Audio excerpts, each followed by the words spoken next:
Good afternoon and good evening, everybody. Welcome to another Super Tees live stream. And in today's episode, we will be continuing the road to rank 1 Balanced Druid. However, we've hit a bit of a snare in the road, as dampening appears to have bugged yesterday at a very accelerated pace. So healing is reduced significantly and significantly faster at the moment. Seemingly only in Shuffle. I haven't heard reports of any other bracket, but maybe it is affecting other brackets. This has made the durability of classes like Boomkin, self-healing on Frenzied Regeneration significantly lower. It's benefited classes that don't need healing, like Hunters, as much. It's benefited healers that focus more on damage because way faster games. Very unlikely any round survives to like the second set of 3-minute cooldowns. So it's a completely different meta, and I don't know if it's been fixed since yesterday because it's the first time I'm queuing today, so we'll see if it is. I mean, if it says 50% dampening as soon as they zone into the arena, we know it wasn't fixed. If it wasn't, we're still going to just try and persevere. This is my alt Moonkin. This is just to... Oh, my microphone is scuffed. Ooh, see, this is why. See, this is why we have the chat open to let me know that my microphone is scuffed. Thank you, Rar, for letting me know that. My microphone, yeah, I practice saxophone after stream, and my mic auto-adjusts so that when I'm recording and stuff, it would blow every single... whatever it's called, gain channel out of the window to have it at max, so I have to lower it typically, but I always forget to bring it back up. So thank you. What's up? This is Arnold. What's up, Corny? I don't know if you guys could hear what I said or not what I said for the little opener there, but regardless, it's the road to rank 1 Balanced Druid. It's going to be on hard mode because dampening is very fast, basically, is the summary of the introduction for today's stream. I'm also trying a new idea to try and get more energy during the stream, and it tastes awful. It tastes awful. So much so that I just went and ordered electrolytes from Amazon instead, because I don't even know if I could finish this. It just looks like water, right? It's harmless. It's salt water. Okay. I asked ChatGPT, and ChatGPT told me that I should have salt water and time some carbs before my stream. So I had a banana, which is supposed to be like best energy jumping thing, with a glass of salt water. So I'm thinking I'm going to be really hydrated, a bunch of electrolytes, and I'll have a banana. So hopefully this means I'm not going to be moody like I've been so far on my diet. If any of you guys have been around for my streams when I'm dieting versus not dieting, it's like two different people. It's like Jekyll and Hyde. So hopefully Hyde is not going to come out to play today, and it will just be a Jekyll. Although Jekyll sounds pretty intimidating as a name also, just as like a standalone. But I have to somehow finish this. I feel like I'm chugging slug piss. This is not fun.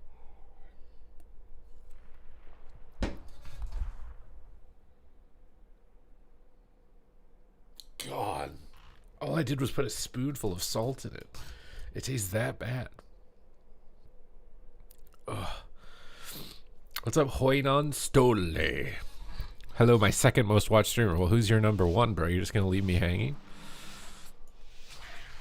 All right, let's see if the fast dampening is in. I didn't see the 50%.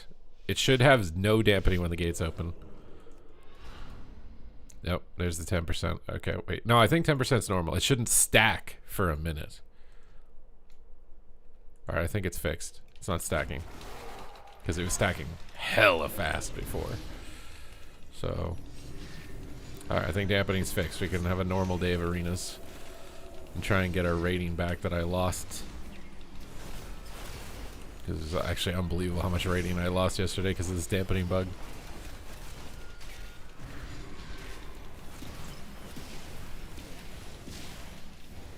Focus in on this Warlock.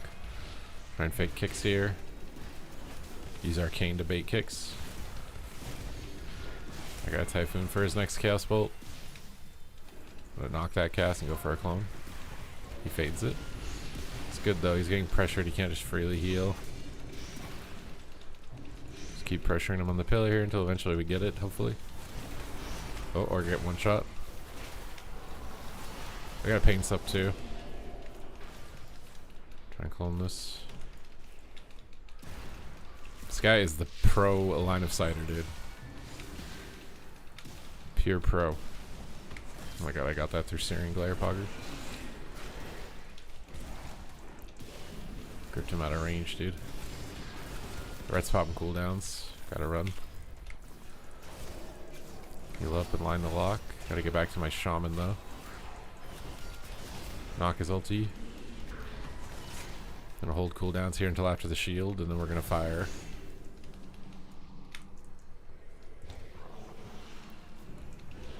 Just gonna hold this rep behind the pillar for a second. Clone him. Seduce. Looks like he ghost ulted or something. Alright, they have no cooldowns. Let's go. Time to go ham. I lay on hands. I did have a cooldown. I lied. Red cooldowns. Nice stun on him. Got his trinket with that. Wait, why'd he sank himself? Why are you spanking yourself, pally boy? I gotta kill his pet. With this guy over here. Where's the succubus? Knock it. Oh, I'm stunned. I might be dead here. He gets a bolt on me. He's gonna get a bolt on me. I can't do anything with the glare. I gotta run from the shield. I gotta bash for this guy into a clone. Let's go back in. Nethers. We're kinda getting cooked. Bolts are scary. Fake the kick. I think we're toast.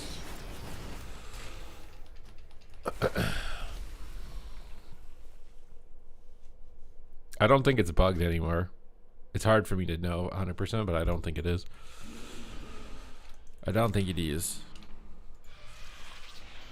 Have you ever just like chugged salt water before? Because it's just like,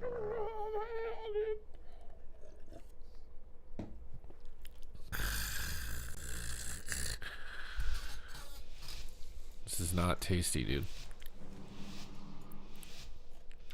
It's not.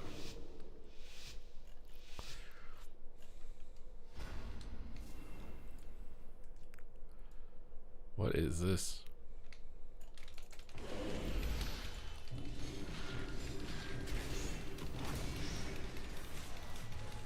Is he griefing?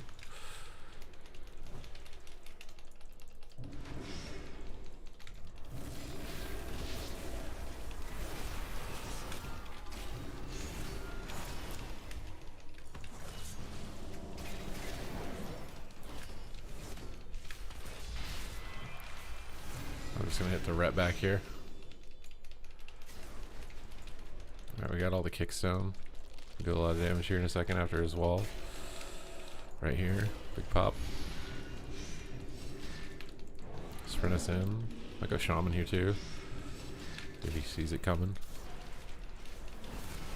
I'm gonna push in on the lock. Grounding totem. Snipe that real quick. Get him imprisoned. Try to knock him out of line. Go for a bear beam. He's not running the get out of jail free card. I'm out and stun him on this thing. Look at his wall. And he missed kick. Kind of poggers. Bash this. Big damage, stay in the dark. Renewal 2. Stuns me. Cures me. In trouble. Try and get out of the fell fissures.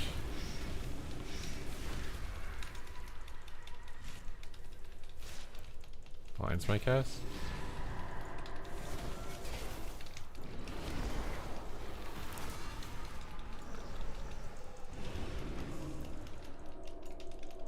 There's a wild here. Let's do damage. I can't stop it.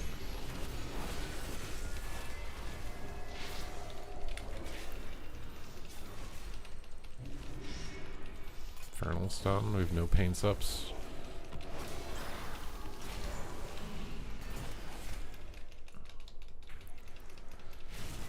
Clone. Kicks. Oh, why did we not stun the lock? Clone rat. Fears.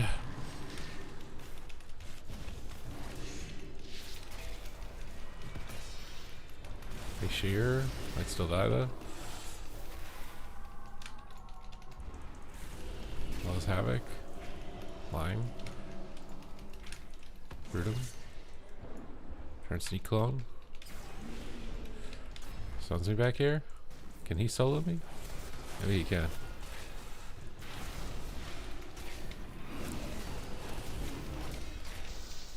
Oh my god. Those lock shield just is never down, dude. I can't typhoon it because I got glared. Oh, dude. I don't know how we have 0 pressure on a Destro as a Demon Hunter. 0.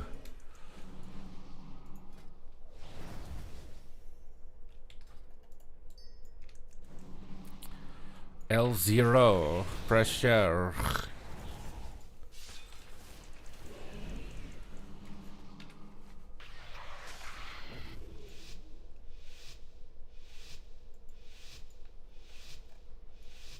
When is the season ending? I have no idea. We know when the expansion's coming out, and we know there's going to be a pre-patch. And pre-patch is like 2 months or whatever. Usually, roughly. Okay, I guess we're doing this.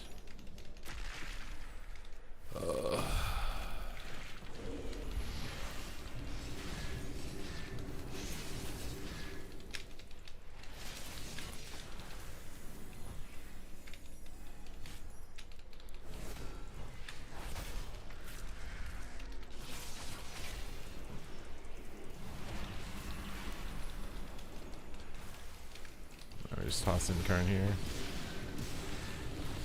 He runs with paints up. I wish he did not fear him on full DR. Our DRs are getting so messed up right now, Jesus.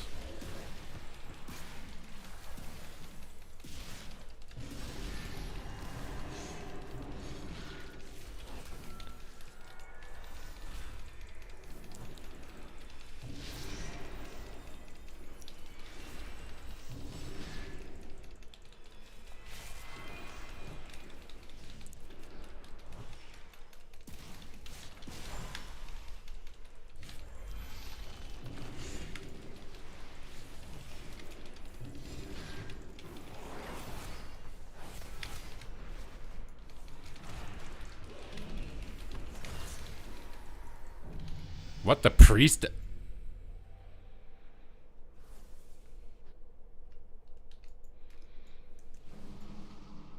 he swap?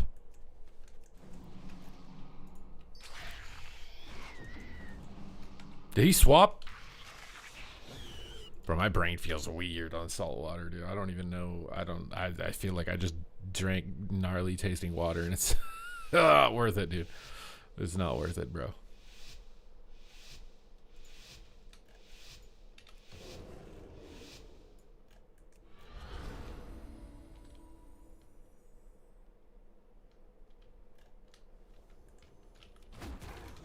Why did my frickin' thingity not go off?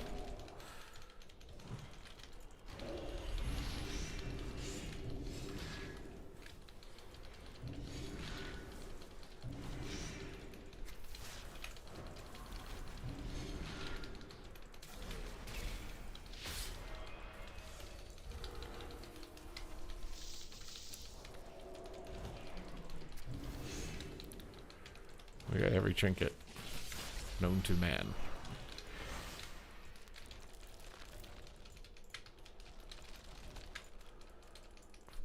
Gotta go again.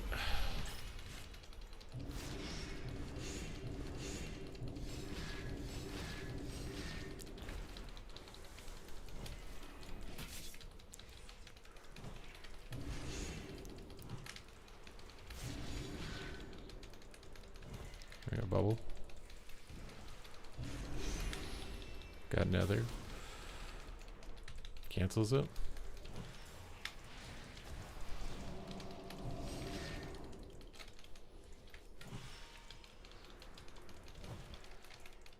Why is this seduce him on full DR, bro?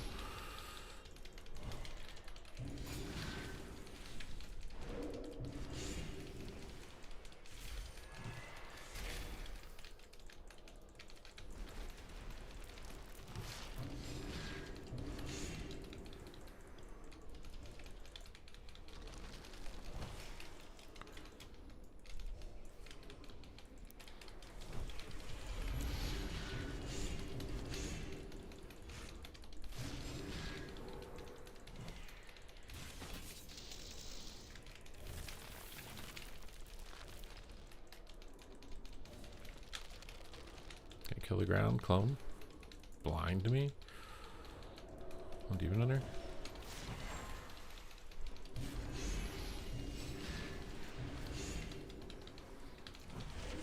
Magic Bop. Kill the Skimmarinky Linky Doo. This one is meta.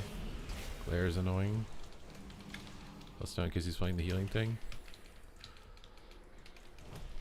I have no DRs, we're in trouble. Oh god, where did all my DRs go? Ugh. I'm stunned. He's out of range of my clones. What the hell, bro? Oh, we fucked up our DR so bad, it's insane. Please.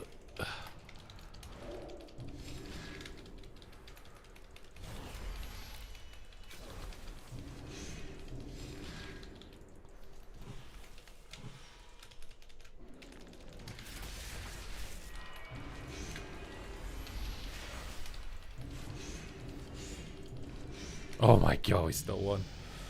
Why are you drinking salt water? Because I was told that it's supposed to like make you have energy when you're on a diet and you're losing weight. Like salt water, like your electrolyte levels. Like I've ran through everything with ChatGPT, and I'm doing everything to help regulate my mood and keep my energy higher. And the only thing that I'm not doing that it recommended was electrolyte balance, which is just putting salt in water.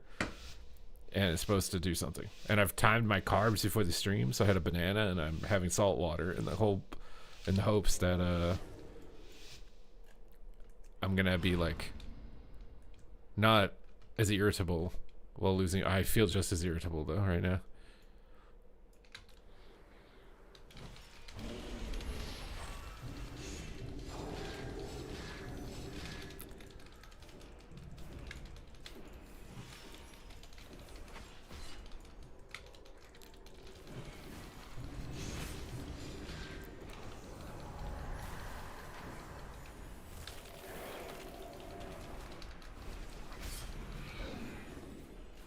Okay. I don't drink caffeine. Honestly, caffeine might be the solution to all my problems, but I don't want to drink it. I've not drank caffeine for like 4 years now. I don't want to break the streak.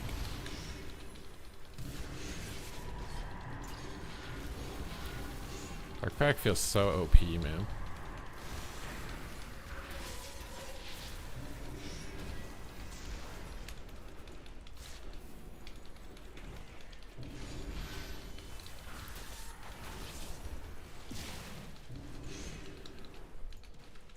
I'm not playing D-Curse for some reason. Ooh.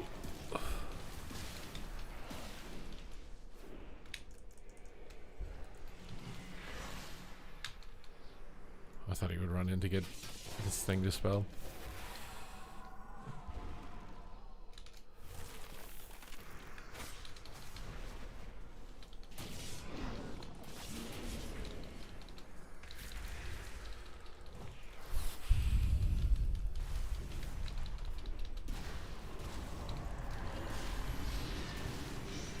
I just want to play the game, bro. Everything's running out of my line. Kicking me. Stunning me.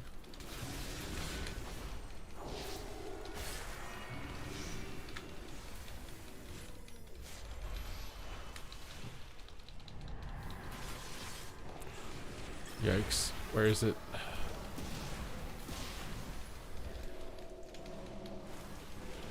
have to line the disc, bro.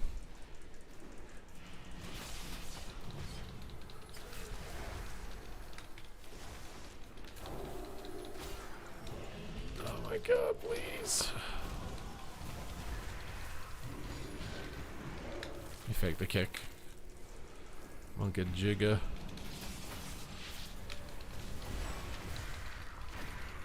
A fade on the clone. Oh my god, dude.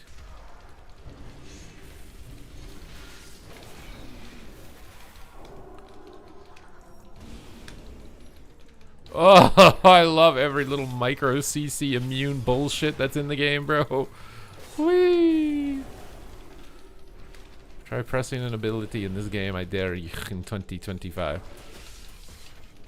You can't press an ability. You are forever fucking immune to casting Cyclone. It's sick. Cannot wait until next expansion where half the CC is removed from the game because it is awful.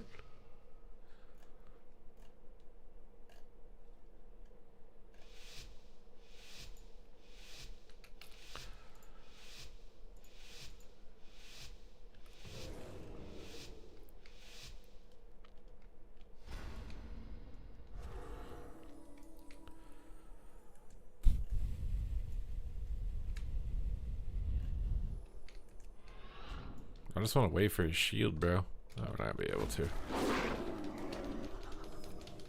Here he comes to run around the pillar and do nothing like an idiot. Watch him go. Watch him go. He only know how to tunnel. One target, that is it.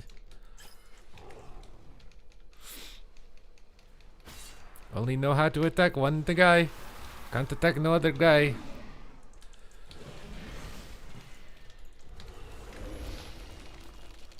Oh, grounding totem now too, dude. This is even worse than the last round.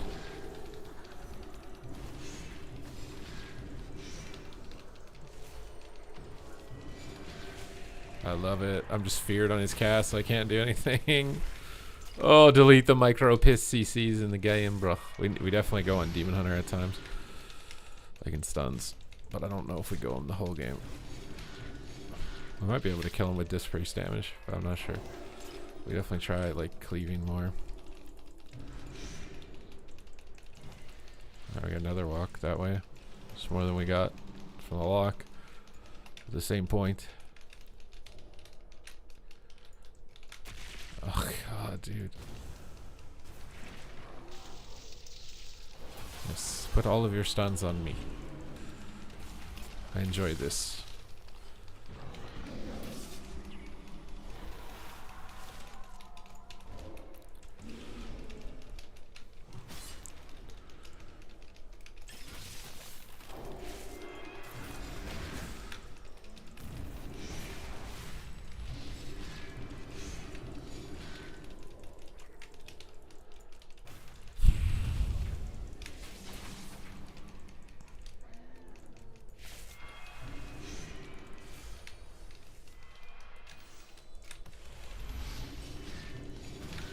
My god, the CC piss in this game, man.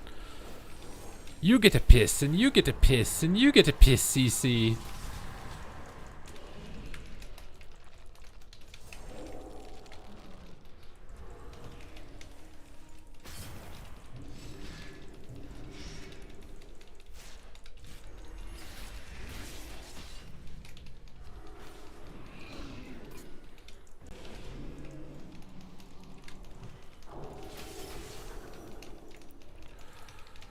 I would like to play the game, Blizzard, but you don't let me. But you don't let me play the game.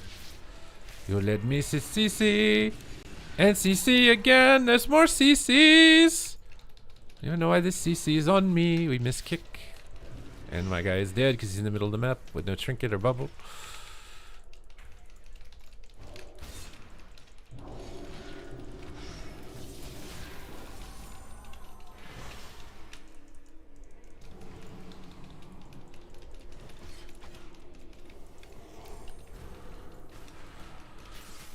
HP is not going up anymore, my guy.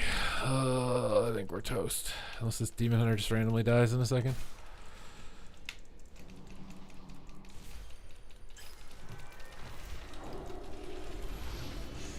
Which maybe it's possible. Oh my god, I'm CC'd again. Ugh.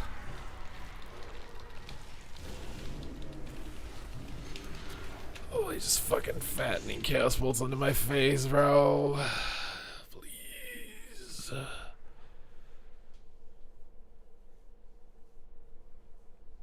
Why does he never play it? I don't know.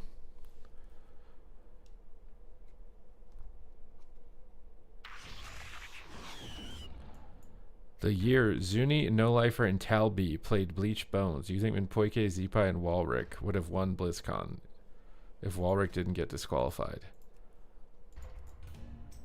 What, they would have been there instead of the God Comp? Who qualified and who didn't qualify?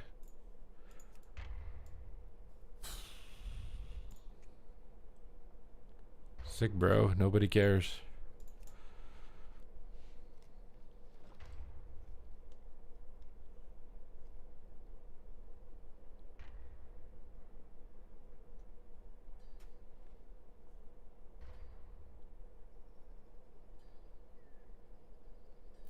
I'm excited to see you cast BlizzCon. I hope to be there. I don't know yet.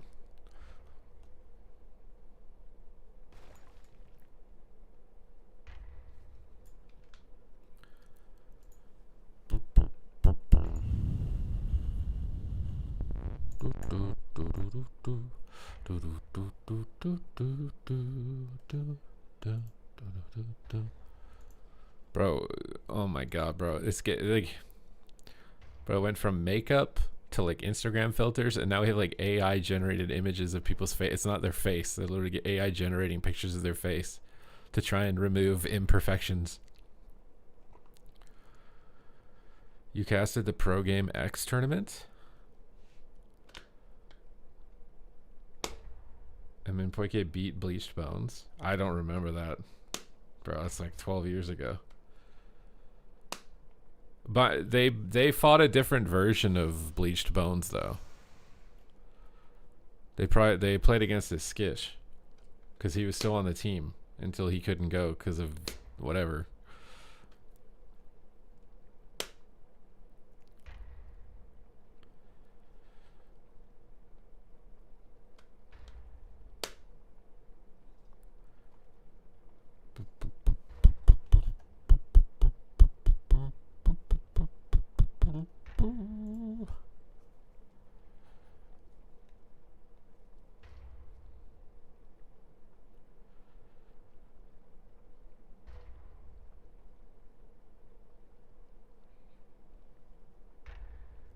I still think Venruki's team should have won BlizzCon that year.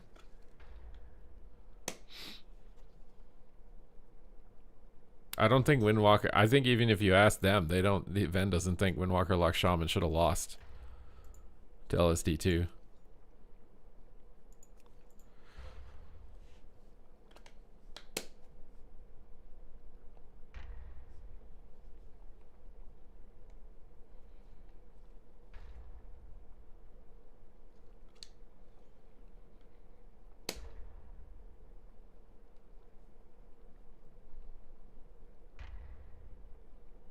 And then I'm pretty sure there's no way Mage Lock Shaman loses to God Comp. I actually think Venruki's team should have won BlizzCon that year.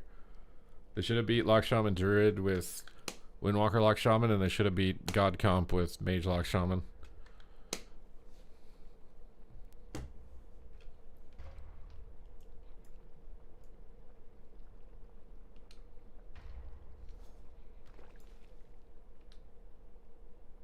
And it's 17 and 19 today.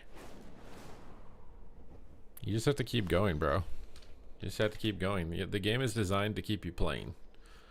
Okay, if the game just gave you the title, you'd stop playing. Understand that you're being manipulated, and all that you have to do is persevere, and eventually you'll get it.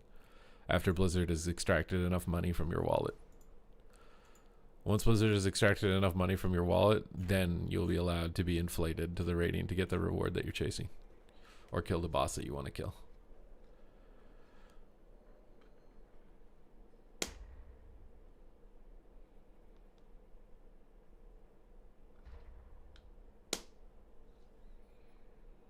Bro, I don't want to drink the rest of that salt water. I don't want to drink that salt water, bro. It's all mind games? Yeah, it's video games in 2025. You think the corporations with Campbell's Soup are cutting corners and 3D printing meat or whatever that guy said? You think gaming companies and corporations aren't doing similar things? Everything's a scam now. Everything's pay and do as little as possible and get as much as you can.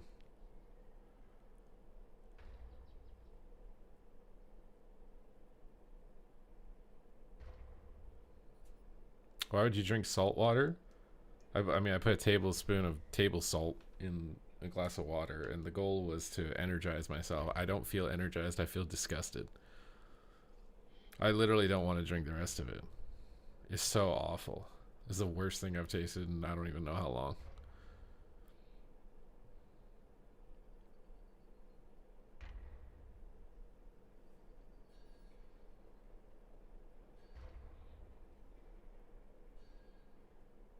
Sodium deficient? I don't know. It's just I ran the numbers on how to get more energy while in a deficit. And the only thing that I wasn't already doing was electrolytes. So you can put you can put salt in a cup.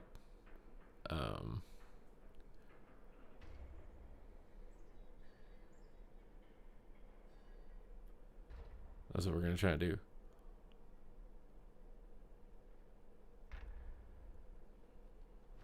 But I don't want to finish it. I drank half of it. I don't feel any different. Maybe we will in a little bit. We'll have to see. But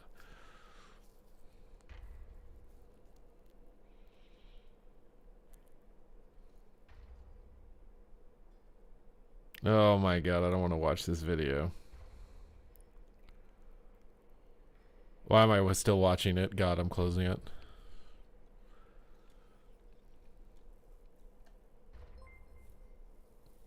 Dissonance, thank you for the raid.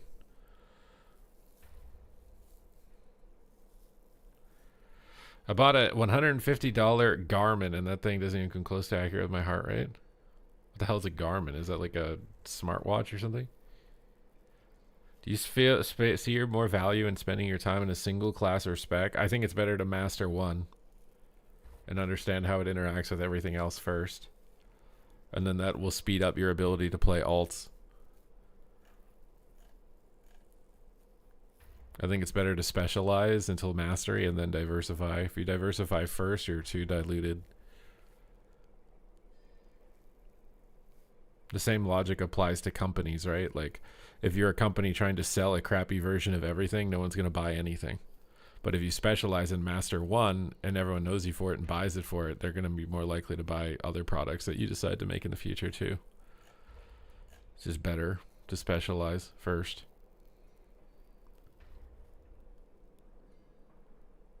Get some liquid IV. Everything is a cash grab. No, it is. It is.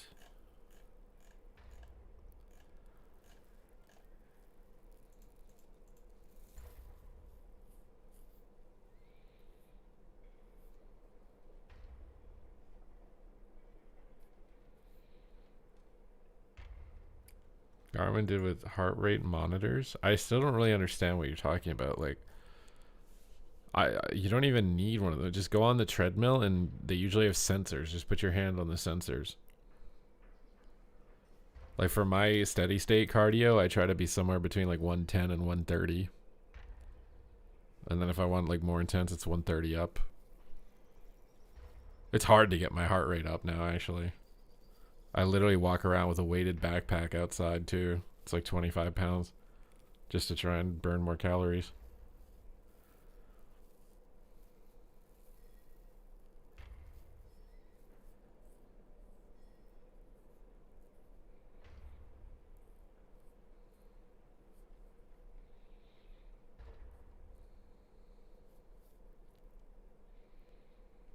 I kind of want to go and like collect some housing stuff while I'm in queue.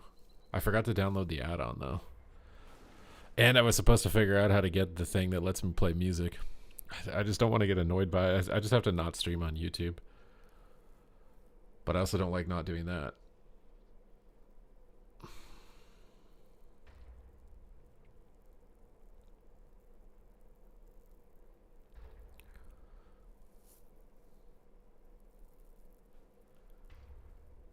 I mean, you shouldn't like the like calorie trackers that try and estimate how many calories you burn throughout the day are probably like 30 to 50% inaccurate. You have to track it yourself. For most people within like a certain height range and a certain weight range, like you're going to lose calories below 2200, or you're going to lose weight below 2200 calories. You're going to gain weight above 2500 calories typically. Bucks, thank you for the 3 months. Now, obviously, that depends on extremes. If you're 300 pounds, you'll lose weight on 2,500 calories. But for like average people, if average height and average weight, you usually lose weight on 2K calories and gain weight on 2,500.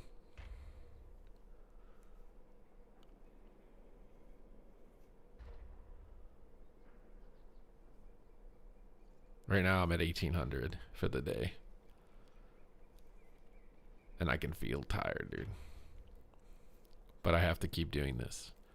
I have to persevere. I can't surrender. I cannot give up. You understand? Do you understand me? I cannot give up.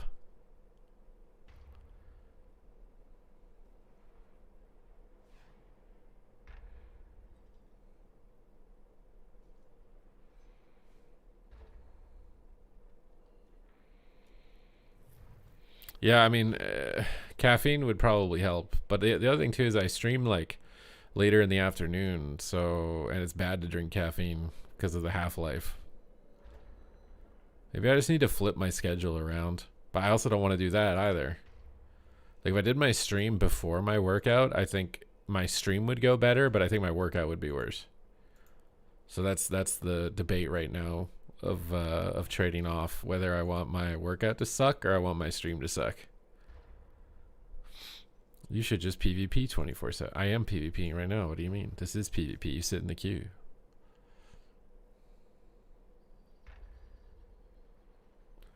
What is Venue SQ2? What kind of train? I do weight training and steady state cardio. I'm trying to go like 6 days a week.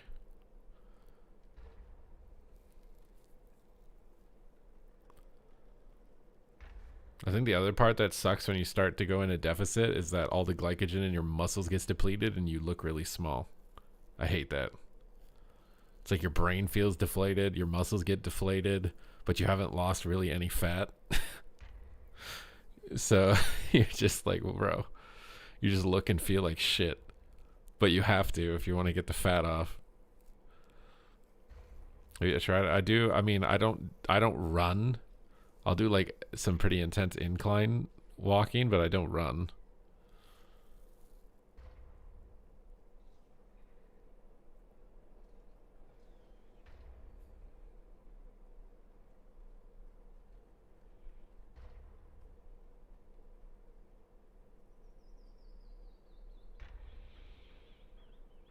It's going to be a rough month or two. Yep.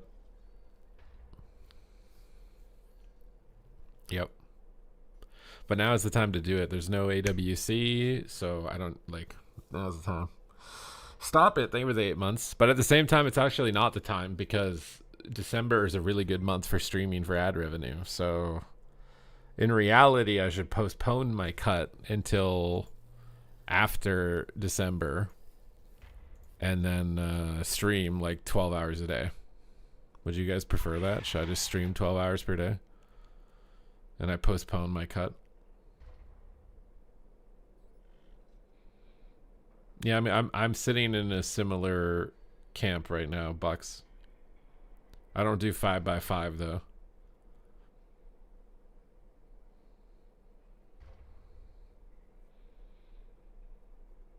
$12 of house content only. I'm not gonna lie, I have Aya's stream open and I'm watching what she's doing with these rocks in her house, and it looks a lot more interesting than what I was doing with my house. But I don't know how she got so many rocks.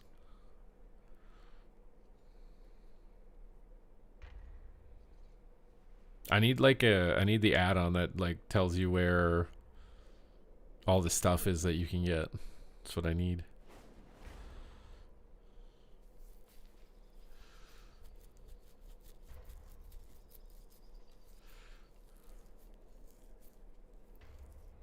Plant-based? I'm not doing plant-based or carnivore. I'm not doing any of that stuff, bro. Just whole foods, calorie deficit, water, sleep, work hard. I'm not doing any cheese strats.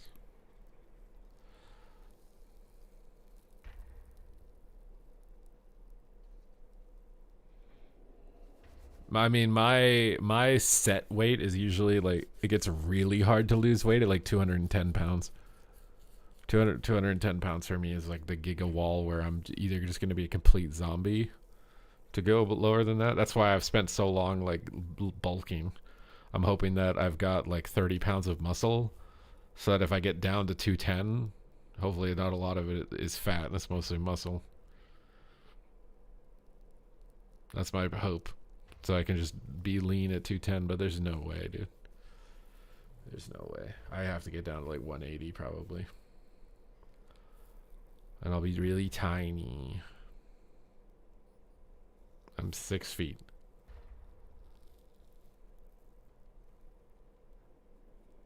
I think. I should honestly measure. I think I got a measuring tape actually. I was trying to measure my arms and it's too hard to do it by myself.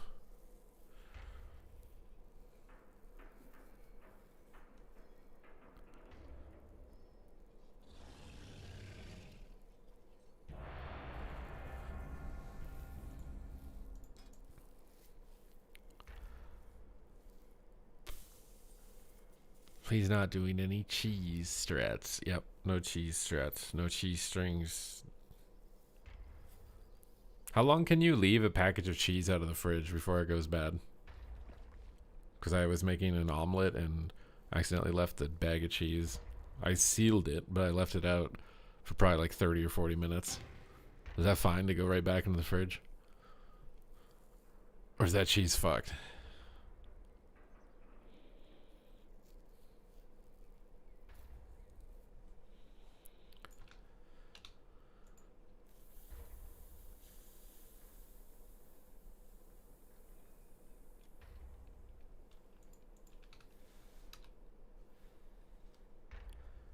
I've thought about switching to compound only, but I really like the isolation movement, like mind muscle connection. I don't get that same sensation out of compound movements, and it makes me feel like I'm not working hard enough, but maybe it doesn't matter.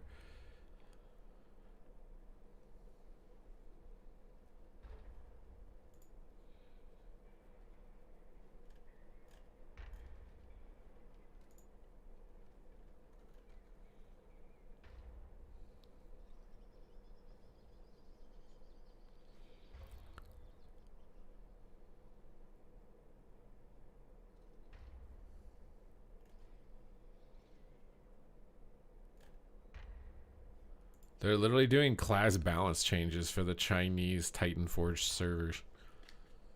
What?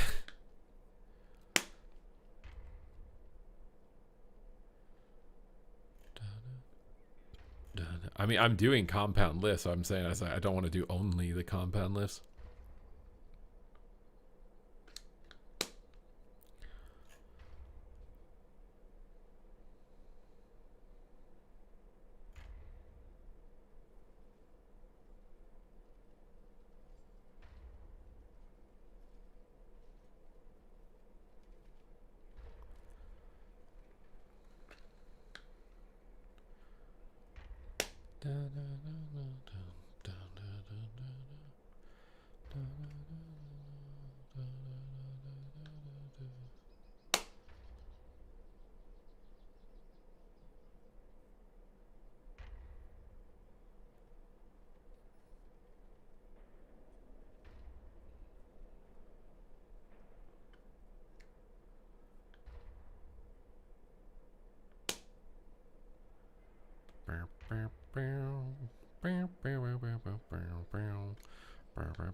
You're 6'3", 180, 65 pounds. There's no way. If you're 165 pounds and 6'3", you're not going to be really fat. You're too tall.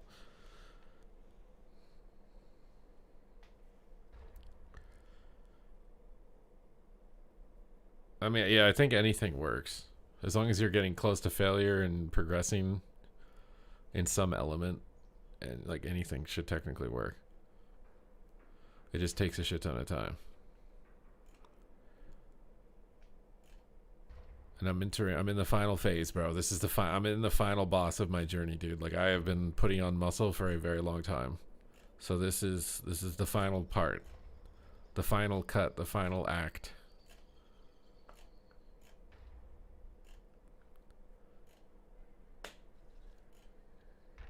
Slim it all off and It's gone.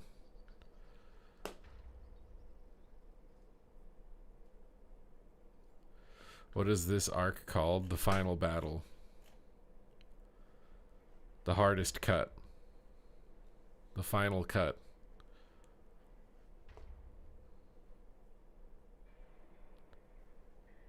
How long are you hoping to cut for? 3 months. To start with. We'll see where we're at in 3 months. I think my plan is 3 weeks of cutting, 1 week of maintenance, 3 weeks of cutting, 1 week of maintenance, 3 weeks of cutting, 1 week of maintenance. See where I'm at. Hopefully I've lost like 12 pounds or something like that. And then see where we're at once we're there. If I feel like all my lifts have like degraded horribly, I'm feeling awful, I might do like a 2 week maintenance, and then we go 3 week cut, 1 week maintenance. The final countdown. Not watching the podcast. What podcast?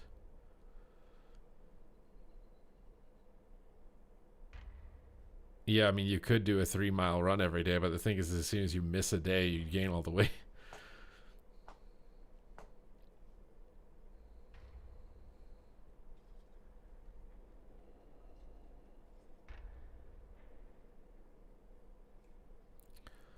Dun, dun, dun, dun, dun, dun, dun, dun. What But I don't think it's going to be a dramatic walk back. Like, I think it's just like, and I don't think it's like this conspiracy to get the game ported onto console. I don't think it's that, even though a lot of people have said what that. is Big Moran's microphone? I just think that's like a philosophy change, which, absolutely, you know, they're taking a gamble. I think Blizzard is taking a massive gamble here, and you know, hopefully it pays off.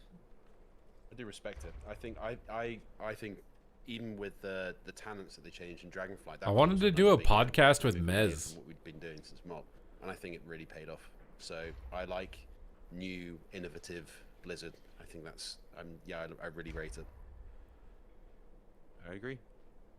Although I do want to have all that functionality back. I want those add-ons. I want, you know. I don't think it's gonna happen, my friend. I can dream. Yeah. You know? Garrus, I let it go. What do you think you're gonna miss the most? Like what Who, if not what you? functionality is going that you wish was staying? I pay for Twitch Turbo. Shouldn't it play even when the screen is off? So I really like BGs. I don't know what that means. Battleground, What plays? Battleground enemies, Yeah. and not being able to see trinkets and all that. That's what scares me the most. I'll be honest there. And then I guess the rest of it's really the buff and debuff bloat, especially buff bloat, like being able to see what's actually important and focus. That should still suffice. I should still be able to see that because it's personal and it's my party side. On the enemy side, I don't know if I'm going to see that or not, and that is scary. Not knowing Videos that will still play audio when you turn off the screen. What? Again, let's say Mage So it's running an ad on your thing if you turn it off? You know, Arcane Mage has a bunch of stacks and is about to blow me up, right? Like I should hope I'd be able to have that enlarged and warning me, but I don't know if I'm going to get that or not. So, how about you, Ven? What am I gonna miss? What are you afraid of? Yeah. I'm afraid of the healer frames being terrible. Like they're so bad right now. Like it's the ones I talked about. It's like details, the healer frames, or just party frames in general. I want them to. I wanted to play the beta today. I wanted to heal on the beta, useless, buffs, but the servers were down. And being able to isolate really important buffs and debuffs, I think is important too. Like I should be able to see on a party for like on my nameplates. I should be able to see when someone has pain suppression. I should be able to see when a mage has combustion. You know what I mean? I should be able to see, you know, very clearly casts and yeah, just things like that is what I want to see. And then good diminishing return tracker, trinket tracker. I want that to work well. Battleground enemies kind of thing, like you said. And then yeah, if they want to add, enemies, if the community thinks adding kicks are important, I think that I would be totally fine with that too. I don't mind that at all. All right. Some are similar, some are different. Jake, what about you, man? I think it just has to be the design of my UI, really, more than anything. I've just grown used to sort of having this sort of black-bordered dominoes effect on my bars for to be honest with you, since like Mob. So I think that for me is what I'm going to miss. But otherwise, no, I'm really happy to bring. I'm it- not gonna lie. I bring it think the back down people to who the have base been level. using add-ons for so many years are gonna hate playing I without will give them. you some good news. I'm pretty sure Domino's will still work. They're gonna Like, hate it. You can, Already? you can still Ooh. skin. Yeah, you can still skin your Yeah, UI. you can make it look however Like, you want. And, Well, then and I I'm- believe as of today they brought Elv UI back. Like I think the developers were like piecing out for a while, but now they're back. So like, yeah, you will be able to customize your UI aesthetically. You just won't be able to get any computational advantages from your UI. Then I guess I'll miss nothing. there you go. What about you, Big? Just give me interrupts, god damn it. That's all I want. Like, I'm fine with everything else. And big debuffs and interrupts, and I'm happy. Like, I don't care if everything else goes away. You Bro, know, I don't as think long we're as I getting. have I my don't think we're little- getting a my single in-game Gladius or PvP social add-on, support, bro. you know? This is I feel- 0% I feel chance. so stupid playing without Gladius. to be honest. Like, 0%. if I don't know if you've had this experience in the past where you play an arena game, maybe when one of your add-ons is broken. My prediction is we get 0 default PvP like add-on additions to the default UI. 0. Unless it just happens to coincide with what people want for dungeons. They didn't develop the in-game before they turned it off. I mean, it's it's just they have to do it, otherwise they're gonna have to design the bosses differently.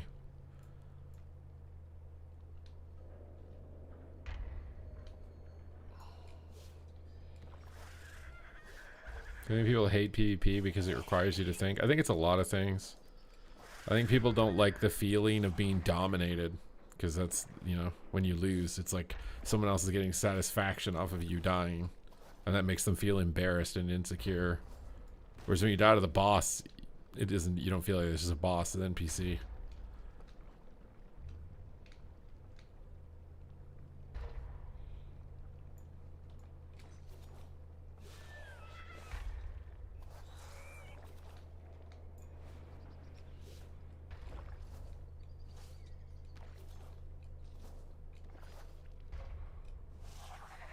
And some people are also more like cooperative, you know, they don't need to be like beating a player, they like cooperating with other people.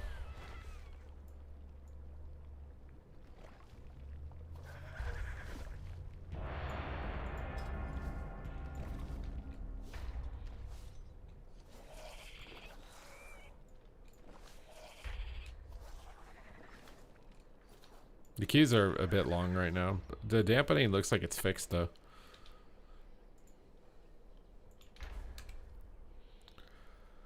It looks like it's fixed.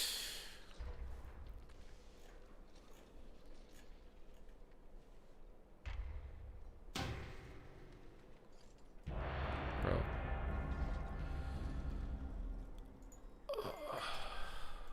What is that?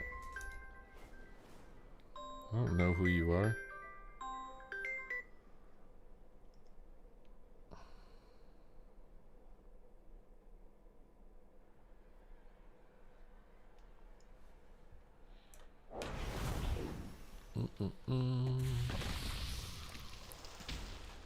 Ba-da-da-da-da-da.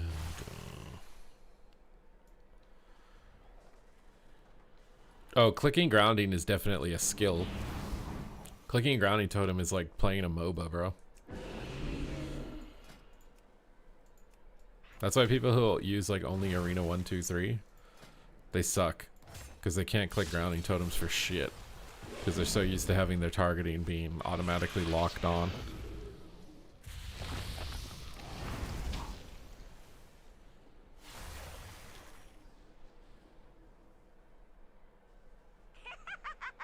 Look how tough all of you look. This is gonna be good.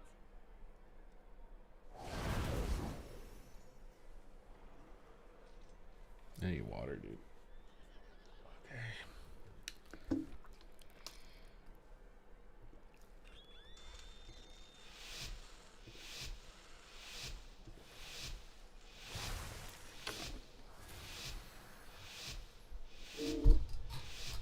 Prepare yourselves. The show must go on. I mean, there's a lot of people who play WoW PvE. I don't know what you're kind of going on about. Prepare yourselves. The show must go on. Ugh.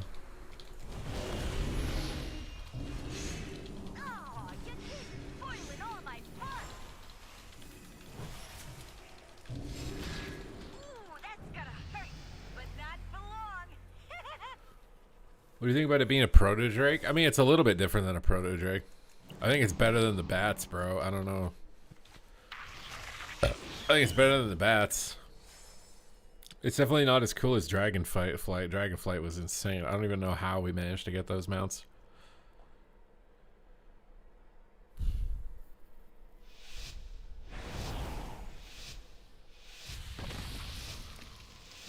Belialar is getting a hair transplant. What? I need to ask Preach how his hair transplant went. He got it like years ago. Like, is it still working? Does he take any hormones for it? I need to ask him. Because, I swear it's not worth it. I need to, like, get somebody who's actually gone through the process over multiple years.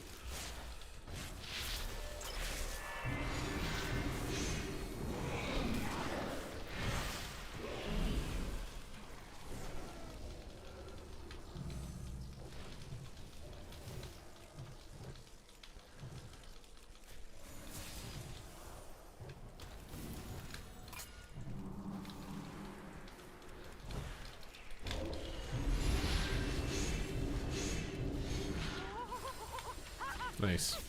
Genuine nail fighter. Isn't it bad to bite your nails?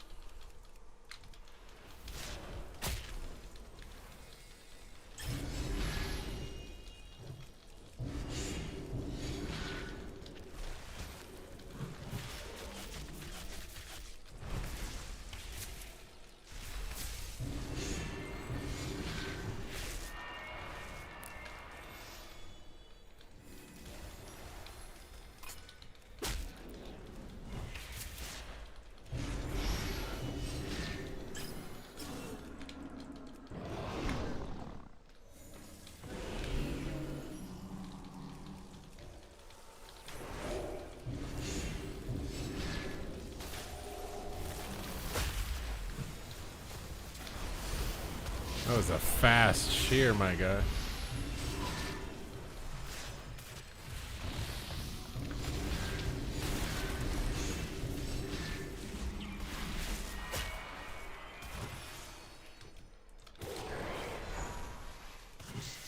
How do you get it on my beam? What? I rerouted him.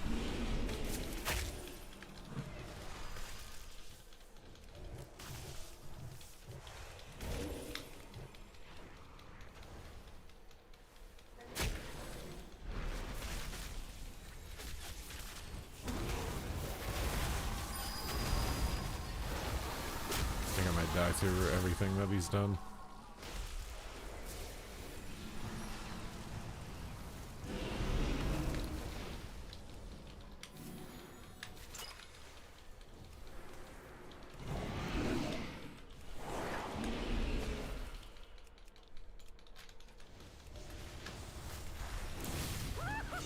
Keeping this fight interesting this time. Nice, we got Link on the swap.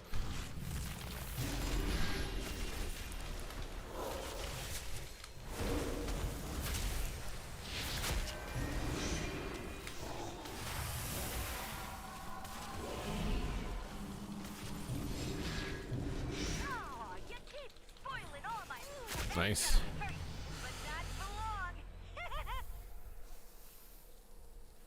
Since you're in cage, the odds that I will queue into cage. Really?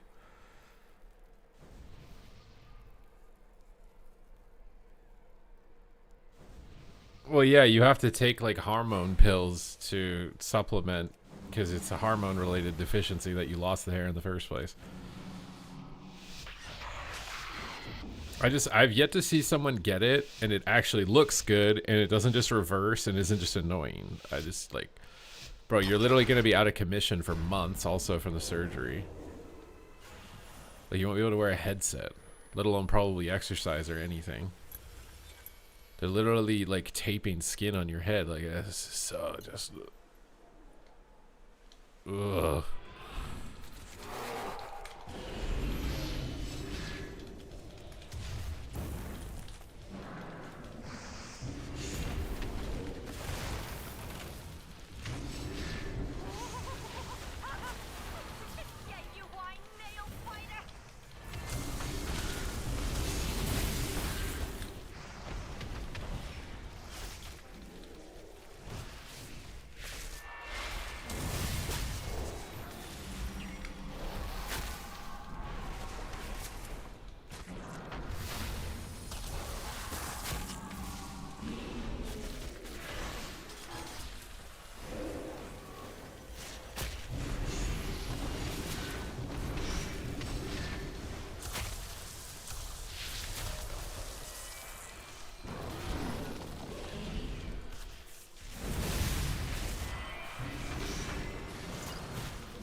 Big Super Rekatron, what the hell are you saying?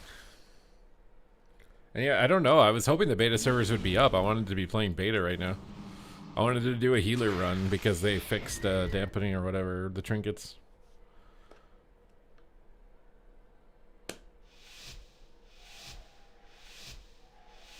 Bald is I mean, bald is convenient. Bald is convenient for sure. I've probably saved thousands of dollars on like hair maintenance.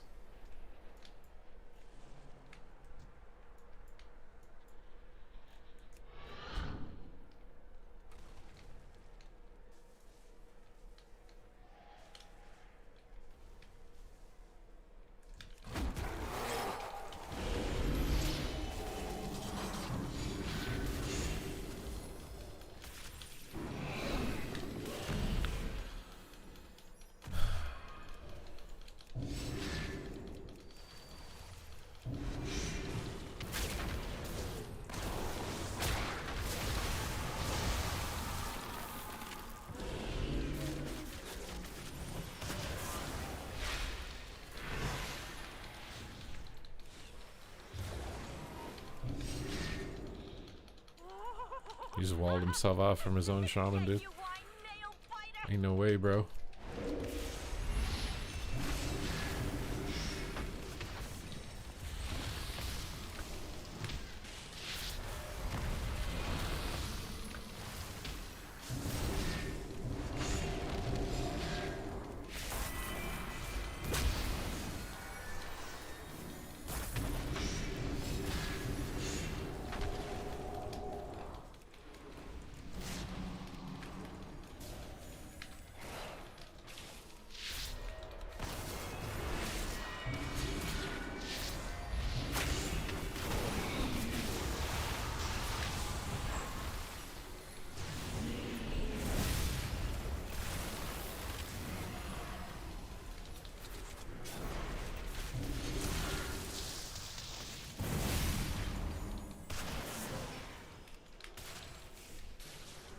It would be awesome if not every CC in the game was on me.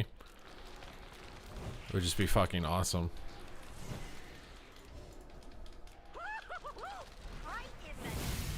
Well, my teammate does half of everyone's damage. It would be awesome, bro.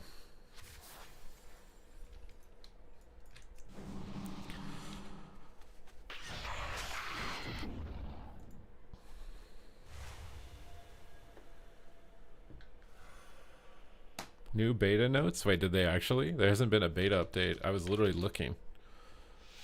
Did they actually? Midnight competitive. What the hell is a Midnight competitive season 1 schedule? Alright, we'll look at the notes after this. We gotta make a vid, dude. The hell is this guy doing? Dude, this hunter is not hitting the mage. He's right in front of our face. Is he AFK? Why is he AFK?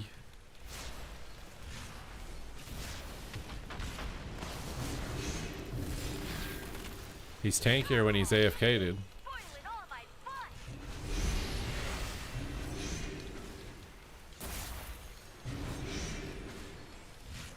Bro, he's legit tankier. I swear he's dying slower than when he was playing the game.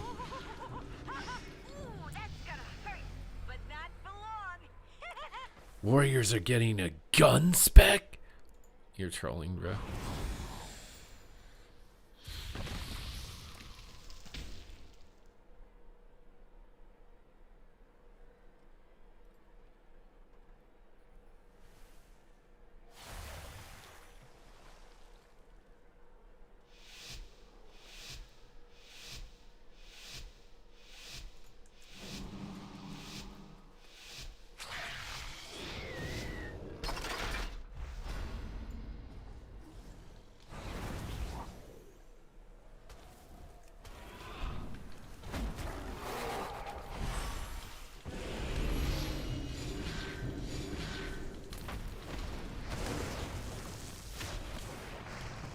One of the healers type something? Is that why he went AFK?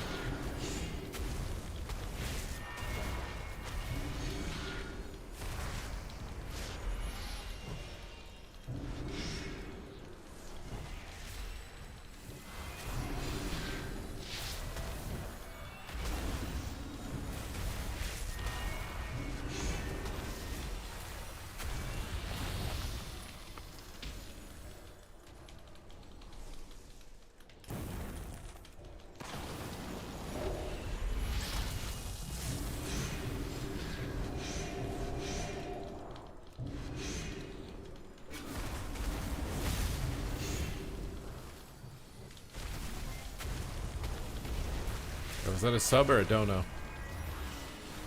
Someone tell me. Please.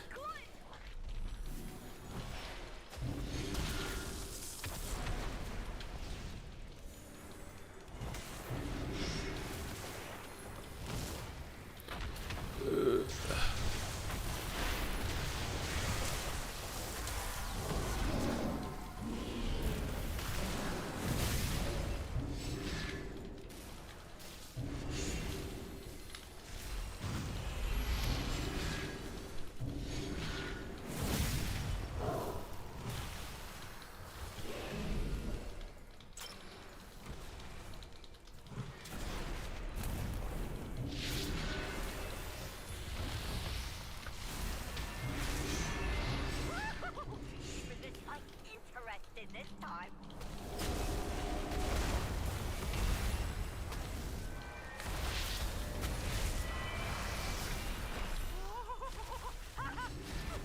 Genuine nail. Wow.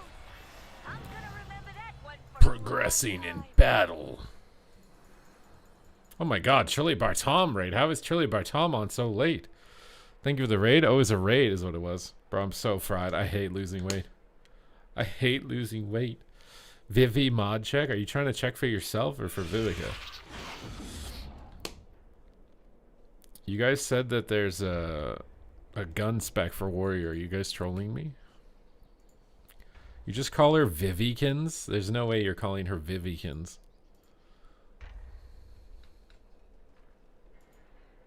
You guys don't know each other like that. We're about to look at the patch notes and see what happened to the classes, because this is the first update in like weeks. There's a lot of notes, bro. Oh my god. We got a lot. This is a lot. This is a lot. Holy shit. Oh my god, bro. Oh my god, bro. This is a lot. God damn, bro. I'm not even done scrolling up, bro. Like, what the fuck?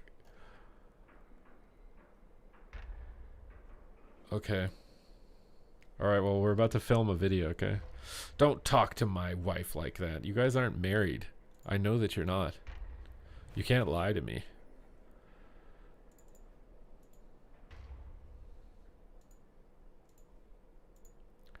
Can you guys see this? I gotta get this in position and turn off all my stuff. Actually, that's pretty good, I think. It's pretty spot on with where it's at right now. I think I have to scroll it up a little bit to see the start of the post. But I think that's pretty good. I think we're pretty good. Are you guys ready to start the video? Are you guys ready? I won't be able to read the chat. It's probably going to be like 40 minutes because there's a lot of notes, dude. Okay? But we're going to do it. Good morning, good afternoon, and good evening, everybody. Thank you for tuning into another Supatees video, and it's been a couple of weeks, but we finally have a new beta build with a bunch of class updates. So I want to make sure that you guys are staying up to date with the news and everything related to World of Warcraft, and if you want to make sure that you're not missing out, smash that subscribe button. Your support is greatly appreciated, but there's a lot to cover, so let's just start immediately. For the overall classes, the developer's notes read, in this midnight update, we are making several tuning changes across all healer specs. Thank God I didn't do any healing testing up to this point. We have been looking at data from all forms of content and have noticed that healing burst and incidental healing has crept back up to a place that is higher than we would like it to be.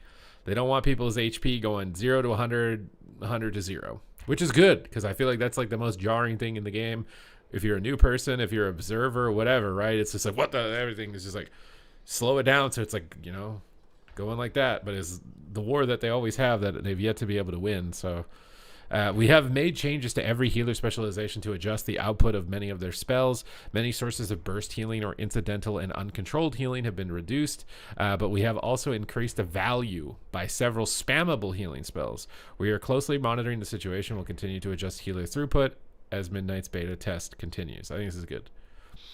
It's good. I mean, this is going to probably take like a few more waves of tuning to hit, but that's like, this is literally the most game-changing part of the next expansion, which is why I'm going to do a healer test breakdown now that they fixed all the bugs of the trinkets too in the near future. Deathbringer for Frost. Exterminate no longer reduces the rune cost of Obliterate. That sounds like a nerf. For Riders of the Apocalypse, Trollbane's Chains of Ice no longer deals damage. Excuse me. Mograin's Death and Decay damage, though, has been increased by 50%. I think this is a pretty significant portion of damage. I don't know if they're trying to equalize Sand Lane and Riders, and that's their goal with this. Because I feel like that was like at least maybe 6%, at least of current damage output. Sand Lane. Desecrate has been moved to a choice node with Blood-Soaked Ground. And for Blood, a new talent. Your Blood Plague deals 30%. Wait, can you guys see what's on screen? Am I scrolling too fast? I think I'm scrolling too fast, guys. Maybe I'm not. Maybe everything is fine. But I feel like I'm scrolling too fast, so I want to double check that we're not scrolling too fast. New talent. Oh, we're scrolling a little bit too fast. All right, we got it back on track. Your Blood Plague deals up to 30% increased damage based on your target's missing health. Visceral Strength no longer grants Bone Shield stacks. And Gift of Sand Lane now only activates from casting Dancing Rune Weapon. So, pretty sizable buffs, it seems, for Blood, at least in overall damage. For Unholy DK, new talent, Inevitable. Your plagues deal up to 30% increased damage based on the target's missing health. Vampiric Strike grants maximum stacks of Clawing Shadows. So curious to see what this does to the execute phase for DKs, because that seems to be the focus. Transfusion has been updated. Vampiric Strike increases the damage of the Lesser Ghoul it summons by 20%. Infliction of Sorrow has an additional effect. Vampiric Strike erupts your plagues with 30% increased effectiveness. So really plague focused on this build. Infliction of Sorrow now extends the duration of the plagues by 2 seconds up from 1.5. And Frenzied Bloodthirst now also increases the damage of Epidemic per stack of Essence of the Blood Queen. Vampiric Strike damage increased by 10%. So Sand Lane getting substantial buffs here towards execute phase and dot damage. Really leaning into the dots, which is probably a good direction to go for the hero talent tree. So if you want to be a dot build, go Sand Lane. If you want to be a pet build, go Riders type of deal. Now for Blood exclusively, Bloody Reflection, which is a new talent. While Blood Shield is active, taking direct damage reflects it back, dealing shadow damage to the attacker. Blood Shield's absorb is increased by up to 65% of your maximum health. That is going to be really OP in PvP. Melee auto attack damage is getting buffed by 150%, which is something they're doing for all the classes, so it looks like they're catching the tanks up. Mastery, Blood Shield now appropriately displays the absorb amount is up to 50% of your maximum health. They did nerf Blood Boil by 12%. Deadly Reach now deals 75% of Death Strike damage to additional targets hit. And Bloodshot no longer only increases physical damage. Now it increases all damage dealt by 8% while Blood Shield is active. That sounds better. Dance of Midnight. Chance to summon an additional dancing rune weapon has been reduced to 10% from 15 though. And your set bonuses are getting nerfed, it looks like, from 15% damage on Blood Boil to 8. And Death Strike's chance to grant a Blood Boil charge reduced to 10 from 20. So these are likely in line with the PvE testing that they've been undergoing. And it looks like they're doing another wave of dungeon testing, and then maybe we'll get a PvP wave. I don't know. For Frost DKs, Chosen of the Frost Brood, Apex second node, thank you for letting me know this. Froststorm's Fury extends the duration of the active Pillar of Frost by 2 and 4 seconds. Making Froststorm Fury a little bit kind of juicy there. Get a little bit longer pillar window. What's going on with Unholy? You guys have a little paragraph going on here. Pestilence has been redesigned. It consumes 100% of the plagues around you and deals 150% of the remaining damage instantly. You will gain a charge of Putrefy. It has a 15-second cooldown, 1 rune cost. Outbreak is replaced with Pestilence.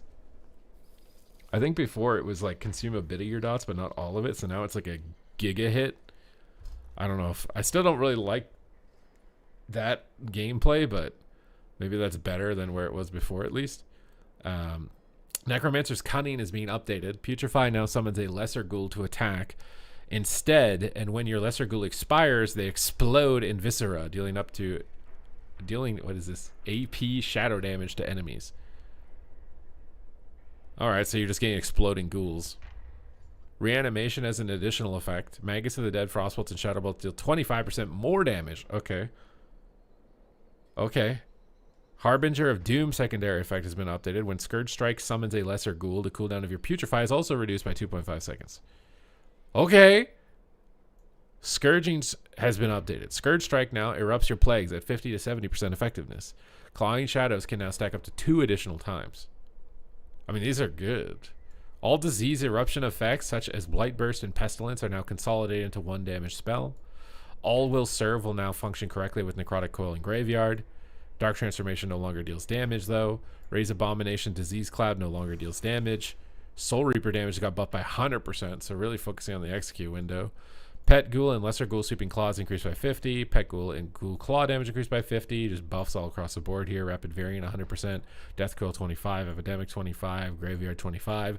Festering Scythe and Super Strain have swapped positions on the talent tree. So I feel like that's a pretty interesting update for DK as far as like being able to possibly get some disease builds and just overall buffs and a little bit more gameplay to some of your more passive abilities. For Demon Hunter, new talent for the Annihilator. They updated your Voidfall icon. I'm not going to lie, this is so troll. I read that out and I was like getting excited to read something thrilling, and okay, it's a new icon. Eldraki Reaver for Havoc. Thrill of the Fight has been redesigned. After consuming both enhancements, gain Thrill of the Fight, increasing the damage of your next Reaver's Glaive by 30% and increasing haste by 6% for 30 seconds. I don't remember what this was before, to be fair. So if you're a Havoc Demon Hunter main and can let me know. I know that they're trying to simplify, you know, all the classes, so maybe this is just an easier way of pulling this off for a very similar effect, or maybe it's a monstrous nerf. I'm not sure. Fury of the Eldraki damage reduced by 18% and now deals reduced damage beyond 8 targets. Broken Spirit now triggers from Blade Dance. I don't know if that's super OP or not. So, but it does seem like they're kind of taking, you know, emphasis away from the Eldraki Reaver window. For Fellscarred and Void Scarred, for Havoc, Demon Surge now deals chaos damage instead of fire. I think that's, I mean, you lose out on some of the healing talents on the class tree, but I think it should do more damage. But it's, oh, then it's just going to get nerfed. So it does chaos damage, but it's going to get nerfed. Okay. Demon Surge damage increase per stack has also been reduced by 5%. Demon Surge now always empowers Blade Dance and Chaos Strike when entering demon form. Even if Metamorphosis is already active. Burning Blades effect now also includes the first blood portion. Blade Dance's damage. Burning Blades effect has been reduced to 30% of the listed skill damage from 50. So just nerfs, it seems like, for Fellscarred. I don't know how much of a deal this, you know, changing to chaos might be. Maybe it's exactly the same.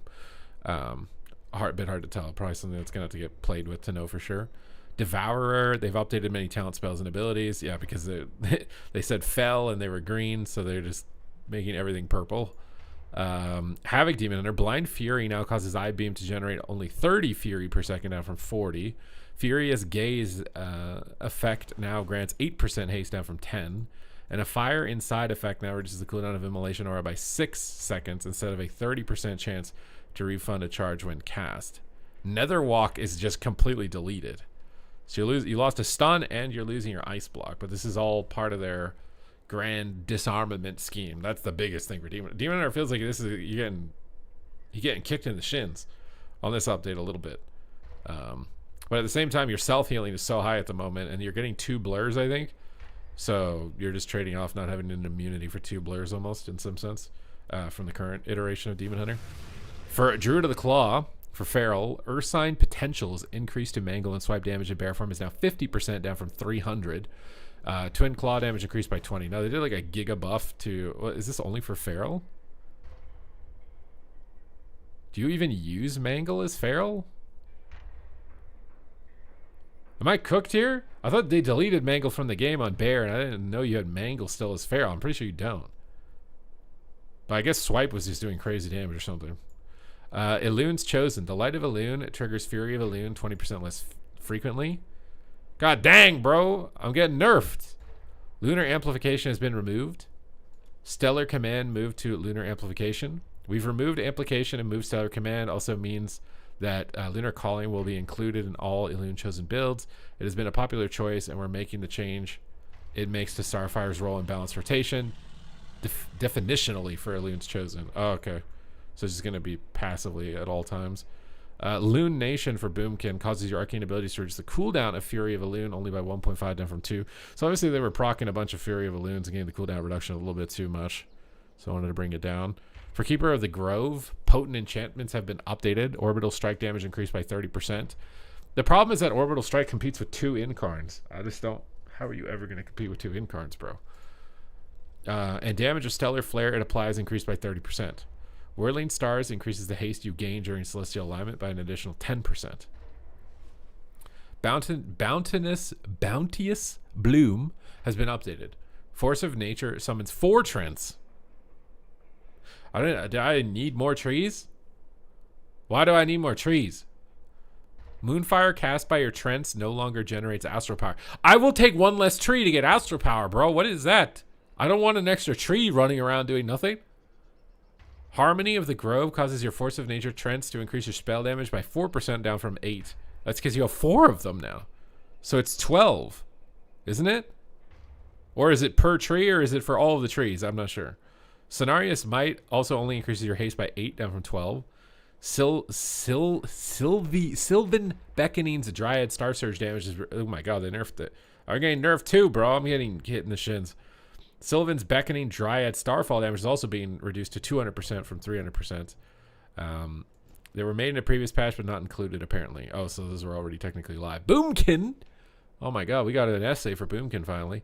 To adjusting tuning of several abilities, these changes aim to reduce some of the more subtle complexities of Boomkin. I didn't think we were complex. Whirling Stars and Potent Enchantments have been updated to make aligning balances various cooldowns more straightforward and consistent for both hero talent options. Astral Power generation has been reduced slightly to reduce the number of GCDs needed to cast Spenders, and damage of Spenders has been increased to compensate. So we're going to Star Surge less, but they're going to hit bigger. Global cooldown after activating Solar or Lunar Eclipse shortened to 0.5 instead of the normal 1. Ooh. We're getting faster globals when we get into Eclipse, but we're doing 70% less damage. I thought we were doing more damage and getting less globals. What the hell? This is the opposite of what they just said. Whirling Stars has been updated. Celestial Alignment's cooldown is reduced by 60 seconds and has 2 charges. Isn't that what it already did? Updated Meteorites, Lunar Bolt and Solar Bolt to correctly benefit from Mastery, Astral Invocation, and Eclipses. Okay, good, because they were useless procs. Star Surge, 8% damage, 8% damage, meh. Sunspeaker, no, why are you making the mushrooms spawn 10% less frequently? What do you... Stop. Wild Mushroom damage increased by 20%, though, if you take the manual use. So I thought we were trying to reduce keybinds. That's making me think you have to take the manual one. Meteorites got a big buff by 150%. Denizen of the Dream procs got a 20% buff. Moonfire and Sunfire got buffed on damage. Shooting Stars got buffed on damage. Celestial Fire increases Sunfire, Moonfire, and Shooting Stars damage, though, only by 8% down from 15. So is it to make that talent less mandatory? It is buffed it all baseline. I feel like if you buff it baseline, this is still a lot because it's just buffing a base increase. Like, it's still mandatory. Ascendant Eclipses Solar Bolts prefer to target your currently selected target. Good. Ascendant Eclipses Astral Smolder damage deals 12% of the damage dealt down from 20, and Solar Bolt damage was reduced though by 25%. Some of this is inconsistent to me, at least. Nature's Balance now generates 1 astral power every 2 seconds while in combat, down from 2 every 3. Ooh, that's a lot less. Soul of the Forest astral power generation is being reduced to 40 from 50%. Just the Cosmos chance to trigger reduced to 15% from 18. And Starfire, why would they nerf that? Was that really that? I guess it must have been in PvE. That was like where you hard cast a spell, it gave you a free Star Surge or whatever. Nature's Grace reduces the cast time of affected spells by 30% down from 40. What, in the Pew Pikachu Wrath anywhere? Elune's Challenge reduces the cast time of affected spells by 20 down from 25. Star-Lord can no longer be force cancelled. That's probably a good change. I would hate having to do that. I don't bother to do that, but yeah, I think this is probably for the best that you can't manually get rid of it. The Nature's Grace and Elune's Challenge choice node has been moved to row 6. Sundering, Firmament, and Orbit Breaker have been moved to Nature's Grace previous location. I have to play with that to know how that's gonna feel, because I'm kind of thrown off by some of that. Like, some of that's reducing GCDs, and then other parts is increasing cast time. So, for Feral, these changes are primarily ability and talent tuning. The new Panther's Guile also adds a single target option in Gate 2 that adds some rotational variety.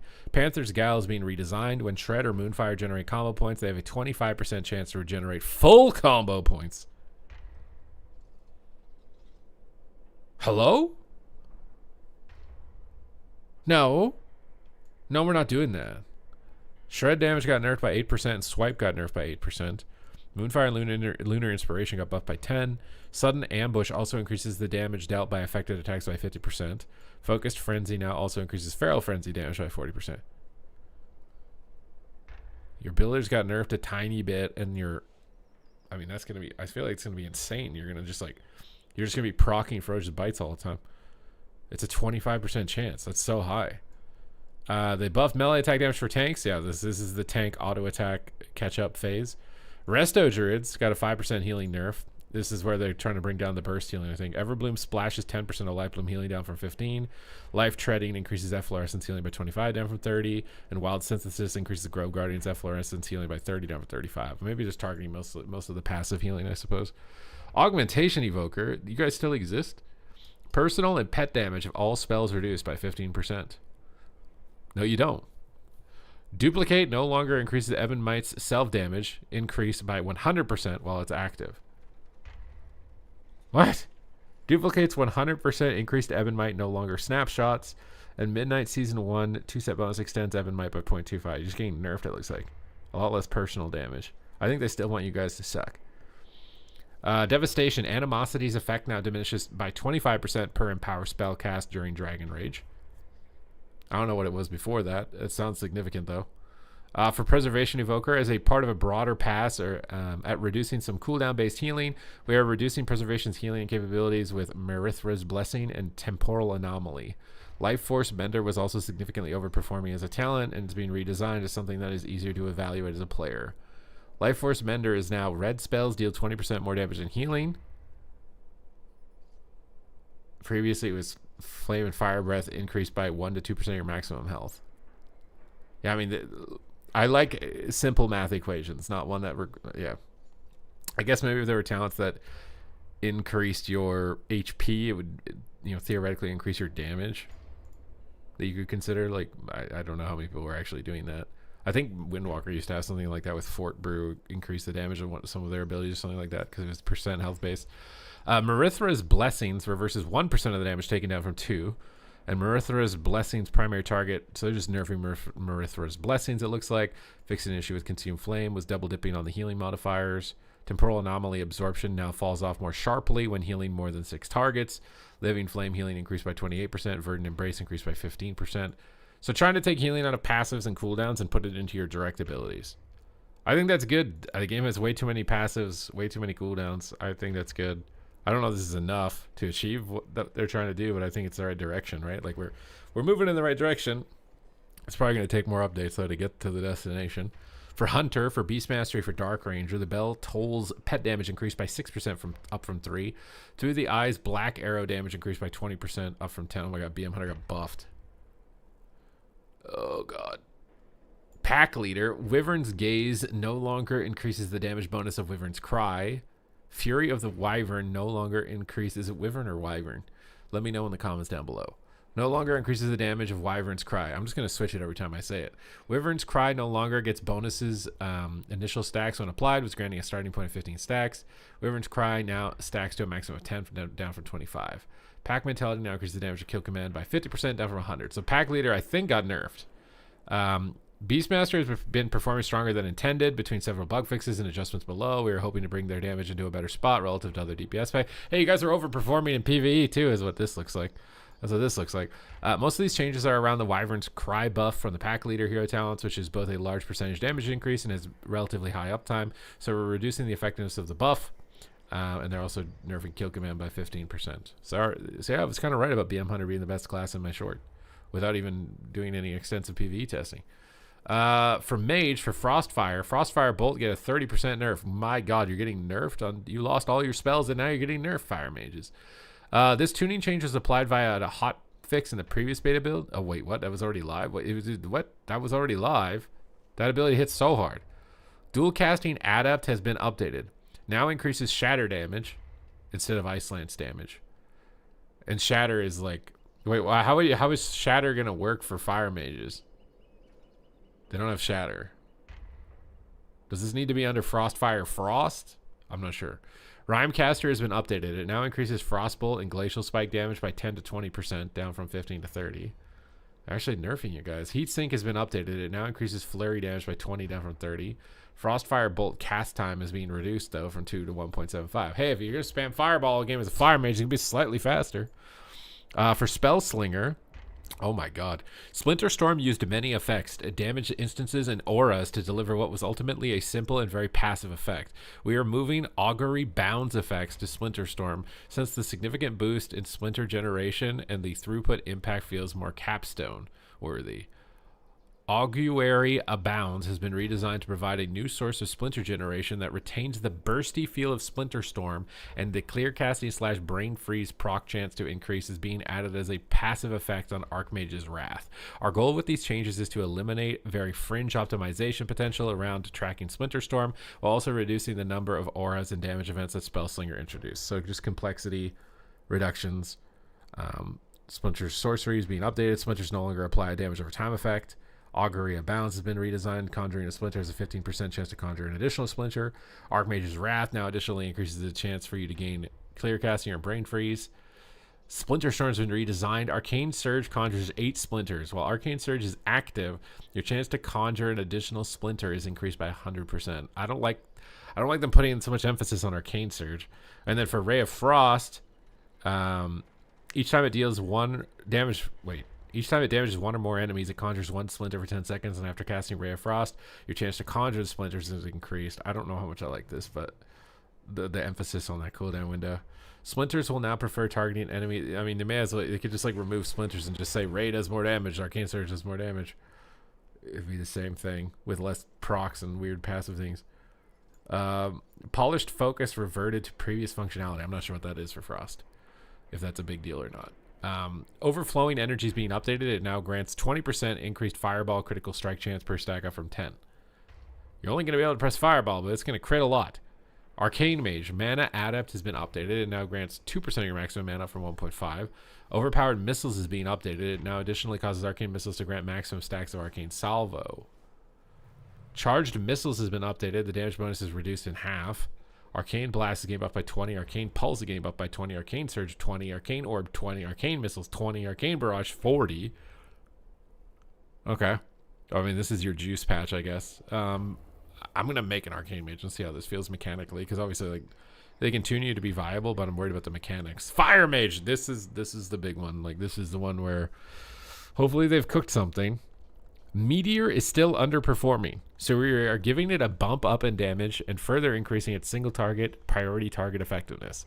The update to Overflowing Energy and Fireball's cast time reduction are intended to help Fireball more consistently and frequently generate hot streaks in between your combustion windows. Okay, so you're going to be able to proc more often with Fireball. We're also reintroducing Scorch and Heat Shimmer, where they focus on adding some more procs and gameplay in between your combustion windows. Oh my god, we won. We got a button back. It's not Phoenix Flames, but we got a button back. Fireball is going to be more interactive. Heat Shimmer is returned. While combustion is not active, the damage from Ignite has a small chance to make your next Scorch instant and deal 100% more damage, as though your target was at low health.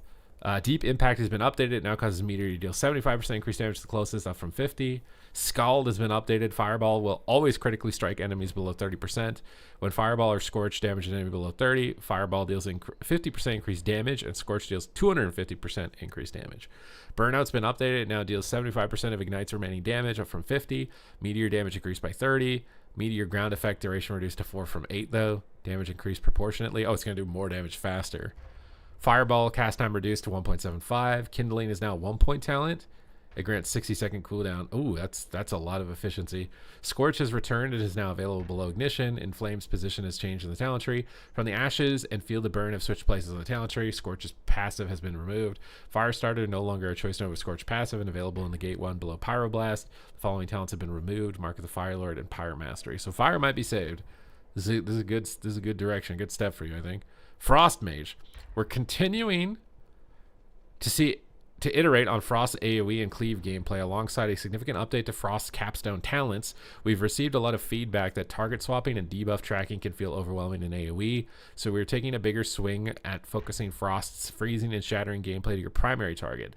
This involves removing a myriad of effects that applied freezing in AoE, while also adding an AoE damage hook for shatter. With these updates, the rate at which you apply freezing to your primary targets should significantly outweigh your ability to apply freezing to other targets.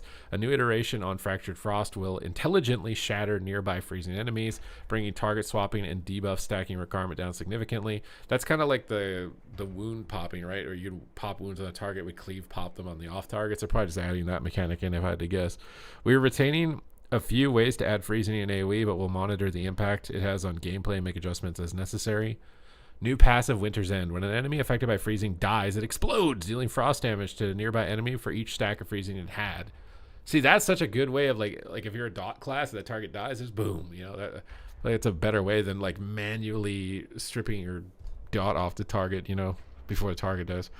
Damage reduced beyond 5 targets learned at level 40. New talent Lonely Winter. I'm having a lonely winter in Canada right now. Spell damage increased by 3%. Choice node with Water Elemental. You have to choose between 3% damage and Little Welly Boy. Which one of you evil people is going to choose 3% damage and no Welly Boy? New talent Glacial Chill. Glacial spike damage increased by 5%, and it now applies 2 additional stacks of freezing. And it's a choice node with Glacial Shatter. Glacial Shatter. Glacial spike no longer applies freezing, and it now shatters 5 stacks of freezing. Oh my god, it can make it do insane damage. Ice Lance reduces the cooldown of Frozen Orb by 0.5, increased by 0.1 second for each stack of shattering. Fingers of Frost has been updated and now has 2 charges of baseline. What the hell, dude? Mages are winning, dude. Mages are winning, bro. Frostbite's being updated. No longer causes Blizzard to apply freezing. Now causes Shatter to deal damage to nearby enemies. Yeah, so that's going to be the DK mechanic. Hand of Frost is being updated. It now applies 1 stack of freezing down from 2. Fractured Frost has been redesigned. Your Ice Lance strikes 1 additional target, 100% effectiveness, preferring enemies with more freezing stacks. Thermal Void's being updated. It no longer causes a second Ice Lance cast. Instead, causes your next Ice Lance to shatter additional stacks of freezing. Glaciate has been redesigned. When Ice Lance shatters a stack of freezing, the cooldown of Ray of Frost is reduced. God, these are crazy good. Piercing Cold has been updated. It now increases Flurry and Frostbolt critical strike damage. Everlasting Frost has been updated. Now additionally causes Frozen Orb to damage to have a 3% chance to grant Fingers of Frost. Splintering Ray has been updated. It no longer applies freezing to enemies damaged by the area effect. Wintertide's been redesigned. Now causes Frozen Orb to grant Brain Freeze. Choice Note with the Whiteout. Rhymecaster has been updated. It now increases Frostbolt and Glacial Spike by 10 to 20%, down from 15 to 30. Glacial Assault got 200% buff. Shatter got a 25% buff. I mean, you're just winning, right? Mages are winning. You're getting faster Frostbolts. I mean, mages are just winning. You guys are just winning, bro. This is winning. All right, are monks winning? Hero talent, Master of Harmony. Coalescence has been redesigned. I've scrolled too far again. When Aspect of the Harmony deals damage and healing, it has a chance to spread to a nearby enemy and ally. When you directly attack and heal an affected target, it has a chance to intensify, withdrawing additional vitality to increase its effect by up to 20%. Keg Smash, Vivify, Sheilun's Gift no longer contribute vitality, instead drawing on available vitality to deal up to 100% additional damage and healing. Vitality stored by other abilities is increased by 50%. That is the most confusing redesign. So you're just getting, your stuff does more stuff and it cleaves. So that's the best way I can understand that. Clarity of Purpose has been updated. Casting Enveloping Mist stores additional vitality. Previously it was Vivify or Sheilun's Gift. For Brewmaster, Bring Me Another, rank 1. Drinking a brew has a 20% chance to leave you with an empty barrel, which is tossed along with your next keg smash to deal physical damage to your target. It ricochets up to 4 times at 80%. It's Avengers Shield, except it's a keg. Ranks 2 out of 3. Gaining an empty barrel resets the cooldown of keg smash and makes it next cast 50 to 100% less energy. Physical damage dealt increases. This sounds fun. What is this for Brewmaster? Rank 4. When you cast Fortifying Brew or Celestial Brew, you tap a fresh keg, granting yourself and 2 nearby allies a refreshing drink and leaving you with an empty barrel. Empty barrel damage is increased by 100%. Empty barrel may now ricochet back to enemies they've already hit. And empty barrel damage is increased by 50%. I'm not gonna lie, it makes me want to play a Brewmaster. What? You're just getting everybody wasted and throwing barrels at people? Invoke Nizal the Black Ox has been updated. It now stomps when you cast Blackout Kick instead of Purifying Brew. Exploding Kegs being updated. It now additionally resets the cooldown of Keg Smash. Empty the Cellar's damage increased by 100%. Now reduces Brew cooldowns by 3 seconds per additional keg. And Staggering Strikes, Stagger Clear reduced by 40%. It buffed your auto attack damage. Fix an issue causing refreshing drinks to only heal the brewmaster, not their allies. Keg volley, though, has been removed. Fuel on the fire and empty on the cellar no longer share a selection. I mean, that sounds fun. Brewmaster kind of sounds fun. Mistweaver Monk. Invigorating mist healing increased by 100%. Okay, Mistweavers must have sucked. Invoke Yulon, the Jade Serpent, now decreases the cast time of Enveloping Mist, though, by 30 down from 60. I don't, why are you hard casting Enveloping Mist?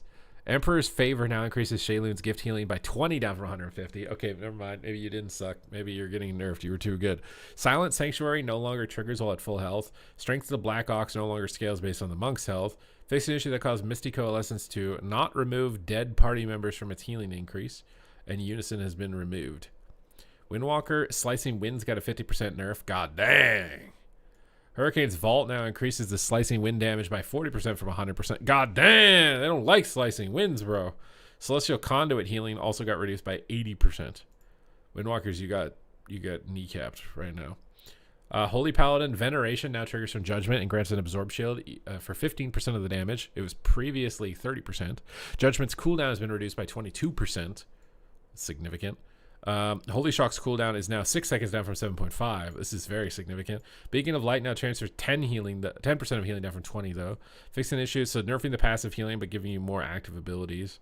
That falls in line with what they were trying to do in the overall approach to healers. They fixed an issue that caused Ringing of the Heavens to activate Aurora and Dawnlight from its free Divine Toll. That sounds like a nerf. See, sometimes I wonder if there's like little bugs in the game that are just like completely changing your class and we just don't know. Proc got 100% melee damage buff. For Ret, Light Within Apex talent, rank 1 has been updated. No longer grants Righteous Cause or Art of War when Avenging Wrath is cast. Isn't that a nerf? You're not getting like an extra proc. Judge, Jury, and Executioner now causes 1 holy power consuming ability to refund its cost. It was 2 previously.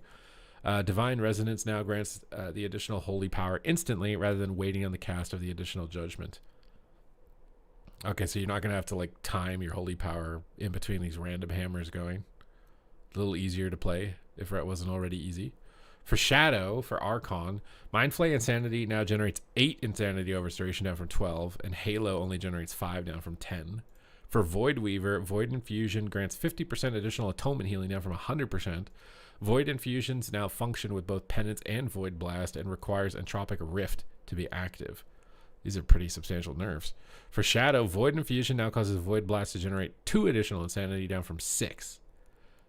A lot of insanity generation reductions there. For Discipline, the structure of the final gate's been significantly altered to facilitate more synergistic branching paths. Complicated lingo, I see. Mindbender has been redesigned. Evangelism summons a Mindbender to attack a nearby target for 12 seconds. Choice note with Archangel. So they took Shadow Fiend away. It looks like Mindbender's still in there, but it's going to be fused in with Evangelism. New talent, Searing Light.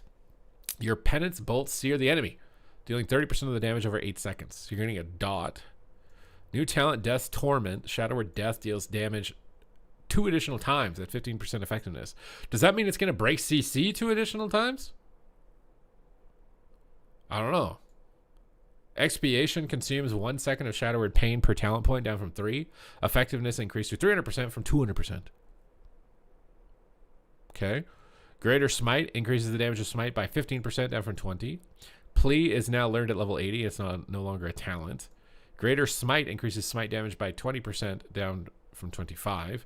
Evangelism no longer causes Power Word Radiance to have no cooldown. Instead, your next 2 casts of it are instant. Okay. Inner Light and Shadow is no longer a capstone in the talent tree and has been added back to the PvP talents. Okay. Archangel is no longer a PvP talent and is now a capstone in the talent tree. God dang, bro. They're just yoinking out the talents from PvP and then trying them out and like, nah, I didn't put that one back. Archangel has been redesigned. Evangelism increases your healing and absorption by 15%. So Archangel isn't going to be a separate keybind either. Ultimate Radiance no longer causes Powered Radiance to be instant cast. Instead, it reduces the cooldown of Evangelism by 45 seconds. So Evangelism is a very important part of your class now, because you're not going to get baseline instant radiances It's going to be based around that window. Ultimate Radiance increases the healing of Powered Radiance by 15% though, from 10. Atonement heals for 50% of the damage, down from 60. Mind Blast got nerfed by 30%. Depths of Shadow has been renamed back to Shadow Fiend. Shadow Fiend's passive effect now appears in the spell book for use with its associated glyphs. So Shadow Fiend is back, or it's not back, or it's passive. Divine Procession increases Atonement duration by 2 seconds from 3, down from 3. Void Shield chance to trigger is slightly reduced. Void Shield now prefers a target without your Atonement. Void Shield reflects 25% of the damage, though, up from 15. Void Shield reflect damage no longer scales with damage modifiers. Flash healing increased by 30%. Smite damage increased by 40%. So buffing the direct heals, nerfing some of the passive heals. Evangelism cast Powered Radiance at 150% effectiveness, down from 200. Occultist increases shadow damage and healing by 15%, down from 20. Purge the Wicked increases holy damage by 10%, down from 15. Powered Radiance healing reduced by 15. Master of Darkness of Shadow and Atonement healing increased by 3% per talent point, down from 5. It feels like nerfs mostly, though. When healing full health targets with Atonement, the healing value is now reduced. Mindbender damage got buffed by 100%. Shadow Fiend now has a 40% chance to trigger instead of being based on the target's current health. So the Shadow Word Deaths, I guess, is going to be what's proccing your Shadow Fiend. For Holy, Cosmic Wave now increases the healing of Cosmic Ripple by 15%, down from 60. Significantly nerfing your passive healing. Flash Shield is getting a 30% buff. Prayer of Healing is getting a 15% buff. Prayer of Mending is getting a 25% buff, and all healing is reduced by 5%. I really think this is a good direction to keep hammering down on, because I feel like it's going to make the game way easier to understand. Like, I pressed a heal, HP went up. Instead of out of the mystifying nothing ether, my team's full HP now. I am so tired of the whole, this guy's at 10%, now we're full health. I'm just so tired of that. Keep going in this direction, even if it's not achieved with these changes here, please. Shadow Priest, developers notes. We're making some updates to Shadow's insanity economy, which has gotten too high. We are reducing insanity from primarily passive sources. We're also reducing the damage of a few spells to diversify the spec's damage sources better. You got that insanity tax. You guys are too insane. No more. You guys need to see a shrink. You're too insane. Idol of Yashar is being redesigned. While Shadow Fiend, Mindbender, or Void Wraith are active, your haste is increased by 10%. Well, didn't this have some weird, like, negative effect on it? That just sounds way better than what I remember that one as. Shadow Word Madness now heals you for 30% of the damage done, like Devouring Plague did previously. I also want to know, Shadow Word Madness, I think, is a magic spell, so it's dispellable by all healers instead of a disease. But it means that the classes that could dispel diseases can't dispel it now, so I don't know. It's like I feel like it's a nerf to it, because then a healer's just going to wait till you dogpile all of them in and then dispel all your damage. Shadow Fiend, Mindbender, and Void Wraith now generate 1 insanity per attack, down from 2. Void Volley and Void Torrent can no longer trigger Idol of Cthulhu. God dang. They don't like it. You guys have had like 1 build, so I feel like they're trying to bring up your charge and nerf some other elements. Shadow Fiend now has a 40% chance to trigger instead of being based on the current target's health. Void Tendrils and Void Lashers from Isle of Cthulhu now last 10 seconds, down from 15. But they do the same damage faster. Void Tendril and Void Lashers generate 5 insanity, down from 15. Fixing issue causing Tormented Spirits not to function. Tormented Spirits chance to trigger reduced by 40%. Fix an issue causing Idol of N'Zoth to sometimes generate the incorrect amount of insanity. See, stuff like this makes me worried sometimes. Idol of Yogg-Saron now requires 20 stacks to summon, down from 25. And Shadow Word Madness damage, though, got nerfed by 30%. Didn't we just buff it here? It heals more, but it does less damage. Shadowy Apparition damage reduced by 30%. Haunting Shadows now increases the duration of Shadow Word Pain, Vampiric Touch by 1 second, down from 1.5. Depths of Shadows renamed back to Shadow Fiend. Shadow Fiend's passive effect now appears in the spellbook to be used as associated glyphs. So I'm guessing Shadow Fiend's back, but it's not an active ability. Mindbender is no longer affected by glyphs that change Shadow Fiend to a different creature. Mindbender damage got buffed by 100%. The final rank of Void Apparitions now has a more detailed tooltip, and Void Volley is no longer visible to allies in dungeons and raids. Because maybe it's a good thing. You take some of the animations, Unicorn Vomit. Rogue! There's stuff for you. There's actually stuff for you. Deathstalker. Darkest Night. Increases the damage of your next Envenom or Eviscerate by 30%, down from 40. Okay, it's nerfs. You got nerfs. Hunt Them Down has been reduced by 20%. For Subtlety Rogue, Corrupt the Blood has been redesigned. Deathstalker's mark damage increased by 25%. Is that a massive redesign? It just makes it do more damage. Symbolic Victory now triggers from Shadow Dance. It was previously Symbols of Death. And now increases the damage of your next Eviscerate or Black Powder by 15%, down from 18. So that's just consolidating to keep up with the fact that they deleted symbols. Nothing major. Fatebound. Tails Fatebound coin flips damage has been reduced by 20%. This previous note had been reduced by 50% was incorrect. It was always 20% reduction. Its damage has not been further reduced. So this again, these are just like typo corrections. Maybe there's not anything for you guys. Subtlety Rogue. Nimble Flurry effect now applies to auto attacks, Unseen Blade, and Coup de Grace. Effect no longer applies to Backstab, Gloom Blade, Shadow Strike. So it's passive. Entirely passive now for Trickster. Assassination got a 16% damage reduction nerf across the board and a 20% auto attack damage nerf on top of that. Fatal Concoction, though, increases the damage of your weapon poisons by 20 to 40, up from 15 to 30. So more poison damage. Oh, just overall weaker, though. For Outlaw Rogue, instant poison damage got a 50% buff. What about wound poison? Blade Rush damage to your primary target increased by 15%. I think there's a big emphasis on Blade Rush with this patch with the Apex talents. Scoundrel Strike damage increased by 15%, and Made Gosh damage increased by 150%. But all of your damage is nerfed by 16%. So your builders and finishers nerfed, but these abilities are stronger. For Subtlety, oh my god, this is a big one because they pruned a lot from you guys. Umbral Edge. Shadow clones deal 15% increased damage. Cheap Shot creates a Shadow clone to Shadow Strike the target for 50% of the normal damage as Shadow. Kidney Shot creates a Shadow clone to eviscerate the target for 50% of the normal damage as Shadow. More damage and stuns. Black Powder damage reduced by 9.6. Secret Technique damage, that was increased by 8.5. Improved Secret Technique bonus increased to 15 from 10. Replicating Shadows damage bonus to Shadow clones reduced to 15 from 20. Not really a lot, honestly, for Rogue. For Shaman, for Farseer, all Ancestor healing reduced by 40%. More nerfs. For Restoration, Mystic Knowledge now increases the recharge rate of Riptide by 10% down from 30. Again, I mean, this falls in line with what they want to do. No, less instant healing, less passive healing. So likely this is just part of the wave. For Restoration Totemic, Surging Totem healing rain effectiveness is increased by 20 down from 30. Split Stream now causes Healing Stream Totem to heal an additional ally at 30% effectiveness down from 100. Way less cleave passive healing. Whirling Water causes Healing Wave to heal an ally instead of your healing rain at 50% effectiveness down from 100. For the class, Primordial Bond being redesigned. Your Earth Elemental no longer taunts nearby enemies or generates threat, and instead increases your maximum health by 15%. Earth Elemental now clarifies its threat and taunt behavior in its tooltip. Earth Elemental no longer increases the maximum health of the Shaman. This effect has been moved to Primordial Bond. So you'll choose between a talent that makes your Earth Ellie have more health, I guess, versus a talent that makes you have more health during Earth Ellie. Something like that. Just trying to make it easier to understand for someone who doesn't know that that's a thing in the game, I guess, which is fine. Elemental Molten Wrath now increases Lava Burst damage by 15% down from 25. Echo Chamber now increases Elemental Overload by 25 down from 40. I wonder if, like, I feel like Ellie and Frosty K on like betas and PTR and stuff, they always get nerfed. I wonder if it's like you guys that play them test them too good on this. And like the other classes that don't get changes, it's like there's no one good enough testing them, so they don't get like the data to adjust them. Like you got the good players need to stop testing and then you stop getting giga nerfed. Primal Storm Elemental Storm Fury now deals its full damage over 4 seconds down from 8. Fire Elemental's Fire Blast damage is increased by 500%.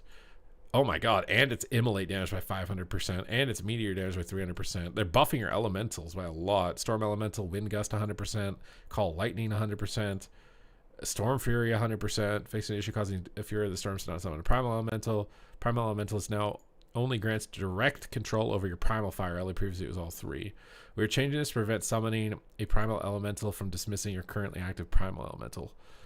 Power of the Maelstrom now has a 15% chance to occur down from 40. And randomness of Power of the Maelstrom has been updated to be more consistent, fixing an issue causing Offering from Beyond to not reduce the cooldown of Stormkeeper properly. Echo of the Elements has been removed. Echo of the Elements, is that not your... I have to do some research on this, or someone can let us know in the comments down below how big that is, because I thought that was a big thing. For Resto Shamans, Coalescing Water's been redesigned. Healing Wave and Chain Heal increase the initial healing of your next Riptide by 30%, stacking up to 2 times. I like that. Benefiting your instant healing through your casted instead of the other way around. Chain Heal, healing increased by 15. Chain Heal mana cost reduced by 10. Healing Waves, healing increased by 15. Whispering Waves now duplicates 10% of healing from Healing Wave from 15, but they nerfed all healing by 5%. So it seems like a good first wave for healers. For Warlock, Diabolus, Touch of Rancora now increases the damage of Hand of Gul'dan, Chaos Bolt, Rain of Fire, Shadowrun by 20% down from 100. God damn, I told you guys wouldn't get away with it. I told you guys in the previous video. So you guys, Warlocks, you ain't going to get away with this. Eye Explosion damage reduced by 30%, but not affected in PvP. For Affliction, your Wither damage is getting nerfed by 35%. See, Affliction's in this weird spot where you can proc like Malevolence now, and procking Dark Soul, and what's the proc rate? And I feel like that's going to cause a whole haywire of issues, but let's see what else they've got here. For Soul Harvester, Demonic Soul has been updated. A demonic entity now inhabits your soul, allowing you to detect if a soul shard has a succulent soul when granted. Consuming a succulent soul unleashes your demonic soul, dealing shadow damage to all enemies within 10 yards of your target. Damage reduced beyond 8. So just a little bit of extra AoE, nothing major. New talent for Affliction. You guys just get new stuff every time. Nether Plating. Adorns your Dark Glare with armor forged from within Antorus, increasing their armor by 10%. Why the hell do you care about how much armor your Dark Glare has? Eye Beam now jumps up to 4 additional targets and deals 10% increased damage. So it's going to be hitting more people for more damage. Fatal Echoes has been updated. When Unstable Affliction expires, it has a 10% chance to reapply itself up from 4. That's really good. Feraldir's got those like proc bites. You got the proc UAs. Call of the Week has been updated. Casting Unstable Affliction and Seed of Corruption reduces the cooldown of Dark Harvest by 3 seconds. So it's a pretty good synergy. Summon Dark Glare has been updated. It summons a Dark Glare from the Twisting Nether that increases the damage of Agony, Corruption, Wither, and Unstable Affliction by 20% while active. The Dark Glare will serve you for 20 seconds, blasting its target with shadow damage, increased by 10%, down from 45, for every damage over time effect you have currently on their target. So they're trying to make Dark Glare more AoE and less single target, but then they also buff Dark Glare's Eye Beam by, say, 80%. We are adjusting Summon Dark Glare in Midnight's update. While pooling soul shards will still be valuable with this newer design, it deviates from the snapshot gameplay, should make pressing Unstable Affliction offer its summoning more worthwhile. Additionally, we are moving some of the conditional power of Dark Glare's Eye Beam into its baseline power so it stands as a powerful cooldown while keeping some of the skill expression and the dot maintenance. Unstable Affliction, though, got nerfed by 25%. Agony got nerfed by 40%, but not in PvP. Malevolent Visionary has been completely removed. Demonology. New talent, Hellbent Commander. Your demon deals 2% increased damage, or all your demons deal 2% increased damage for each demon you control. My god, bro, maybe you are going to get away with it. New talent to Hell and Back. Power Siphon and Implosion summon 1 Imp Gang boss for every 2 Wild Imps sacrificed. Wild Imps summoned this way gain Unstable Soul. God. Unstable Soul increases the damage done by 100%, and Fellfire Bolt now jumps to 3 additional targets. Doom damage increased by 50%, but not in PvP. Doomguard got an 80% damage increase. Hand of Gul'dan got a 20% damage increase. Wild Imp Fellfire Bolt got a 50% damage increase. Felguard got a 60% damage increase. Grimoire of the Fell Ravager got a 120% increase. And Grimoire of the Implore damage got a 120% increase. However, they removed Evil Eye and Eye of Gul'dan. I mean, I feel like Demo just got juiced even more. I was not expecting that. Destruction. They've moved a bunch of your talents. New talent, Inferno. Reduces the cooldown of Summon Infernal by 30 seconds. And increases your mastery by 3%. God damn, bro. You're going to be summoning so many rocks. So many pop rocks. New talent, Raging Demon Fire. Channel Demon Fire fires an additional 2 bolts. Each bolt increases the remaining duration of Wither on all targets hit by 0.5 seconds. Meh. New talent, Devastation. Increases the critical strike chance of your destruction spells by 3 to 6%. Okay, just 6% more damage than Chaos Bolt. Dimensional Rift is now passive, and it's been redesigned. Chaos Bolt and Shadow Burn have a 10% chance to rip open a hole in space and time, which will open a random portal that damages your target. So just reducing keybinds. Ruin has been redesigned. It increases the critical strike damage of your Destro spells by 15 to 30%. Avatar of Destruction has been redesigned. Casting Soulfire summons an Overfiend. Opening a Dimensional Rift has a chance to summon an Overfiend instead. That's how we're going to be summoning our little Chaos Bolt pets. That's way better. That's way better. Summon Overfiend now generates 1 soul fragment every 1 second and casts Chaos Bolt at 60% effectiveness. And its summoner's target lasts 8 seconds. Chaos Bolt has been added to the Destruction talent tree. It was previously learned at level 10. Chaos Bolt damage reduced by 35%, but not in PvP. Conflagrate damage reduced by 35%, but not in PvP. Incinerate reduced by 25%, but not in PvP. Lake of Fire damage got reduced by 50%, which is what the damage after your the Hail is the name of the ability that puts Immolate on everything. It's AoE. Soulfire now has a 3-second cast time down from 3.5. The following talents have been removed: Blistering Atrophy, Demon Fire Mastery, Minari Erudition, and Mark of the Ruvarad. I mean, I feel like Warlock, you guys are out of control, bro. You guys, this is too much. This is too much. Warrior. Hero talents, Colossus. Thunderblast got a 100% damage increase. Several talents in the Warrior class tree have changed locations. New talent, Stance Mastery. Your stances have additional effects. Battle Stance increases the critical strike damage of your abilities. Berserker Stance increases your auto attack speed. Defensive Stance, when an attack deals 20% of or more of your maximum health and damage, it's reduced by 15%. My God. That's a good one. Javelineer has been redesigned. Range of your throwing weapons is increased by 5 yards. Damage dealt by Champion Spear, Shattering Throw, and Wrecking Throw increased by 20%. Shattering Throw and Wrecking Throw silence non-players for 3 seconds. I mean, you may as well let it silence, you know? Thunderclap damage increased by 100%. Rend ability initial damage increased by 60%. Second Wind healing while you are below 35% increased by 100%. Bro, they wanted to nerf the passive healing all the healers, but that's a lot. But they removed Last Stand, which is like a proccing kind of like save you ability. Didn't want that. For Arms Warrior, Master of Warfare, Apex talent has been updated. Your single target abilities can now trigger Master of Warfare. It was previously Overpower. All damage increased by 20%. Thunderclap, though, was nerfed by 20. The following talents have been removed: Storm of Swords and Initiative. For Fury Warrior, new passive Titan's Grip, Single-Minded Fury. You can transmogrify your two-handed weapons to use one-handed weapon appearance. Okay, good. I was going to say, if that's a talent, don't make them put a talent for a transmog. Fury is the iconic dual-wielding warrior spec, and Titan's Grip provides a unique take on that fantasy. We also know that many Fury players want a different look. We've had several iterations of single-minded Fury in the past to enable that fantasy. With the advent of Transmog 2.0, we have the opportunity to allow players whichever weapon appearances they prefer for their fantasy without having to spend talents or fight with loot spec rules. Good. Apex talents, Rampaging Berserker has been redesigned. Rampage grants a stack of Berserk, which will increase strength by 1% for 8 seconds. Multiple applications may overlap, similar to Iron Fur. Recklessness now reduces Rampage rage cost by 15 to 30, increases Rampage damage by 5 to 10. Recklessness grants 3 stacks of Berserk, and the duration increases by 50%. I think so you don't have to like worry about whether you save your Wreck or not. This makes it just way less of a headache. Thunderclap also got nerfed by 60% though. For Prot Warrior, several talents in the Prot talent tree have changed locations. New talent, Last Stand. Activating Shield Wall increases maximum health by 30% and instantly heals you for that amount.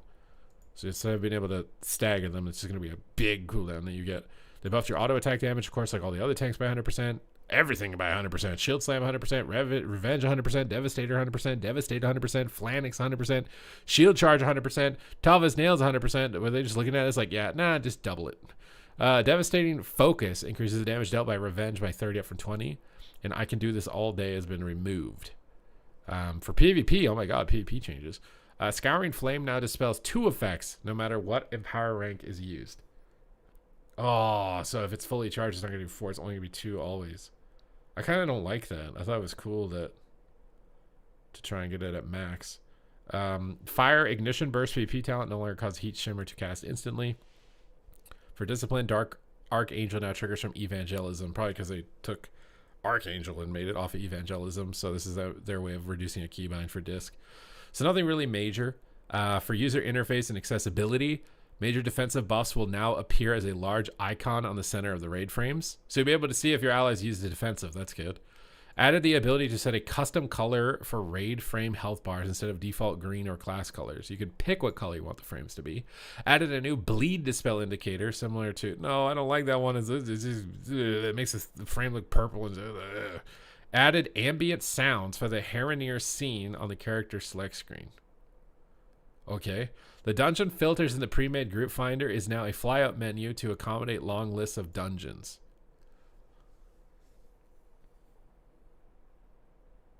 Okay. Art has been added for journeys in the adventure guide. New accessibility for combat and audio alerts. Added support for announcing player and target spellcasts. Settings include whether to announce them at a start of the cast or at the end. Oh my god, you can have Gladiator Losa in the game. Use Fireball. I guess it would announce everything though. Might get overwhelming. Added support for announcing when the player's target starts casting an interruptible spell and when the player's target is interrupted. That's kind of OP. Added support for reading your primary resources, mana, energy, rage, etc. Settings include percentage, thresholds, format, and throttle. New interface damage meter. The avoidable damage taken category now displays a message notifying the player if they are in a non-supported instance. Changing the displayed segment of one window will change it for all of them. Increase the stacking priority of the source window so that it appears above most of the UI elements. Change the minimum allowed height of the damage meter in edit mode so it can be sized smaller. Fix an issue where damage meter sessions were being cleared with, when changing zones. Oh yeah, because you leave an arena and you couldn't even see what happened in it. So hopefully that's going to be part of it. For nameplates, they fixed an issue where Castbar Spark appeared incorrectly for nameplate sizes. What about them going under the ground?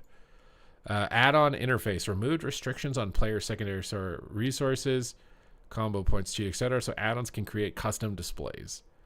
Added a new smooth animate option to status bars, health bars, mana, and cast bars, etc. to allow add-ons to avoid performance issues. So you can just customize more stuff. Added several new APIs. Oh, so if we don't want to use their health bars, we can just change it.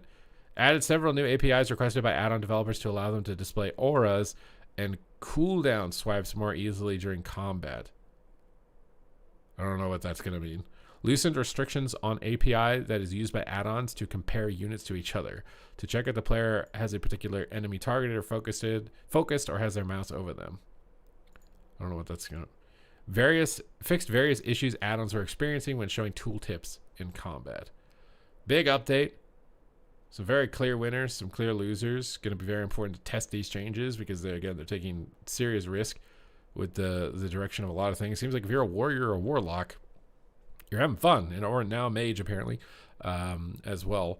But this is going to require like a lot of hands-on testing to see the extent of this. But there was a couple little nuggets in this update I think that were definitely worth checking out throughout this post, and also just getting an eye on the direction that they're taking the game. So I hope you guys enjoyed the video. Thank you guys very much for the support as always, and I will see you in the next one. Okay, stream, we're back. I can read the chat again. I don't know if anyone has subscribed. I don't know if anyone donated and I missed it because I did not have my chat open. So if you typed something, donated something, and I missed it, please let me know because I did not see your stuff. You can't find it? Well, you'll be able to find it off my YouTube video that I'm about to upload, okay? I always just search Blue Tracker.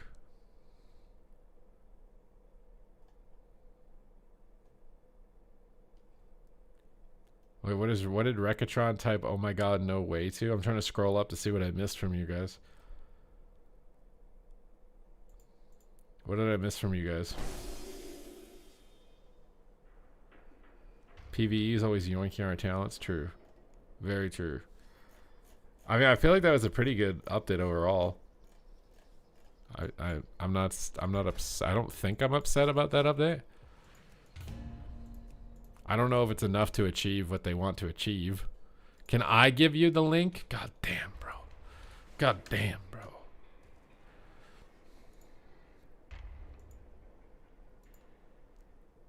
There you go.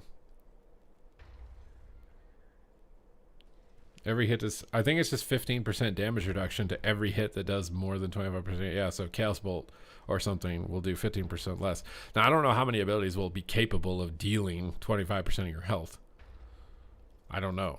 Because, like, right now it's a lot. But if they nerf crit damage, it might not be that much.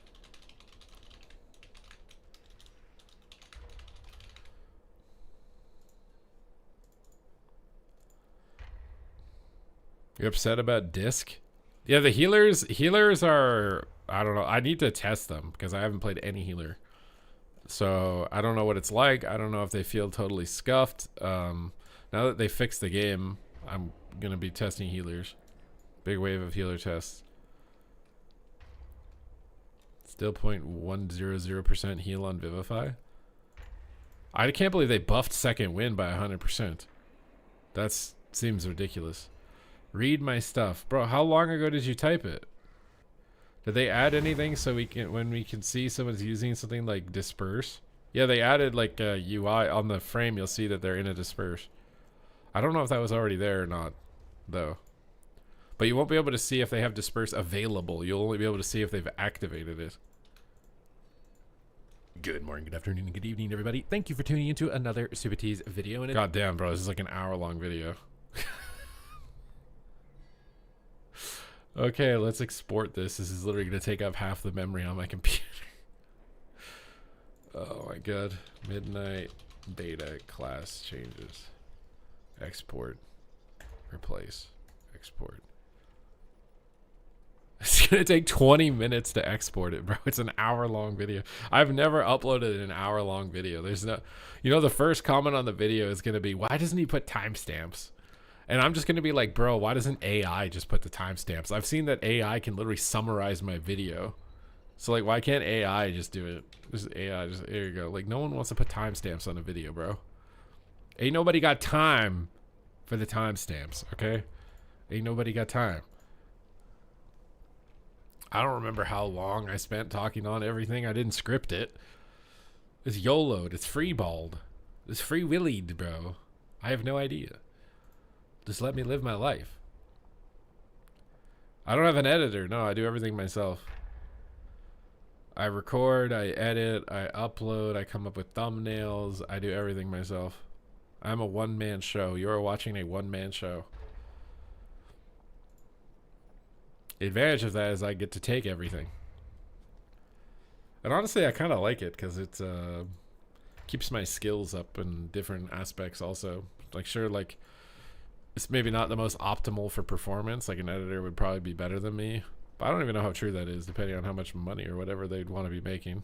Not like my channel makes, like, insane bank that, like, they'd be, like, going on, you know, head over heels and stuff for my content or whatever, but I like just doing everything.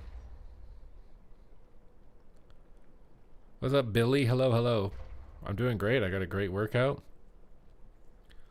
I'm repping the 80-pound dumbbells for incline bench press after my elbow injury. I'm so happy.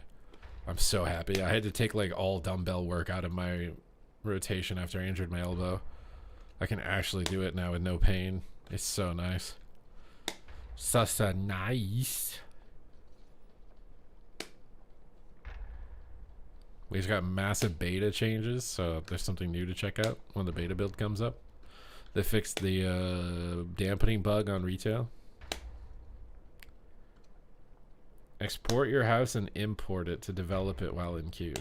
I think the issue is that I need to go and buy stuff. I need to go fly to random vendors and buy stuff. But like, you need like random currencies from those expansions for some of it.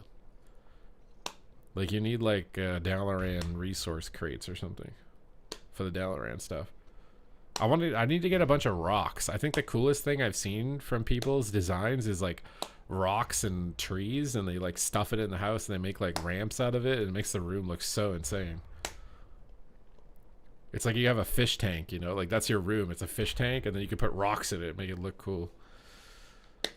I'm just getting back into pressing movements after tearing my big bicep. Oh, that is wrong. I didn't go that extreme. That is pretty brutal. Bro, I would be terrified of that happening again if that ever happened to me. That's why most of my bicep training, like, I just do it through back exercises. Like, pretty much every back exercise is also a bicep exercise. The only bicep isolation movement that I do is crossbody hammer curls, because it targets the brachialis and it targets the forearms, and I don't have a lot of work, even other compound movements that target that. That's why, to me, if you're doing like push pull leg or upper lower, I feel like you only need to do the cross hammer curl for biceps, because all the other back movements will target your biceps. Can't you buy rocks from the smuggler? Yeah, but it's like limited, like 4. You need like hundreds, bro. I don't know where you get like hundreds of these rocks, but I swear these rooms are more like fish tanks and you're just putting rocks in them to make them look cool. Wait, it's unlimited? I can buy unlimited rocks, and they're only 50 gold each, or do they increase as you buy them? Vamp Curry, hello. Wait, this would have made the housing so much better. I thought you could only buy 4, and I was like, bro, how do we get into your guild? It's not even, I don't even, I just went to this. I don't even know what my guild is, bro. It's Poggertown. I don't remember why I got invited. I don't know who's in it. I know Leek is in it because he came in saying he took the house next to my house.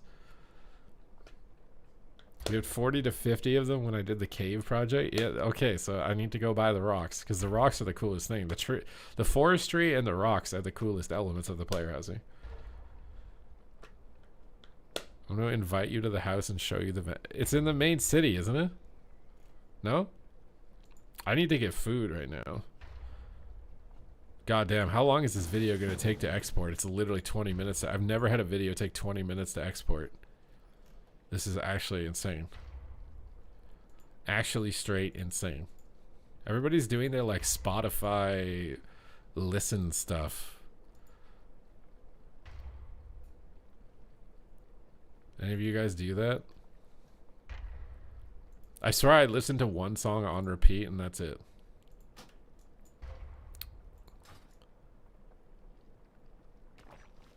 Emerald Dream Portal. What do you mean portal? In your house?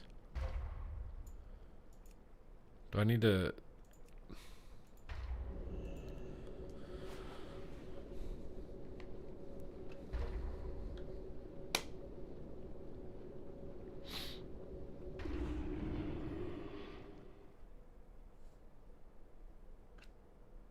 So if I buy the rocks on this character, is it account wide? Or do I have to buy the rocks per character? Bro, you just wanted to show me how you leveled up your house from yesterday, dude. That's the only reason you invited me. You invited me because you wanted to show me and flex your PvP only sign. And like all the different flags and shields and all the spikes and the Christmas lights that you put on. This is the only reason you invited me, isn't it? Be honest. I mean, it looks cool, but be honest. This is the only reason you wanted this to happen, is you wanted to show off your leveled up PvP house.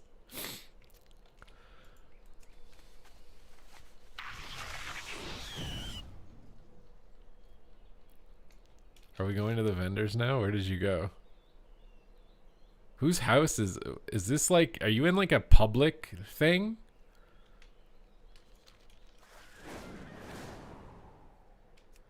The druid in you would like that. All these other guys have like basic houses compared to you.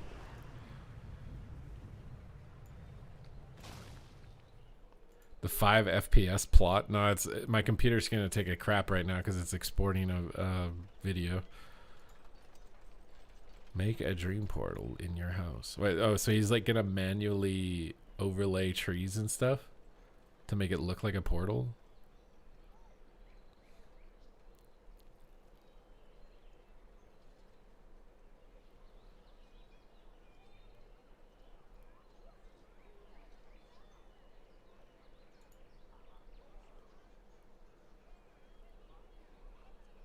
Is he gonna shrink this and put it under the ground? Wait, you can put a window under the ground? What the hell is the point of a window under the ground?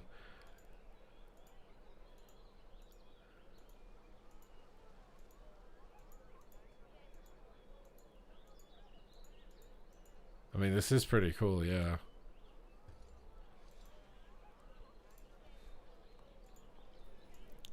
Where did Rekatron go? Where's the rock and the tree vendor? I want more rocks and more trees.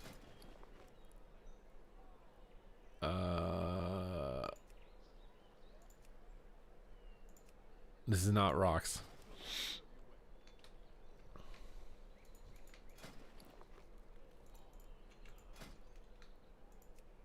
This is not rocks. They're gonna put a BIS mount as a world PvP reward? Yeah, Slayer's Rise is the PvP zone, I'm pretty sure. What does the mount look like? Do you have a link for the mount? Okay, so I should just buy all of these. I can just buy infinite amounts of these. Dude, this is the gold sink, bro. This is the gold sink. Why do I have to do this? What the hell? Wait, is this stuff that only goes outside your house, or?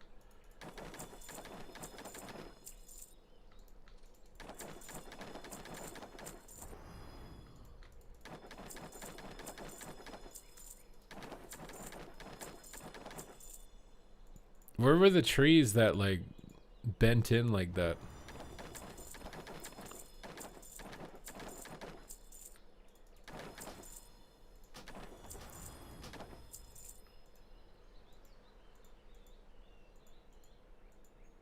Was it this tree?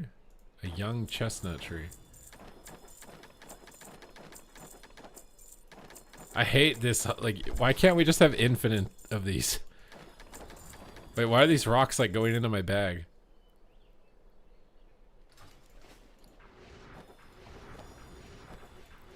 What the hell?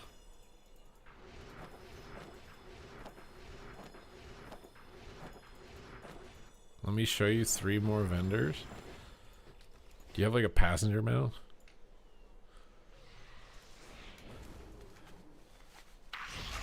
Let me follow you on this mount, bro. You have a 1100. They probably put a limit because they didn't want you like spelling offensive messaging. You know what I mean? Because it's probably way harder for like their auto ban system to detect you doing like, you know, like racist imagery basically, right? Like I can imagine that you could probably draw you know, I don't know in the word I could say without getting flagged on YouTube for it. I know about this vendor. I don't care about this one though. This one had crappy ugly stuff. I mean, I guess maybe this window could be good for making a portal. I never thought about making a portal or whatever.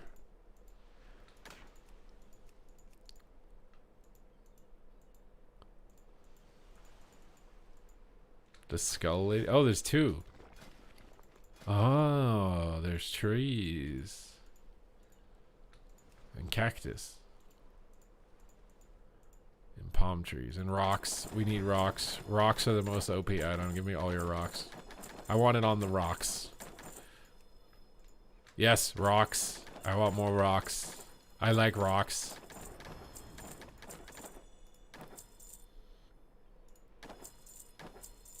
Why do they go in my bag? I don't think these are account wide, bro. I think I'm getting trolled.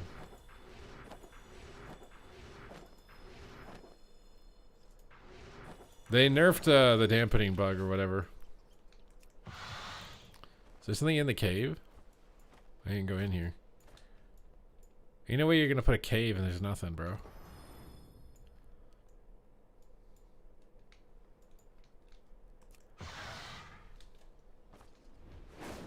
Should I go look at Rekatron's gaming chair and see what happened?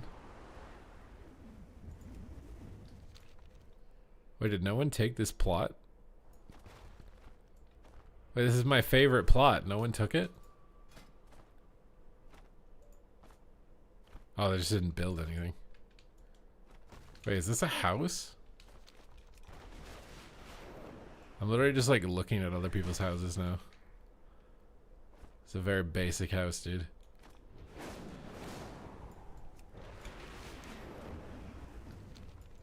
I feel like the houses are too far apart. I don't know if they did that on purpose so you wouldn't have to be like, your house is ugly, I don't like it next to mine or whatever, but you are trespassing and will be removed. God damn, bro.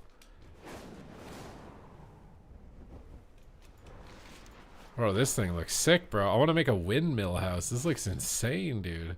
Wait, this looks way cooler than the player houses, dude. Like, I want a windmill house. That's a very regular ass cozy looking house. I like that he made a sidewalk out of the rocks though.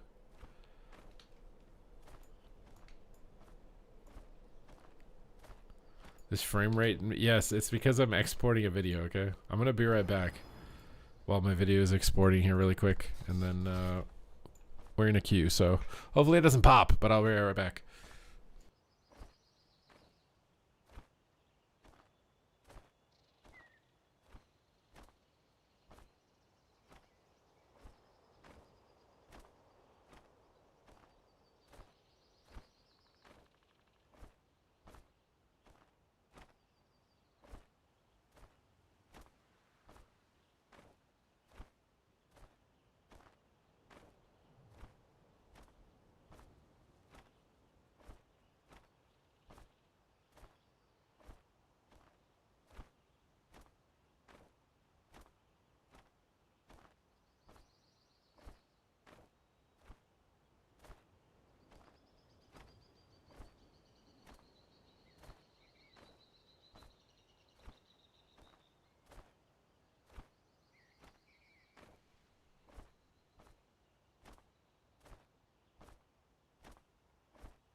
Oh my god, Vivica is still here.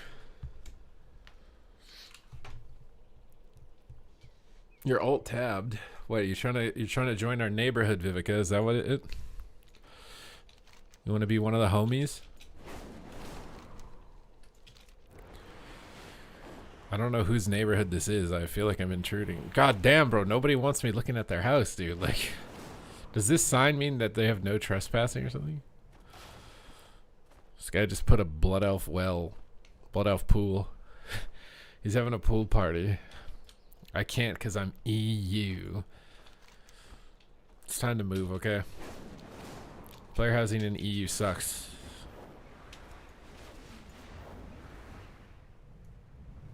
That guy has 3 houses. Oh wait, what? That's not a house. Wait, why would they not let you build a house on the coolest island in the neighborhood?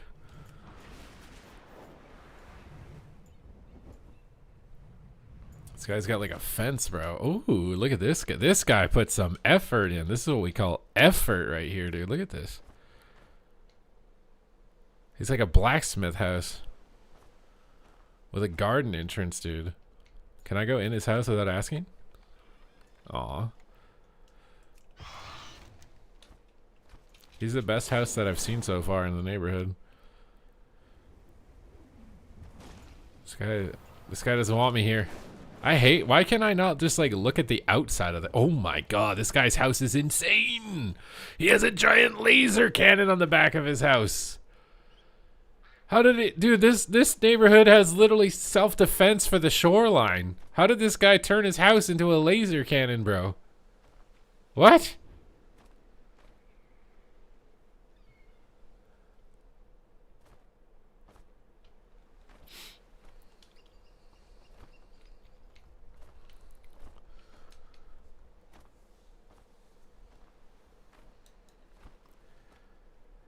Now we need to follow Ultima Online and they collapse when someone cancels their sub, so everyone can fight for the stuff inside. Wait, the stuff inside?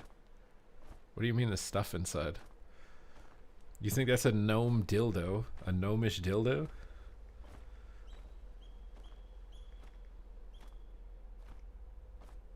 So I'm just putting my food that I got in my phone before I forget.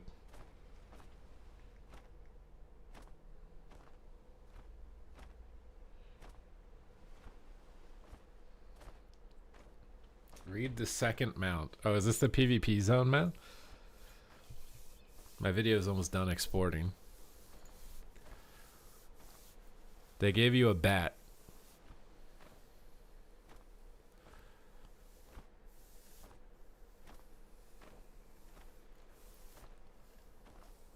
What do you mean the second one? It's a bat, bro. They're literally giving it looks like a bat. It drops from Slayer's Dulium Trove. It's the fastest mount in the game.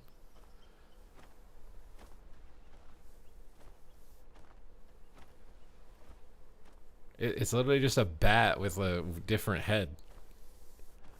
I don't want that. You're telling me I'm gonna have to ride that? Who said that I want that?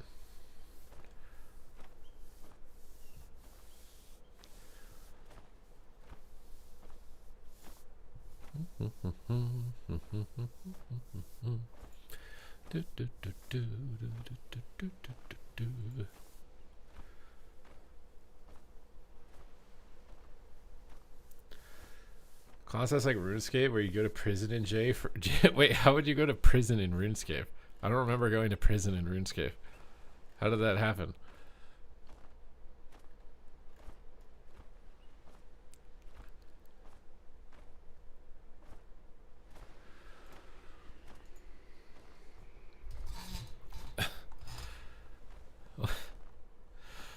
What is going on, dude? Wait, this queue is actually so long, though. Is it broken because I'm in the neighborhood? Wait, I need to leave. How can I leave?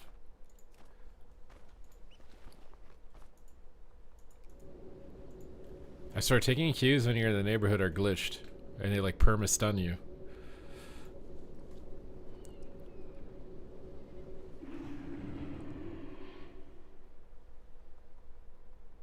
Ultima ruled. Do people actually like that you could just take the items from other people's houses? God damn. Ooh. I am tired, man. I am tired, man.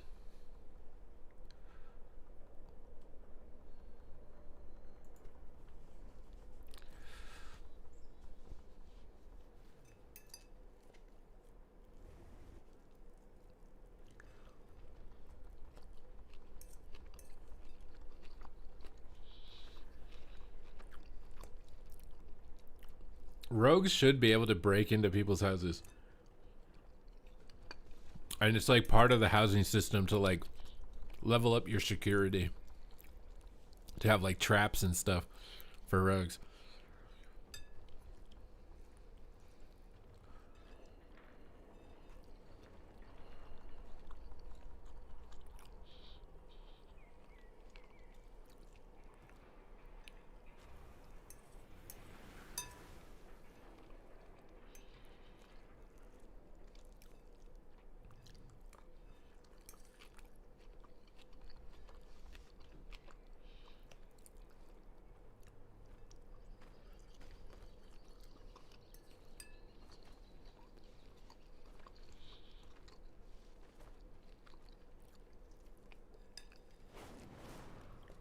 And no, part of you have to buy house insurance,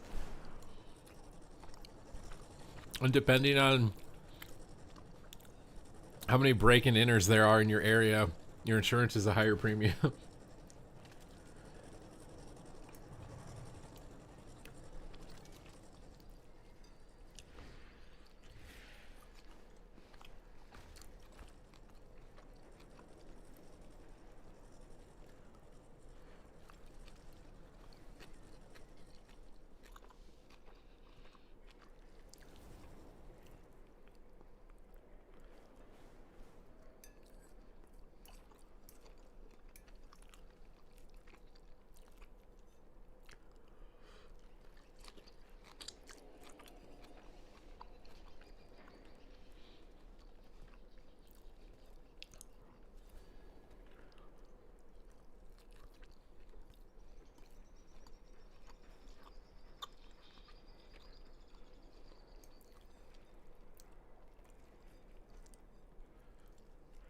Has anyone had an issue like getting the plot that they want?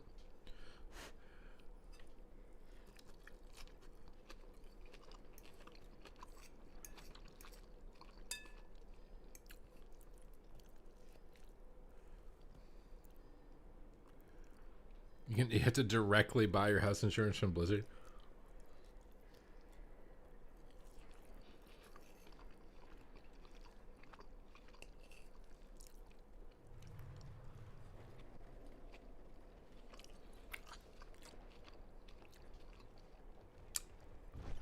Wait, there's night elf ones?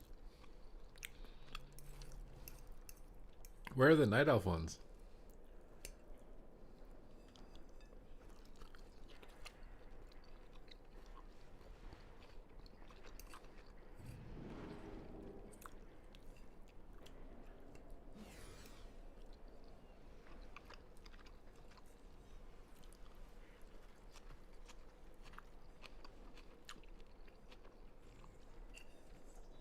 You just claimed a random plot? You didn't even care?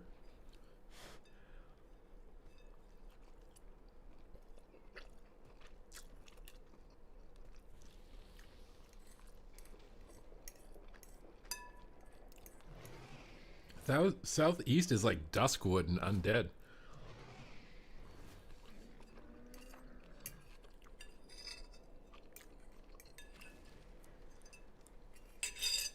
I don't think it's what you think it is.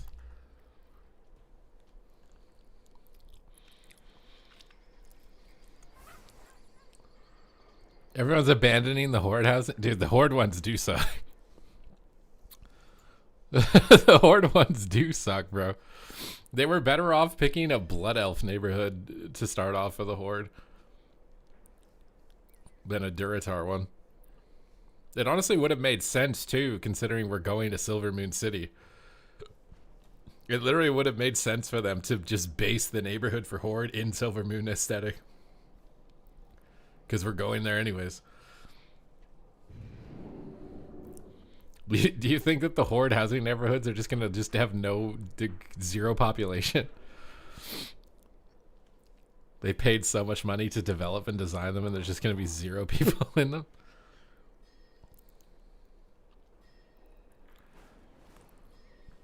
I think my video is finally done to upload, dude. God damn. Don't invest in Horde real estate. It's gonna tank, bro.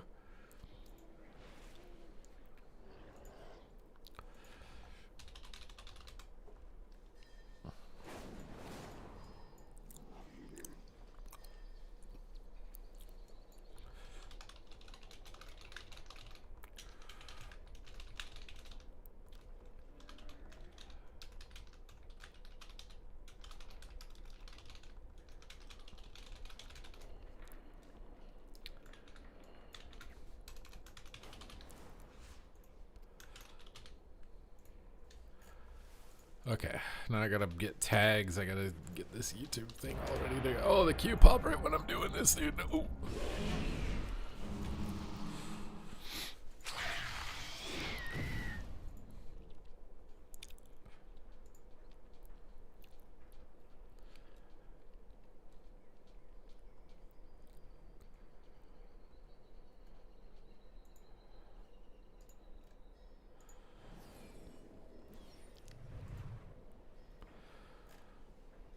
Okay.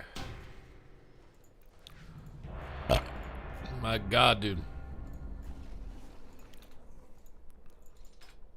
The Q dodging is real.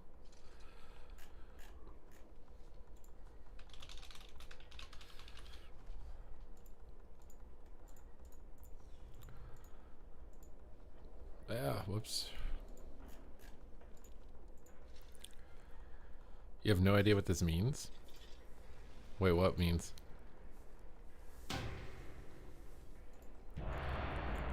Bro, can I stop getting this Q dodge when I'm trying to upload my video, bro?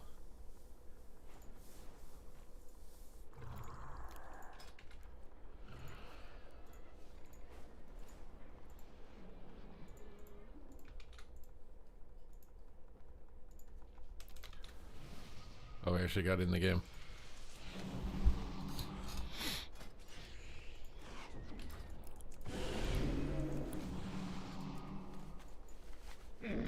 I swear they like nerfed timeout and damage reduction or something. I feel like way squishier than I did before. I need to make a thumbnail. Guys, I need to make a thumbnail. My thumbnail's not good enough.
Your game gets stuck on the final board. It's because you're queuing from a neighborhood or a player house.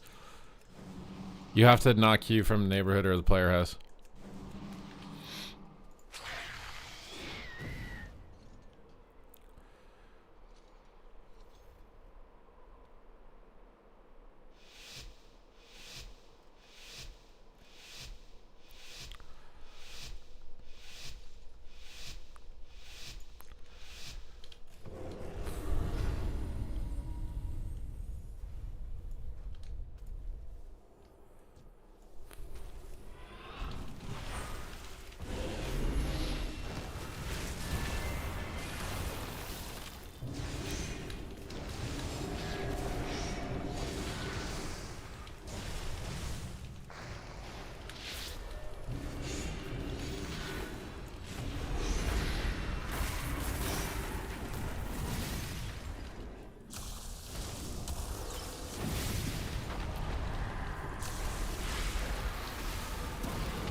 Fast Eddie, thank you for the 23-month sub.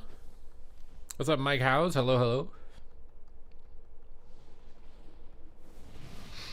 Twitch just gave me a 5-second ad. Well, you got lucky, bro. They're usually 5 hours. Did I read those notes right? Yeah, you did. I'm about to upload them, so don't read them again. Otherwise, people will have to watch my video. Okay?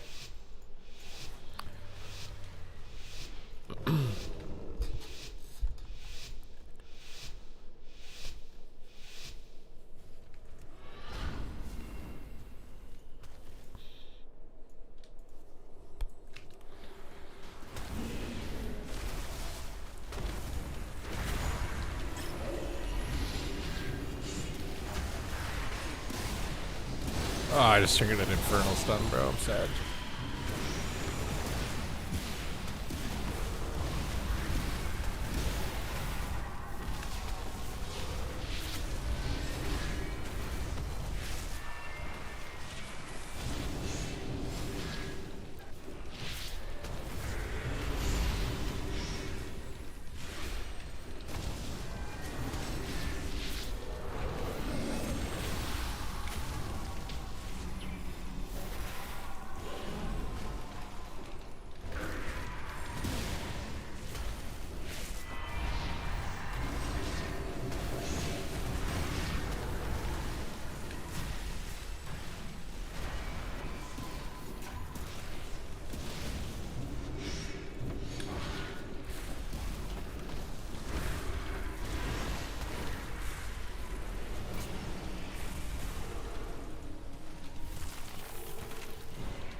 You like his name, bro? I'm playing with Jerk Daddy and F Boomies.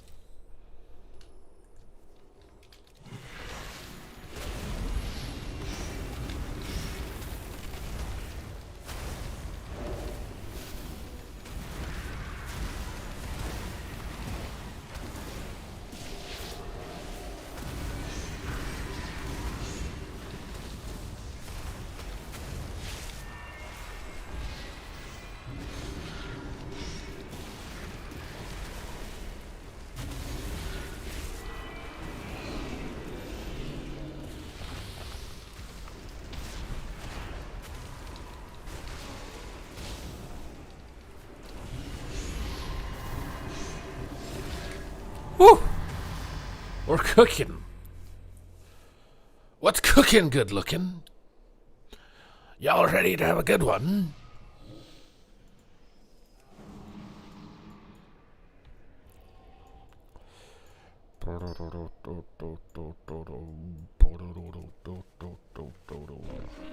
Have you played beta? I have not since they fixed the trinket bug. Although I've heard some messages from people that it's not that good. But maybe it's different now with the healing changes they just made on that big update.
Oh, that was close.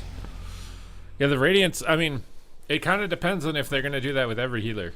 If one of the healers gets left behind with instant one-shotty healing, then it'll feel OP. But I think it's better for the game. I really think one of the reasons WoW is hard to watch is because everything's instant and it's 0 to 100. So you're just like, what's going on? They were at 10%, now they're 100.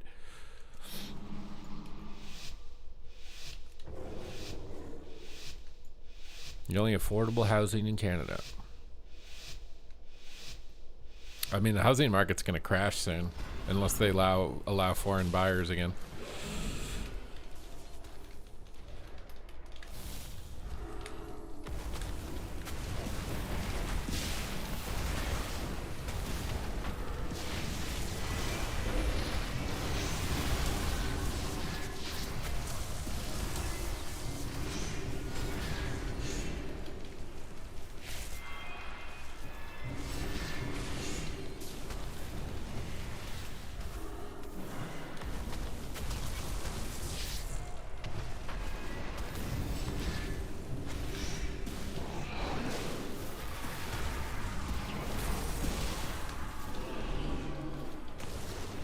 But that guy is really fast at moving his totem.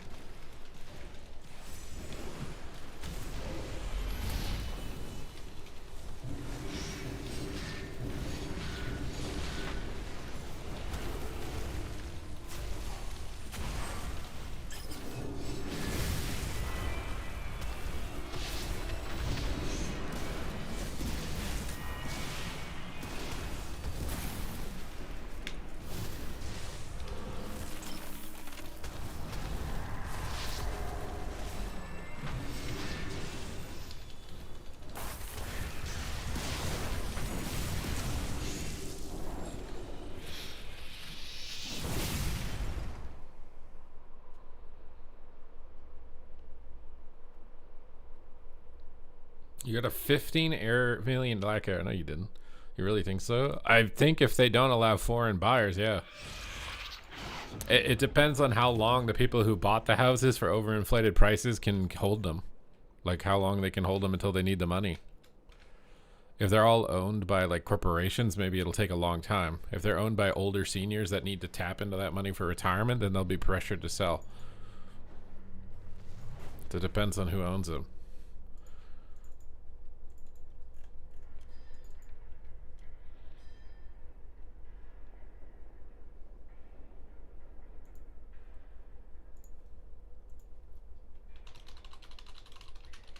Greetings, Danny. Hello, hello. We're in the process of updating some patch notes.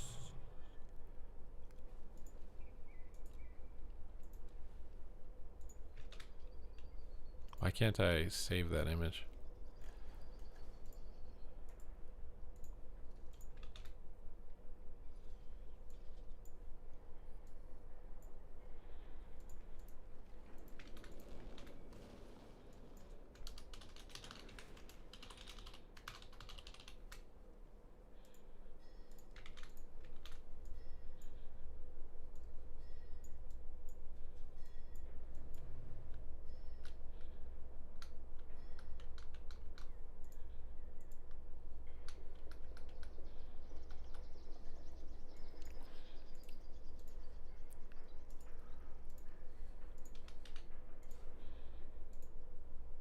Excited for Midnight PvP? I mean, it's going to be a work in progress, I think, for a bit, but I think eventually it'll be good with what they're trying to do. But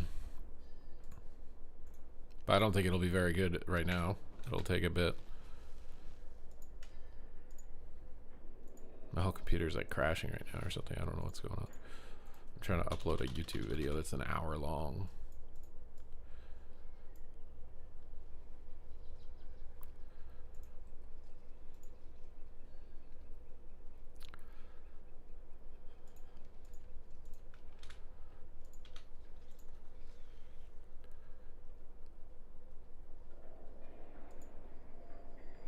What's up, Psyox?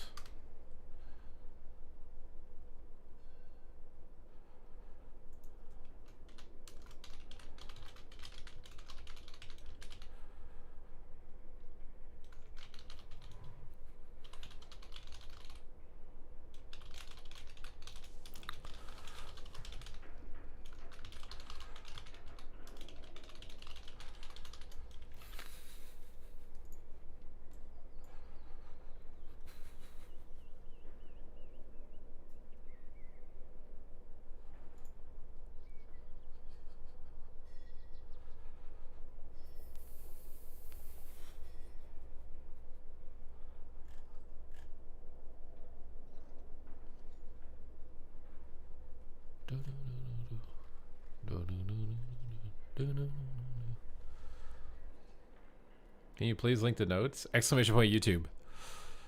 And you will find them.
This chat moving, he must not have seen it.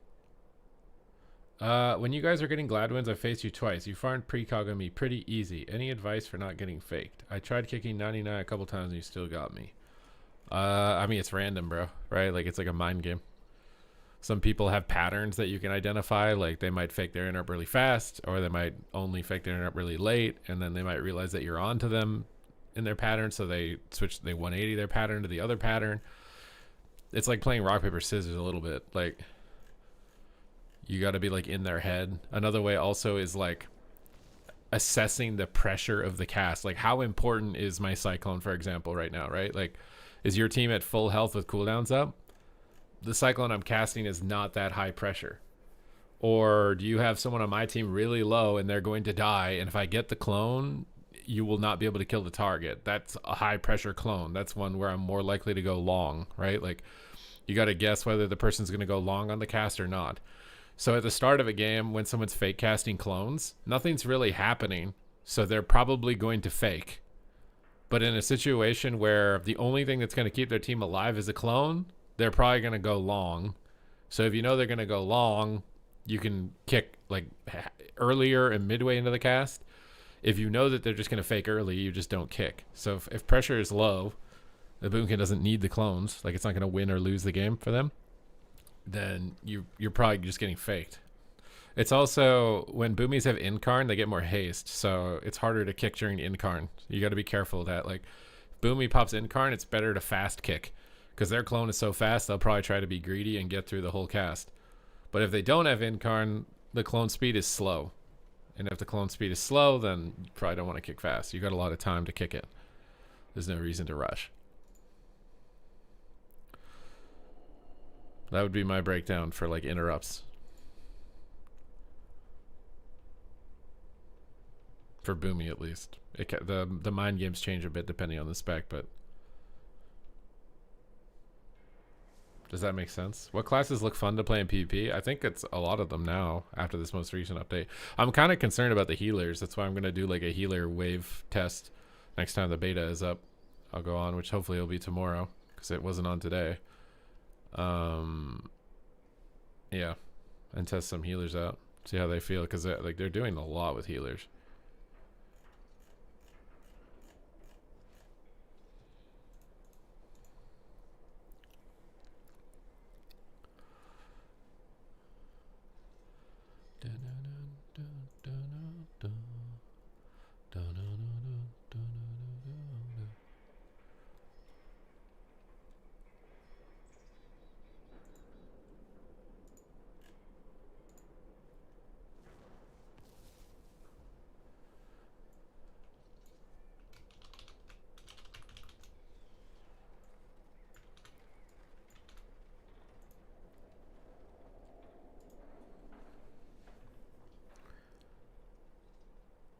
There's only old shit. You have to scroll to the bottom of it, bro. I don't know why they do the page layout like that, but you have to scroll literally to the bottom of the page and then scroll up from the bottom to find the date of the most recent post. That's just what I had to do too. I don't know why it's like that, but it is.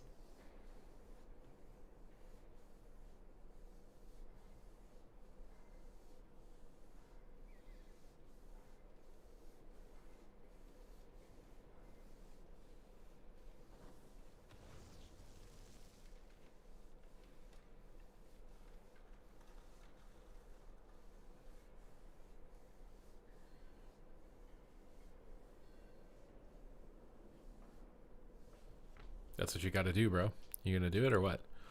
You gonna do it or you gonna sit there and complain? What are you gonna do? What are you gonna do? You gonna do something or are you gonna just complain? How long until the gaming meta goes back into a competitive meta, bro? I don't like the cozy casual meta where everyone's playing like cozy games and chill games, and I want the comp meta back, bro. People are sweating and try hard and trying to be the best. How long until we're back to that meta? How long until people are gonna get bored, bro?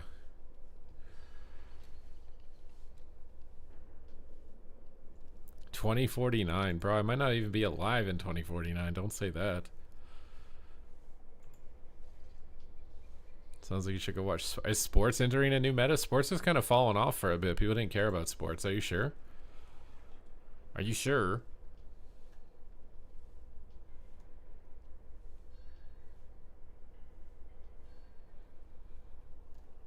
I see a bunch of people trying to get on this Chinese Titan Forge server. I might not be alive. Don't say that. Well, like, how old am I right now? I'm 34.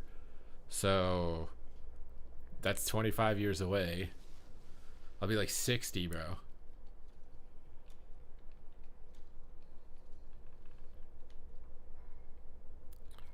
You know, I don't know if someone can confirm this or not. I saw it on TikTok, apparently. But if you want to use MAID, which is like medical assisted dying in Canada, which is supposed to be reserved for extreme cases, like you have like this completely debilitating disease, your life is horrible, you just want to end it type of deal. That's what the MAID service is supposed to be for. So you can choose to take a injection and then poof, you're gone. But apparently it's jumped up to like one of the highest causes of death in Canada. So that's obviously it's not being used only for extreme cases. But I also apparently you have to sign something before you do it that volunteers your organs for donation, and you have to do that before you take it. So like, I mean, I get like if you are at the end of your rope, you want to opt into it, you know, you met all the conditions, you've gone through all the paperwork or whatever, but I just feel like it's like they're harvesting organs, bro. Like what?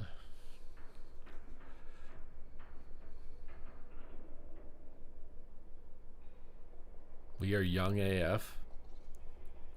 Tell that to the wrinkles on my forehead, bro. Tell that to my sagging skin.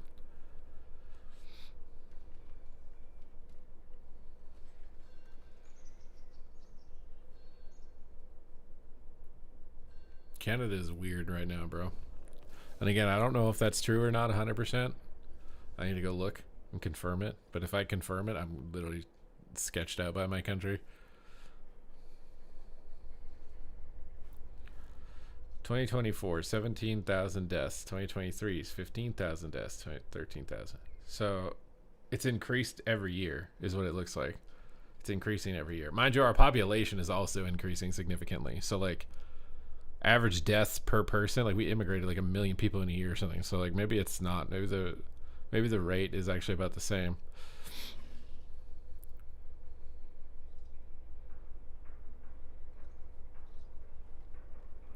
It's 5%. I feel like that's high, right? Like for something that's supposed to be a very last resort, like type of situation.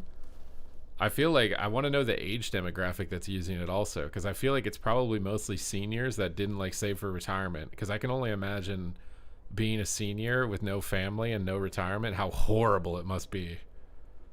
Like, especially if you didn't take care of your fitness or anything, like being homeless as a senior or something like that. Because like even if you're getting Social Security, bro, you're not making it. What is that? Canada Services. It shows the figure. It's 4.4% in 24. Oh wait, here's a wait, what is this? What?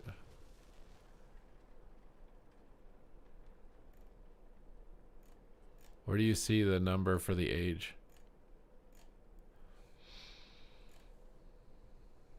Well, yeah, that's what I'm saying. If you're a homeless senior with no money and no family, you're basically dead. So I want to know like how many old people are taking this MAID service, because you literally are screwed.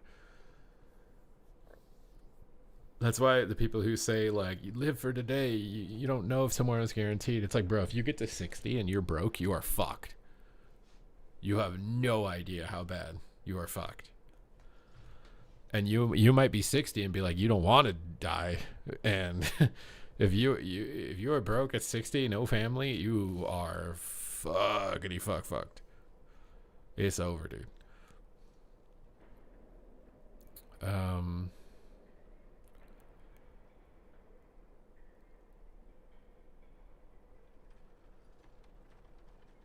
So 7.7% of these maid-related deaths are died of another cause. What the hell? Then why would they even be included on this?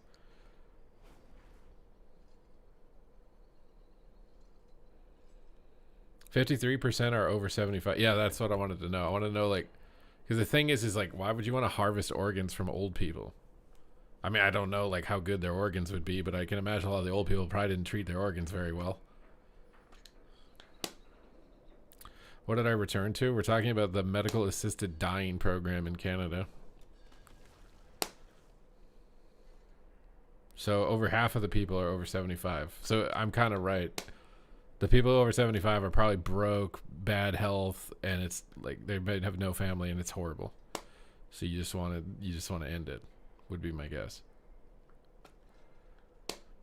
Well, that's what I'm saying. If you went in for an organ transplant and they gave you like, so I feel like that could be a conspiracy theory. This is why when I watch TikToks, I like fact checking them because some of them could be more conspiratorial.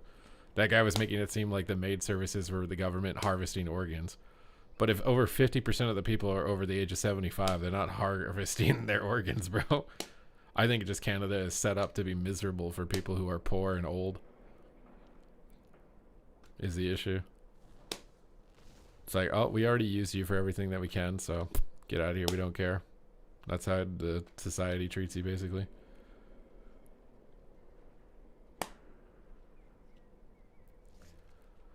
Single person at the age of that kids or family or what? I mean, it's obviously not a huge amount of people because if it was like 15,000 and it was 50%, it was 7,000 seniors. If you're over 80, you want that 79-year-old's kidney? God damn, bro. You know, we're talking about this shit, but we're gonna be in the same boat. 40 more years.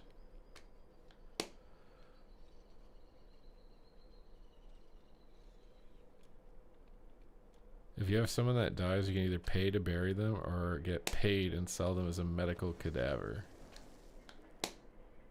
Yeah, I think a couple grandmas are probably getting sold so that Danny can buy more weed money.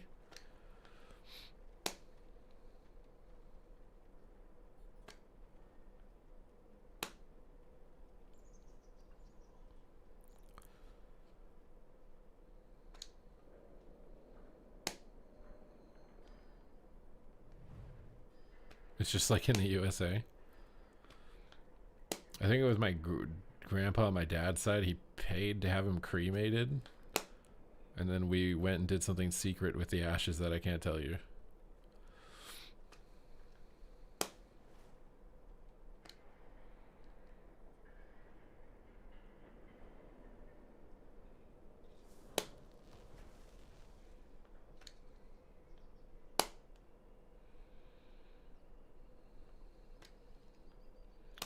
Should be mandatory to give an organ?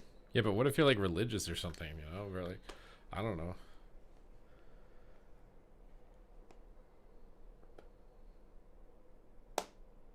I don't know how I feel kind of sketched out by it. Like, I don't know. The idea of donating an organ to me is very sketchy.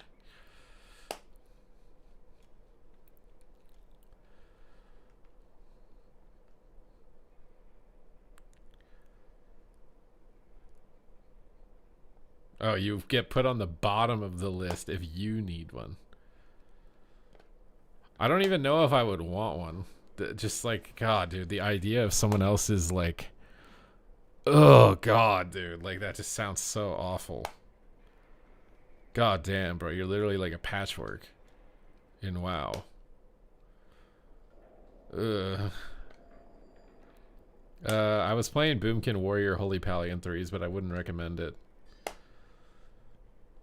Hospitals prematurely harvest organs and rush people who aren't even dead. into the operating room. Something like thousands of cases. I mean, I wouldn't be surprised at people cutting corners and trying to do stuff like that. In all industries, you know what I mean? The Squid Games is real, dude. Dampening isn't bugged on retail anymore, no. It's safe. But even with it being safe, the queues are brutally long right now.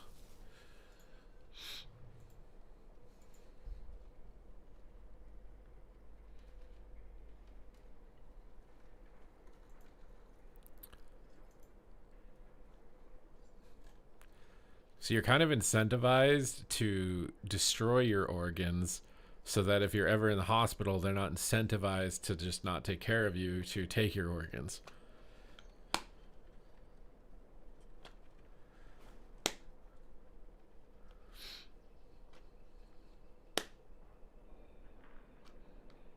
Kid needs the liver, let the fella have it. How old are you, bro?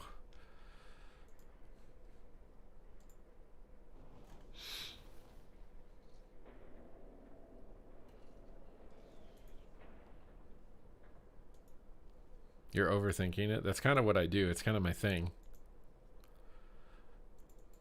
It's kind of my thing to overthink, dude.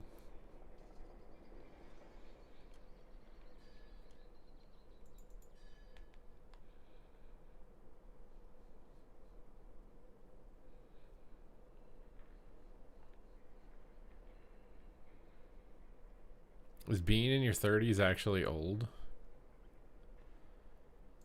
It kind of depends. It depends on how well you're taking care of yourself. Emotionally, physically, financially, I think. If you're taking care of yourself really good in all three of those categories, it could still be considered pretty young.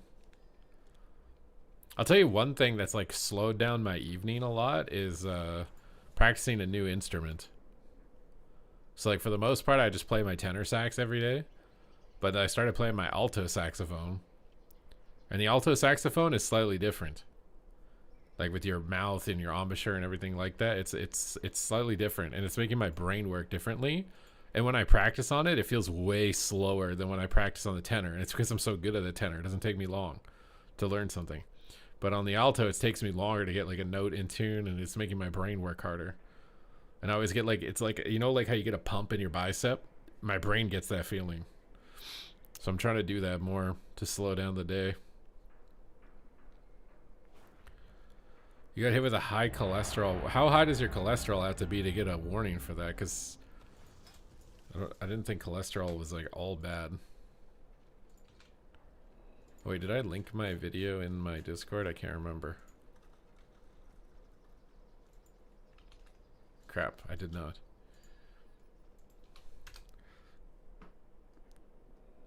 Why so serious, Why so serious? It's not serious, dude. It's only as serious as you make it, okay? What is this?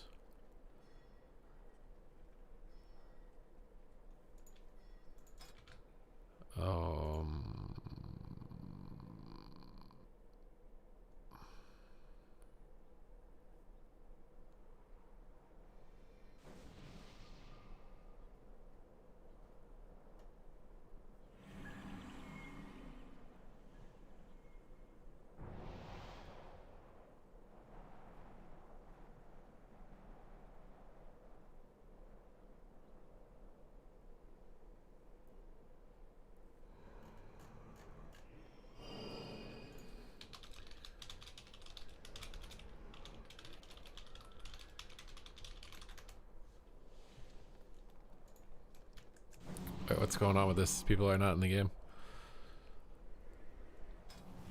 Come on, bro! I sat in that queue forever! It's all about the diet? Yeah, no. What do you mean my diet? Oh, the cholesterol thing? Yeah, because, like, I eat 4 eggs every day. And I got my blood checked a little while ago, and, like, the only thing I think that's slightly wrong with me is that I might have, like, an internal hemorrhoid that if I poop's too hard, it bugs it. But I haven't had any issues with it for, like, months since that couple of days. Since I started eating more fiber, and I started squatting differently. Apparently, when you sit on the toilet, you're not supposed to like actually sit on it, because actually sitting on it can like tear stuff in your butt. So if you hover above the toilet, it's not as hard to poop. But obviously, if you've never squatted or hovered before, hovering is harder than just sitting on the toilet. But it's actually better to hover above the toilet and poop than to sit on the toilet and poop for your butt health. It's more pressure on your butt and cause bleeding if you're actually like sitting on the toilet and not hovering above it. Well, your poops are not just solid sticks of Play-Doh, bro. Coffee is bad for you. I haven't drank caffeine in 4 years, but we were actually just talking about how maybe I should.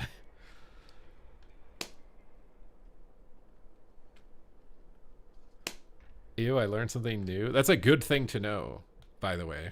So you guys should start practicing, like either holding on to like a counter so you don't have to like go all the way down on the toilet and you can just hover above it, because it's apparently way better. I have bled out of my butt. I bled out of my butt a couple of times in my life. And my underwear and my bed sheets were stained one night from it. And it was always after I had a really constipated, big, hard shit. It was always after that. So like, I feel like if I was gay, I wouldn't be able to have any fun, because like my butt is just totally just not, it's not gonna, you can't have fun with it. It's not gonna do it. It's not gonna do it. If I go to prison, it's over for me, bro. It's over.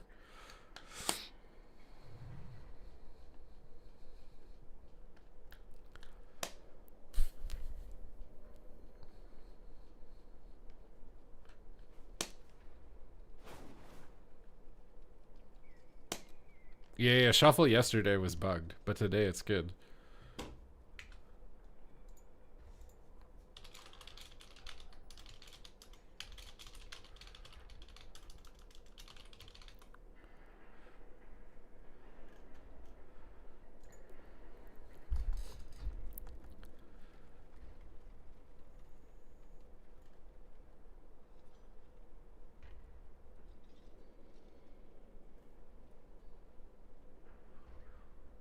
Oh, I see.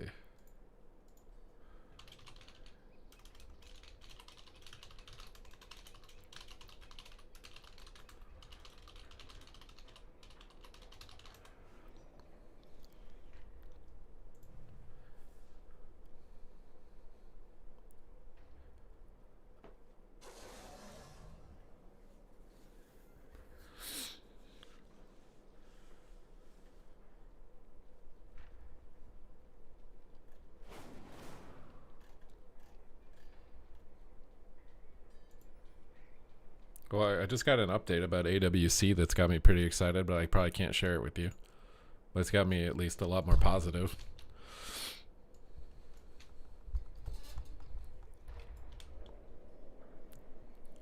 I always get like super sketched out whenever, because it's every year, this is how it goes, right? Like in and around the start of the year, there's a meeting where they go through what the program's going to look like for the year with us, or as much as they can.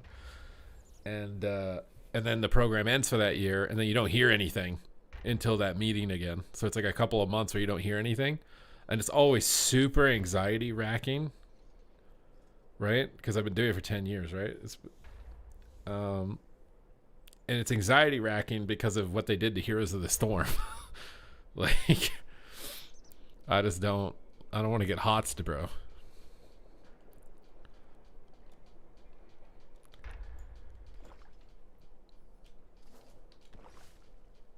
AWC is alive. It might be, maybe it's better. I don't know. I don't want to say it's better or not based off what I've read, but it seems like they might be getting creative with it, is what I can say. Maybe. Benefits of coffee: boost energy, mental focus. That's not true. So what caffeine does is it prevents receptors in your brain. What's the word? I don't remember what it's called. Adenosine or something? Adenosine?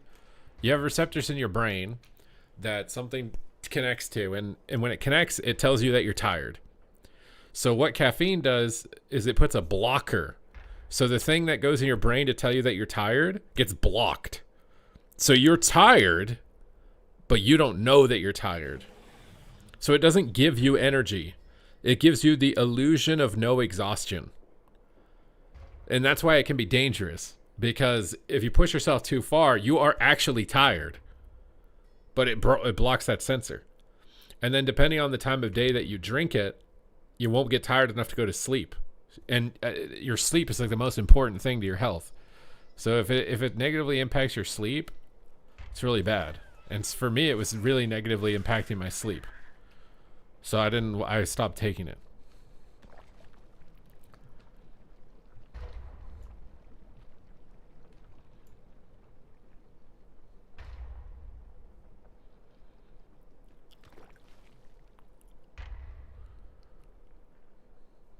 Now, again, it's all personal, bro.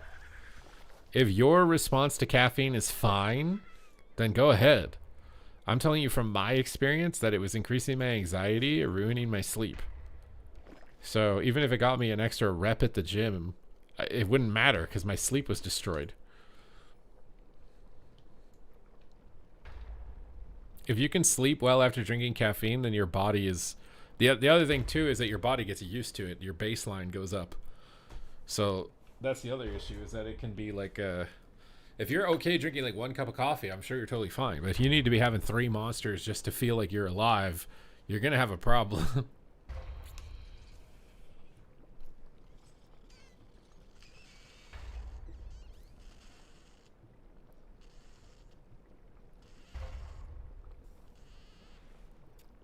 Apparently weed could possibly be worse than nicotine for your brain.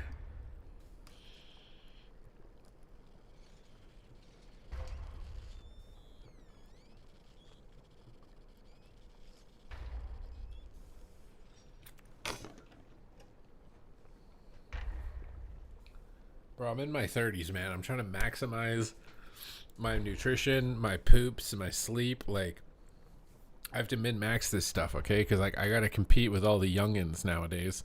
All right, I have to keep this stuff dialed in, locked in, min-maxed. I can't remember what it was, but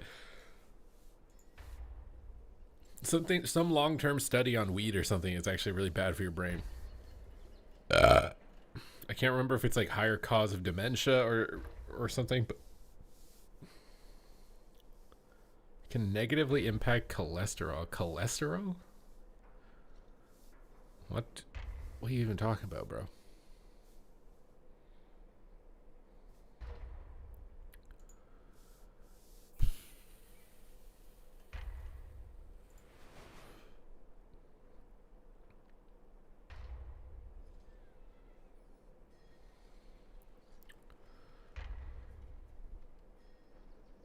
Become a looks maxer? Bro, I hate this meta. This whole just fake, phony, cheating, steroid, injection meta that people are undertaking. No one's real. Everybody just wants to be fake.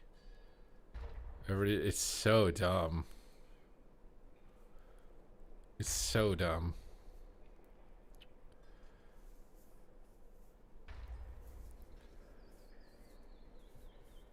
It's so dumb.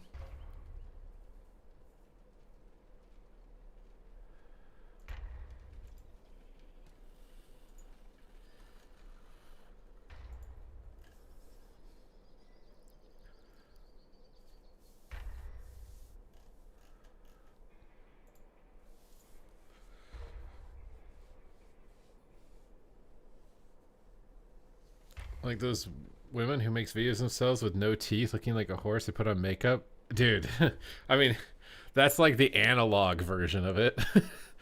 But there's digital versions of it. I've seen people who are like WoW content creators who literally AI generate pictures of themselves to do their like going live tweets.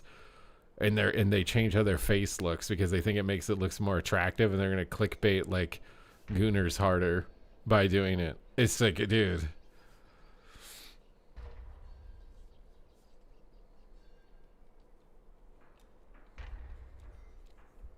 because like you see the picture on Twitter or whatever, and then you click the link, they look nothing like it. When am I pulling out the tenor sax? I mean, whenever you guys want to gift subs to activate the tenor sax. That is so insane to me. I mean, that's the meta game now. The meta game is just clickbait people, rage bait people, AI generate stuff, trigger people. Like, nothing is real anymore. It's just about stirring emotion to get engagement. That's it. That's all it is.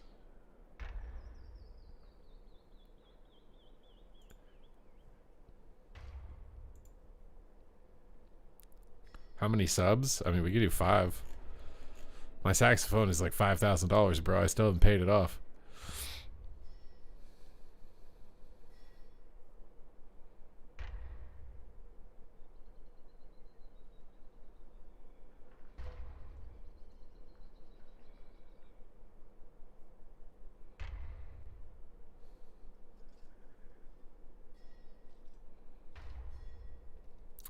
It's a Yamaha. I personally prefer the Japanese saxophones. I think they're more cost effective. I think they're better quality now. I think Selmer used to be really good and high quality if you can get one of the old ones. But I feel like nowadays it's like the brand, it's like a corporation now. It's just not, I don't know. I prefer the Japanese saxophones.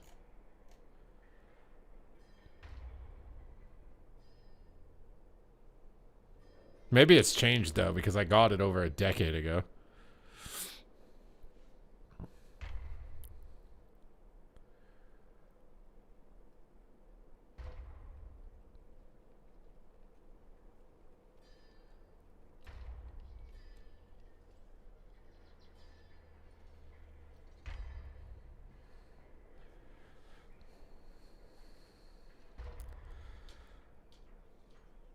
Yeah, Yamaha makes saxophones. Mine's a Yamaha Custom Z.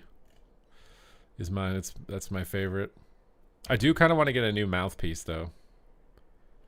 I've had a hard rubber mouthpiece my whole life. I want to get a metal one. I was thinking about getting a why am I forgetting the name of it? Let me go look on TikTok. See if I can find the. Oh crap, bro. I'm probably not going to be able to find it anymore, am I? It's like Josie or something like that. Oh, I'm spacing out the name of it.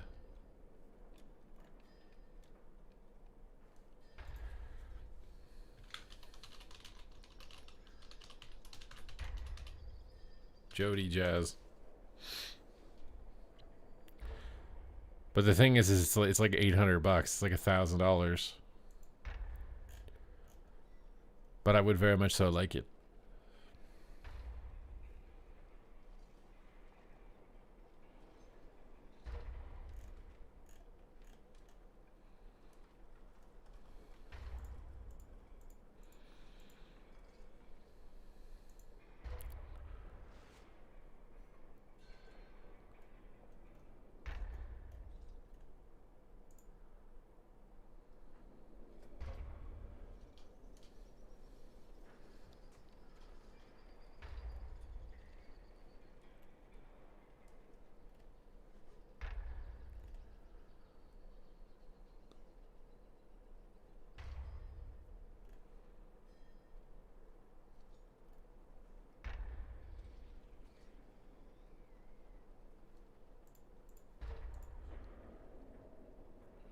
It might be the same Yamaha. It could be. I think it is, but I'm not sure.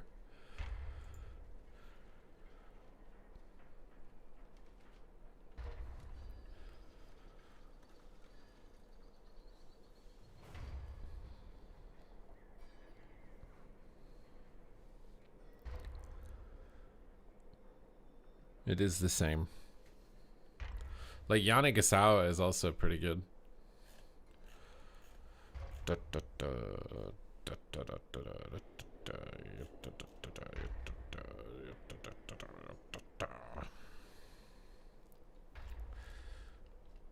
That's insane. Why is that insane, bro?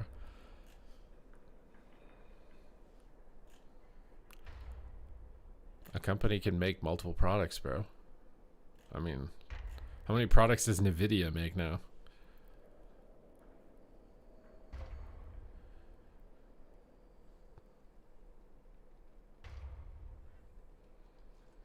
I'm not gonna lie, I kind of want to watch Stranger Things from like season 1. I just finished the half of this current season or whatever that came out, but I kind of want to rewatch everything just to catch like the little nuances that I think I'm missing because I can't remember everything.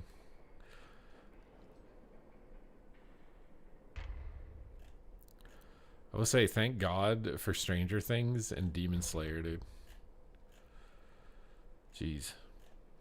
Apparently also like really hot showers can like damage your skin and make you more prone to infection or something.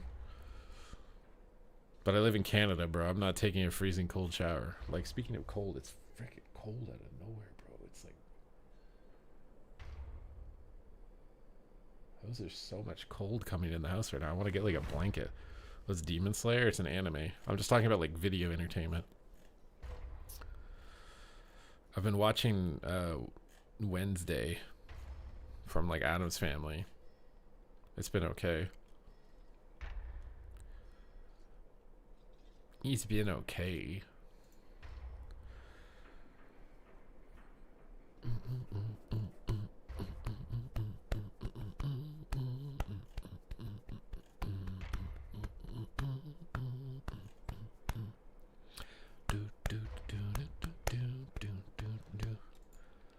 Just end them cold.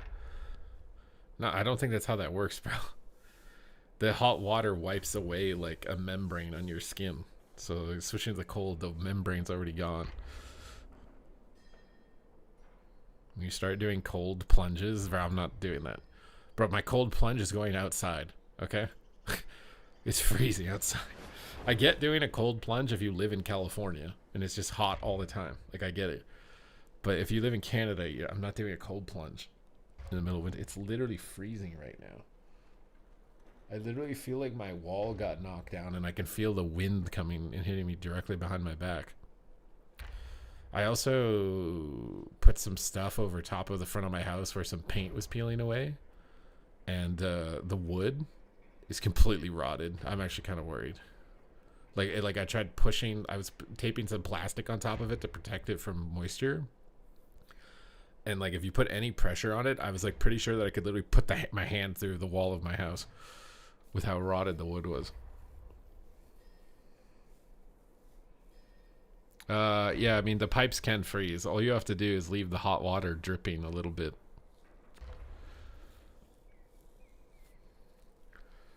Have I watched The Boys? I don't know what that is. Is that on Netflix? Wouldn't think they make musical instruments. Yeah, they make motorcycles. They make saxophones. It's on The Boys. Is on what is it about? It sounds like a Trailer Park Boys show. I have Prime Video. Technically, I never use it, but I have it. Is it like a fighting action thing, or is it replace the wood? I do need to, but you can't in the winter. I don't even know how I'm going to do it. I'm not like a carpenter, bro. And it's in this weird part of the front of my house where like it's next to like a fixture that prevents snow from falling in front of the front door.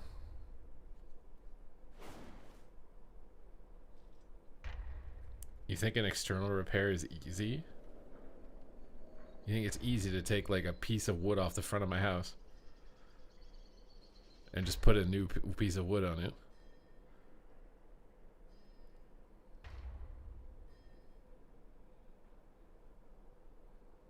It's something that I would have to do in the summer. I'm not doing that in the winter, bro. It's survived as long as it has without getting like too much worse.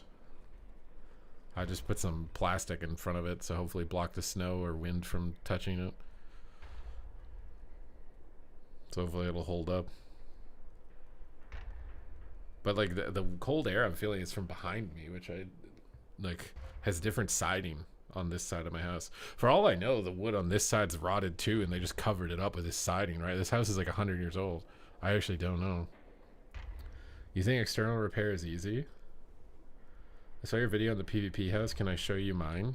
You would have to invite me to a group. I don't know if I have to be on your B tag or not.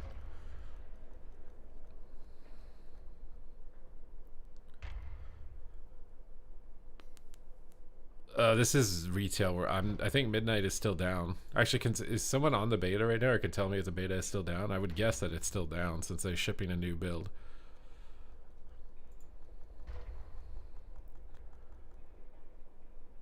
Putting forth the effort. Well, like I don't have any tools. Like I would have to get a piece of wood measured. I'd also have to like know how much of the front of my house needs to be removed because I don't know if it's just that segment or it's part of the segment or if I can cut that off or I have to take the whole part off. I have no idea what it looks like. What are they doing to the Midnight Beta? Exclamation point YouTube. They're doing a lot. Once you take the wood, I'd be like, is that all that holds my house together? Yeah, there's probably nothing there. That's what I was wondering when I was almost pushed my fist through it. Like I was like, what is even behind this? Because then I went on the inside of my house and checked that part of the wall, and I'm like, is there like a gap between the exterior to this? Like I feel like there has to be.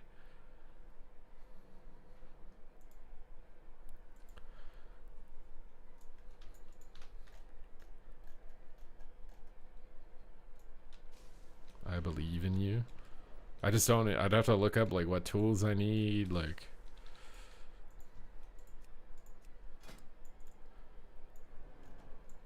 Oh, I need to go to the trading post. This set looks insane, dude. What? Oh my god, that's the trading post set? Dude, this is 2 games in a row this has happened.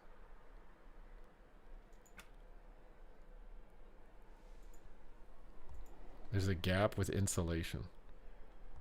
Wait, the beta is up? Oh, wait, okay, I'm gonna log on the beta here really quick because this is troll. I've tried to get a game for like forever. Bring it is like 21 months. I've also kind of wondered if the insulation has deteriorated because I feel like my house is like increasingly more chilly. Okay. Let's where did my BattleNet go? I actually want to play on the alpha. Does that mean that build is live or we have to wait till Tuesday? Have you ever used L-theanine? Heard it's good for the brain. No. I never used the like Joe Rogan brain thingy mabobber either. I think Vinruki was taking that. The brain stuff Joe Rogan was selling like years ago. I don't know if he still does.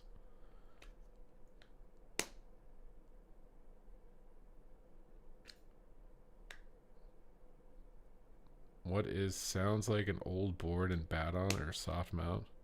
Huh. You're talking construction lingo, bro. I don't understand construction lingo. But I feel like it would be good for me to learn some like house repair stuff. If it's not that hard to do. I mean, I watched the house behind me. The guy took all of the side plates off and put metal plating on the side of it. I should have gone up to him and asked him like how much does he charge to do that, because I kind of want just like the whole front of the house replaced, so I don't have to deal with paint peeling away and just put something that's like more permanent. I said thank you, Brinkubus, didn't I? Am I stupid? The siding? Well, yeah, so what's happened is a bit of the siding. Like if you think of it like 4 squares, right? Bottom of the house, top of the house. The top right square, like the middle part of it, the paint peeled away and now moisture's been getting at it and wind's been getting at it, so the wood is just like, it's soft as hell. Like you could really just push your hand through the wall of the wood. It's so fragile right now. I don't know how dangerous that is for like the integrity of the house. Like can my whole house collapse because a little segment of that wood is delicate like that, or would it have to spread to more?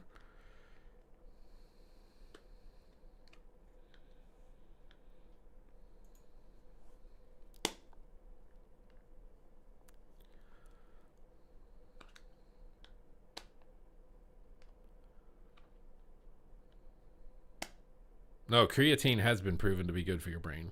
Creatine is, but you need to be careful of water. It's not structural. Well, so it's literally just cosmetic, and it protects the insulation or whatever. Oh, the mold. I see. Bro, there's probably mold everywhere in this house. I honestly like want to sell this house and get like a nicer house or something.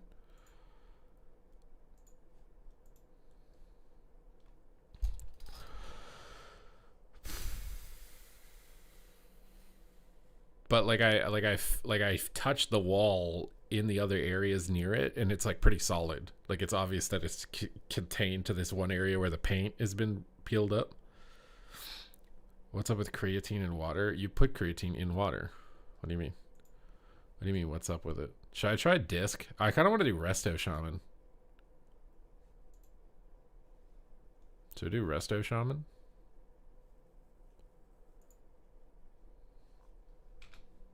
Oh, wait, can you guys see this? Oh, yeah, you can. Okay, good. Watch water. Oh, you need to drink a lot of water. Because creatine pulls water out of your organs and puts it into your muscles. So your organs want water. So you need to be taking enough water that your muscles can take it and without your organs sacrificing it. Are these new animations for Demon Hunter? Why does he look so insane? Wait, are the patch notes in? Is this guy going to go immortal mode when second wind triggers? Because they buff second... Dude, there's no way. Second wind heals you for 21% per second? 2.5%.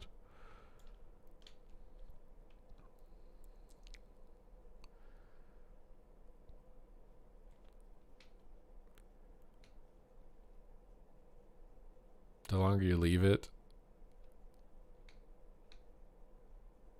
it will spread. Okay. Well, I mean, this summer I'm gonna deal with it. We're gonna deal with it, but I have to get through the winter. Research survey available. What the hell is this? Every voice matters and we want to hear yours. This survey will ask you about experiences playing your character during the midnight beta. However, with great power comes great responsibility. We ask that you keep this survey and all of its contents confidential. What the hell, bro? This survey link is unique to you, so please do not forward this. Do not talk about the contents with anyone else, and do not post the link to the survey online. Do not share screenshots of the survey. Do not stream yourself taking the survey. Okay, I can't do this. Or can I? Without telling you that I'm doing it and showing you that I'm doing it.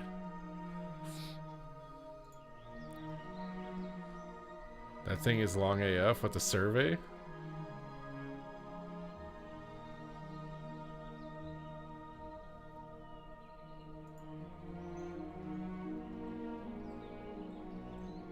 Wait. I have to...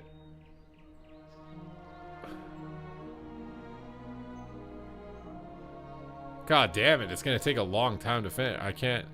I have to keep this window open.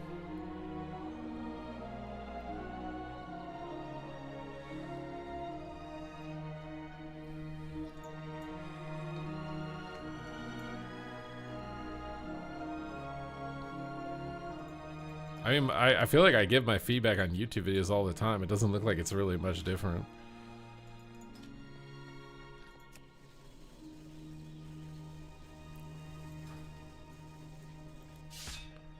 Okay. Let's try some Resto Shaman. So Resto Shaman was like giga bloated before, so that's why I want to do this. Alright, let's see what we got here. Riptide, Healing Stream. Do I have to take Healing Rain? I don't want to. Ascendance or Healing Tide Totem? My God, bro. My God, bro. What do you think we should take? I'm leaning into Healing Tide.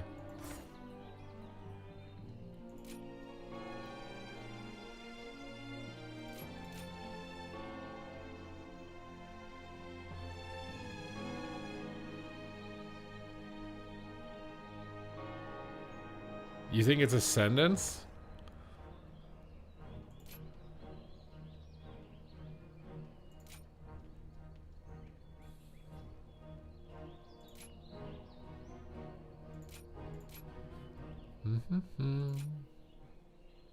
I don't know how important our direct healing is anymore.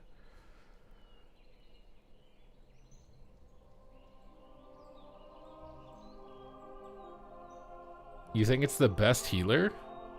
With Ascendance? 1 minute cooldown Ascendance?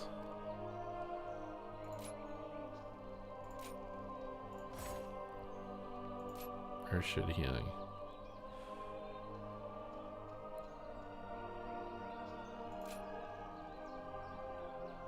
Oh, Unleash Life is back. Riptide has a 10% chance to upgrade your next healing stream totem. That seems OP. You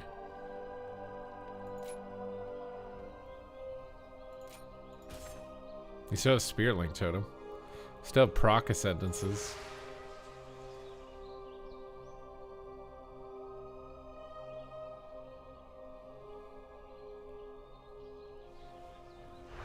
I don't really know what I'm supposed to take.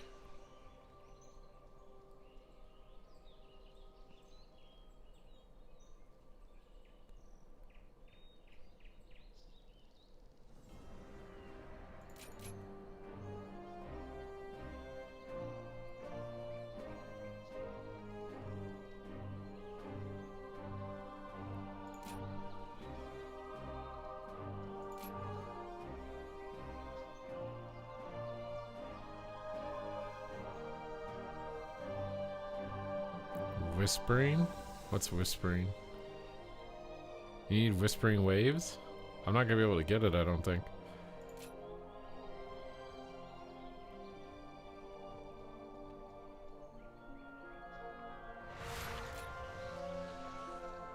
What do I drop in order to get it? This?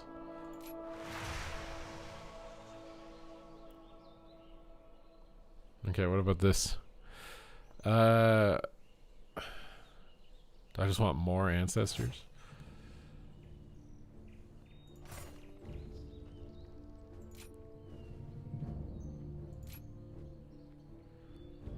Wait, this has way more synergy with calling in more ancestors. And this gives you more Riptides.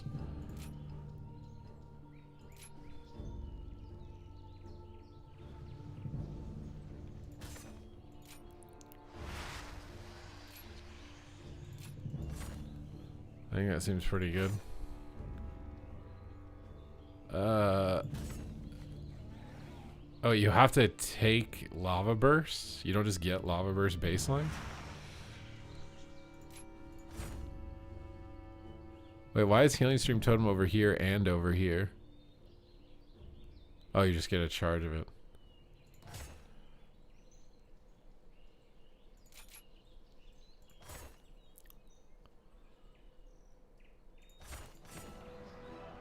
Earth Grab's still here. You don't cast anymore? I feel like that's gonna change though. Wait, does this reduce damage on allies as well or only yourself?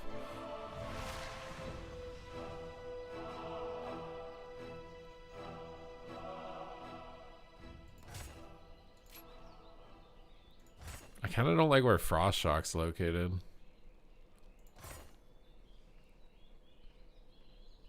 Actually, how good is Windshear anyways if it's a 30-second cooldown? Just not even take Windshear. Oh,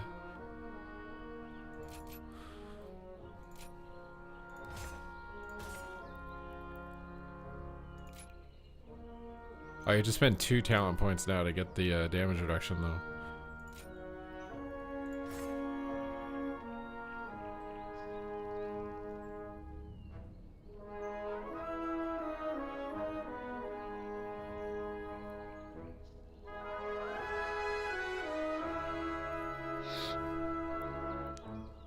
Grounding is what you use. What do you mean grounding? Alright, this is so hard. I don't really want to spend 2 points on this.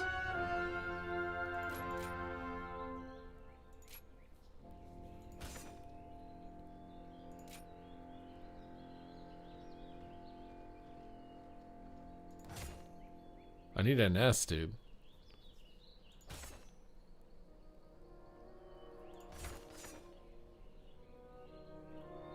I don't know how important mana is. That tree feels way different to fill out from what I can remember on retail.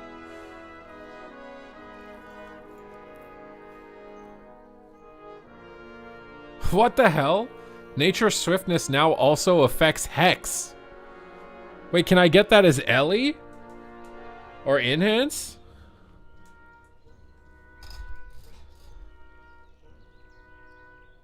There's no way they're giving instant. Right?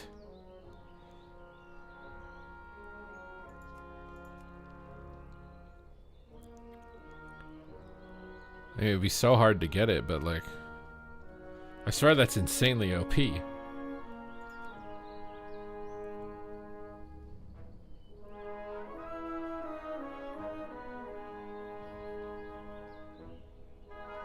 Why would it be only good as totemic? Yeah, but maybe you don't need to NS to heal. We'll see.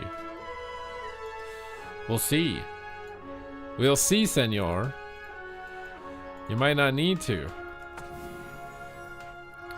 Now let me keybind everything here so we can get going on the road.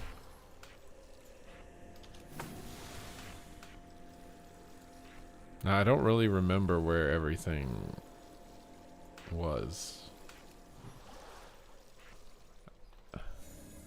I really don't remember my keybinds as Resto. Oh, you spawned. Wait, it spawns your ancestors?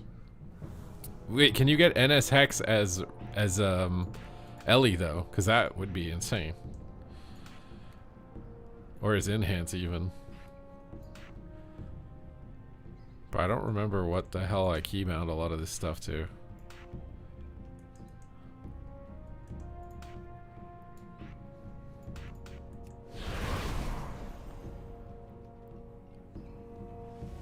Where's Water Shield? Or do I not need it because Earth Shield just applies it now? Wait, this talent should just be Earth Shield applies Water Shield to yourself. Or something.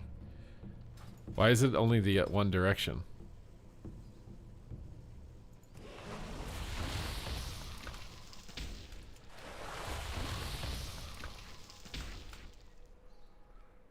Riptide. Hex. Cap. Cap on a stack. I still feel like I have a lot of buttons. Wait, Healing Surge is gone. I have one healing button. Well, I have one healing button, that's it. Where's Totemic totem moving thing? Why can't I see it?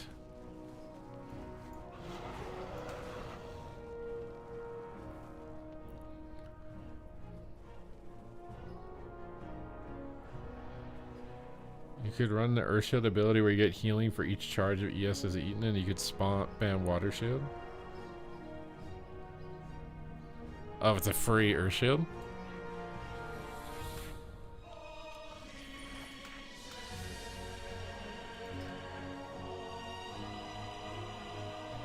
Oh, I didn't take Totemic Protection.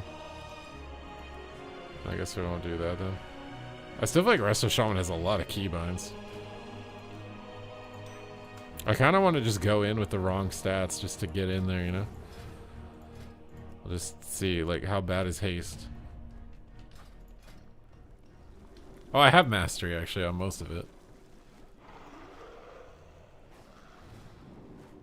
I'm mostly mastery.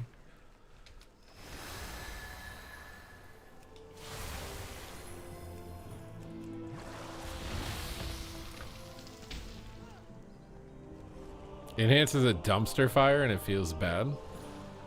I have to actually like play it. The rework looked good, but maybe the tuning is bad.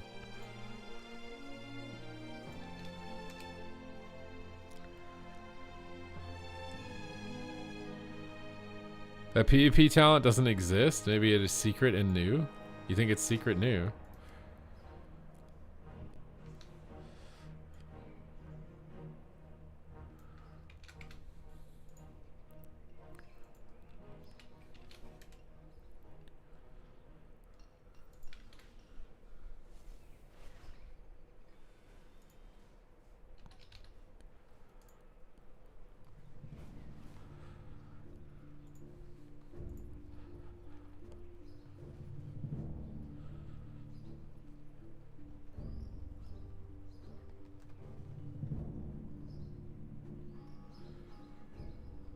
Ellie feels bad too. They just nerfed Ellie, didn't they?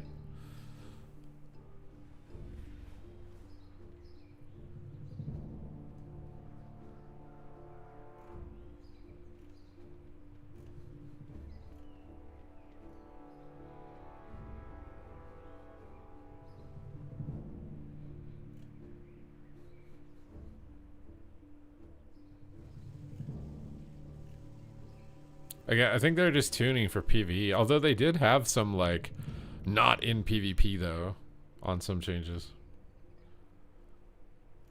I think it's actually the opposite. I feel like season 1 by the end of the beta, actually these more recent betas that they've been very receptive to feedback. Season 1 actually ends up being really good. The beta is really bad, but the beta is supposed to be bad so that we can make the actual game good.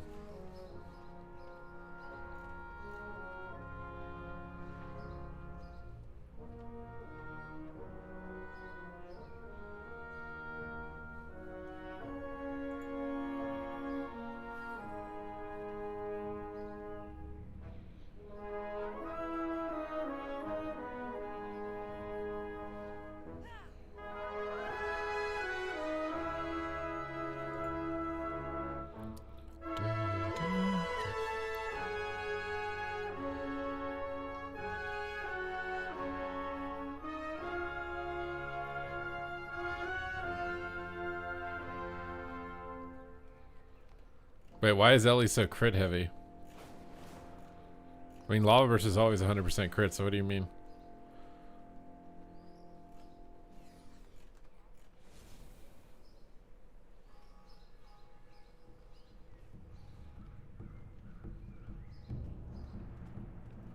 Lava Burst scales with crit. Oh, so you're like Destro Locks?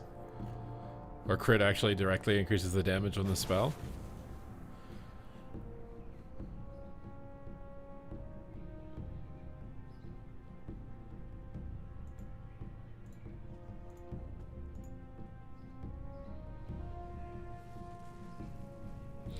I mean, they can probably just calculate that in, right, for Ellie. They can account for that. I don't feel like there's a way for them to not be able to account for that.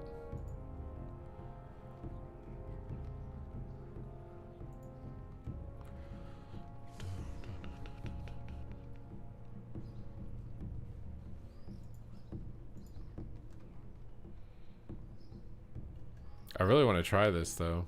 I feel like I have so many, like what, how many less buttons do I have? It still feels like a lot though. But like not having healing surge feels like a big one. Honestly, it means I can put flame shock on my actual buttons instead of like the side buttons, I think.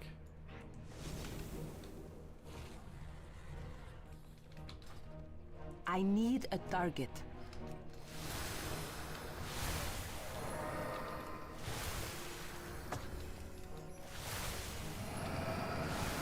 Can you only have one empowered totem down at a time?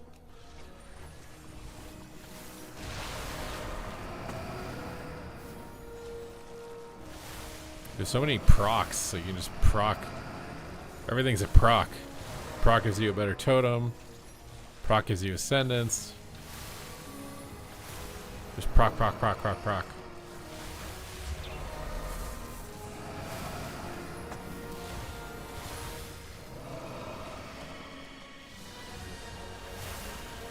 Feels like my heals are slow. Do I not have a talent that's supposed to make them faster or something?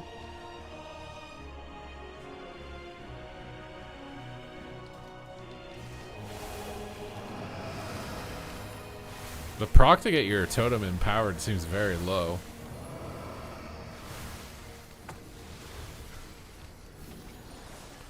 You know what I don't understand is that these are supposed to be your ancestors, right? So one would assume they're related to you. So like, why do I have orc ancestors if I'm a Draenei? Shouldn't my ancestors be like all Draenei's?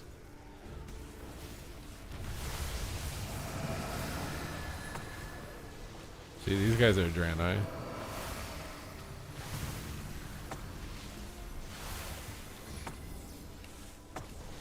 But I have so many healing stream totems. I feel like this is gonna get nerfed. It's so much passive healing from your ancestors, from your totems, from your just like, how do you even balance this? It's just like subdividing the Riptide healing into 10 different other areas.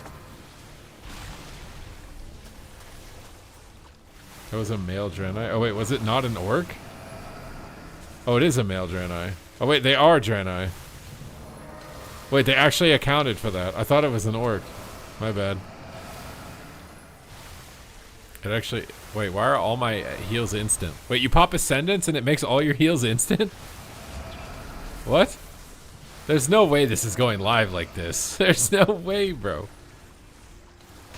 This is not going live like this. Bro, why are my heals... My Ascendance proc makes my healing instant. I just have instant everything. All the time. This is so much healing. Wait, how do I look at healing done? Can I only look at damage?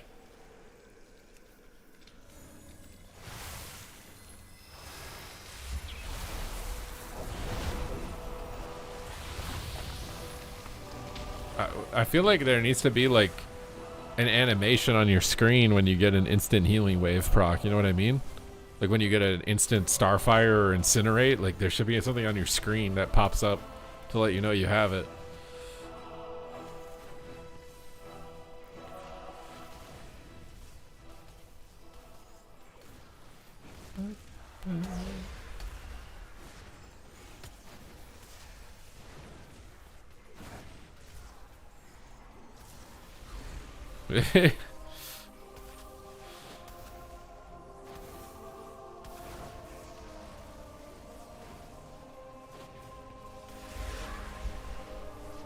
Check to see if it's in the cooldown manager. What the hell did I just click? Cooldown manager? I don't even know where that is.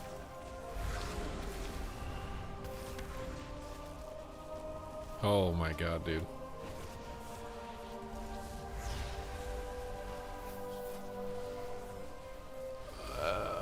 I don't want any of this stuff. I want passives. I don't think it's in here, dude.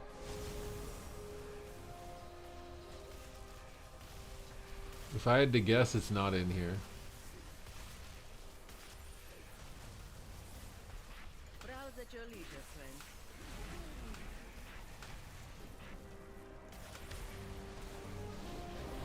Oh, wait, what? It's putting it down here?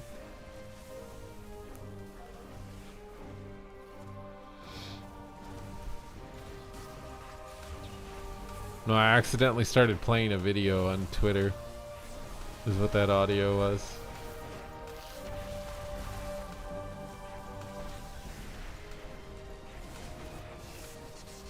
Check the buff tab. Wait, there's a buff tab? I don't even know what the buff is called, though. Is there even a buff for it? I swear there's not even a buff for it. My god. What's going on? I swear there's not a buff. Yeah, there's no buff. It's literally just your healing wave is instant randomly. There's literally no buff. You just randomly get instant healing waves.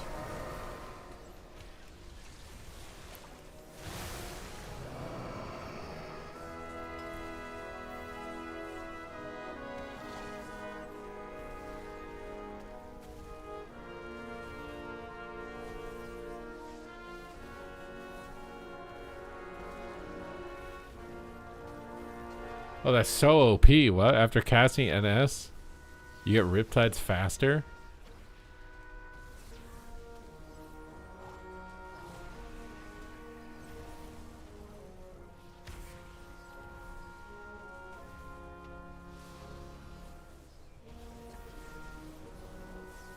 I swear it's literally an invisible thing. It's not even a buff.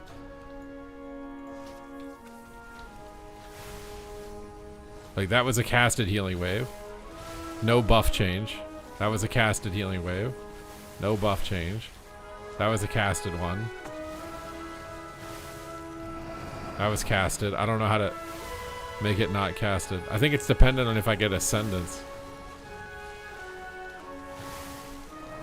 It's definitely related to Ascendance.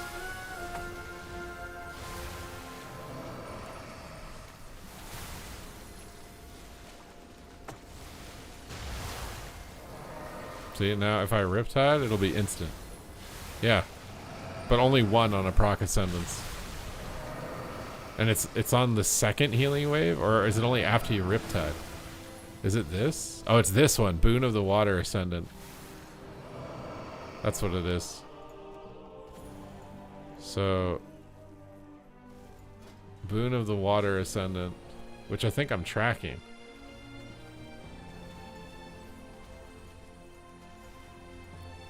It's this. Can I like edit mode and drag it around, or?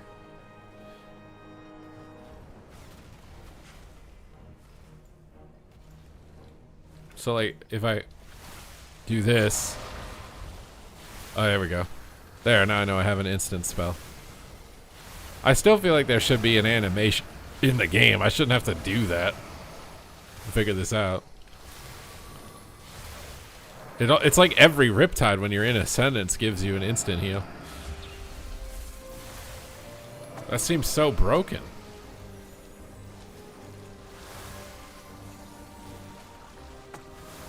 Are they just trying to make Resto Shaman broken?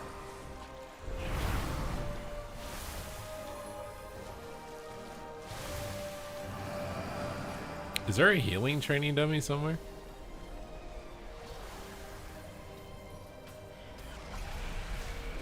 Where'd they put the healing dummy, dude?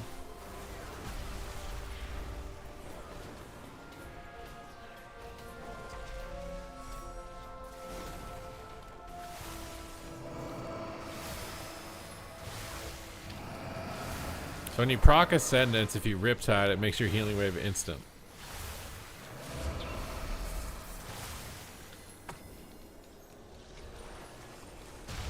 I don't think Prez got any love, no.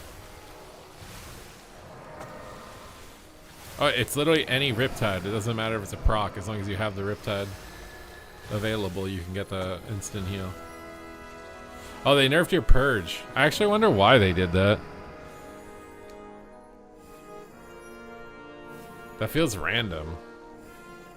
Out of everything that feels broken, or like things they could adjust, I feel like that was so random.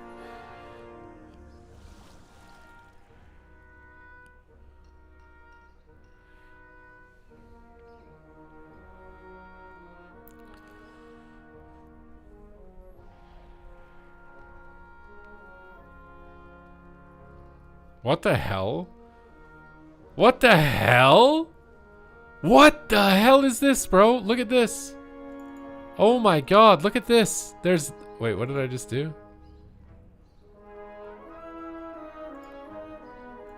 Bro. Bro, look at this. Look at this. Look at this. Bro. Look at this. What the hell is this Grok explain thing? Go away. Wait, did I just unfollow them? Oh, shit. I did not mean to do that. Look at this. Along with the first raid phase of China's exclusive Titan Reforged servers, Blizzard and NetEase have also announced a new World PvP event where the winner gets to rename their server. What?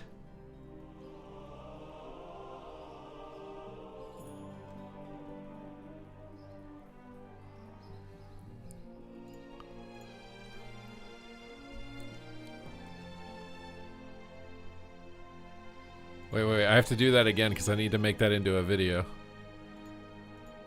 I also think I need to make this smaller so it's visible to more people.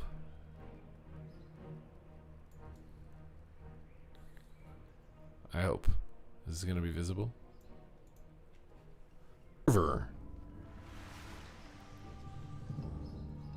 Why is China getting all the cool stuff? I mean, it's fine. China can get cool stuff, but like, what about the rest of us?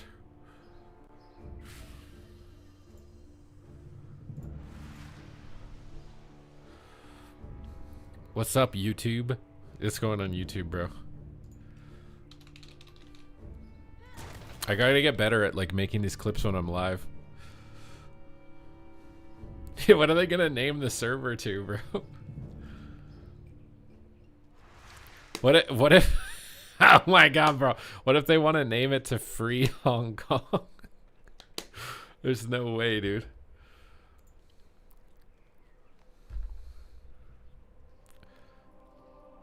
An Oscar for this actor? I'm a pretty good actor, aren't I? I swear I am. If I was physically attractive, bro, like, dude, it'd be over for you guys. I'd literally be a professional actor. You guys are lucky I'm ugly. I'd be mogging on you guys.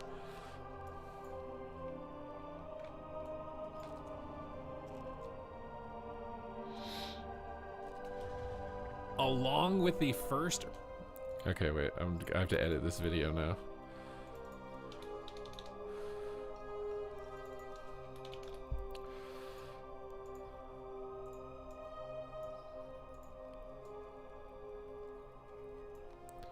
It takes a little bit more editing for a YouTube short. I have to like cut out my camera and readjust it and drag some stuff around. It's a little bit more time consuming.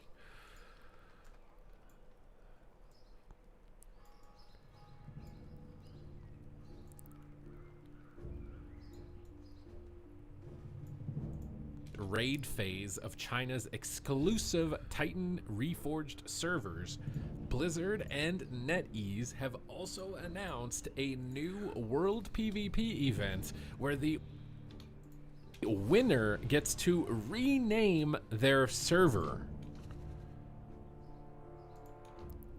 Blizzard and NetEase have also announced a new World PvP event where the winner gets to rename... I think I want to cut out the beginning part of that because it's kind of irrelevant. Blizzard and NetEase have also announced... Okay, there we go. That's good. Export this. You are literally the face of WoW PvP.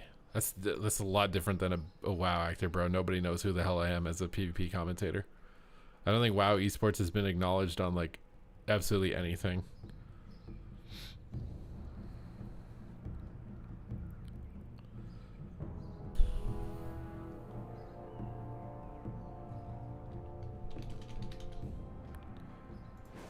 I think the coolest thing I've gotten to do is I got to go to a red carpet Hollywood movie debut to watch the Warcraft movie. That was the coolest thing. But even that, they had all the content creators in this like side thing that wasn't like as cool as the real actors. We were like in the mini port. It felt like being at the children's table at the dinner. You know what I mean? Like it was awesome to be there, but it felt like you were at the children's table.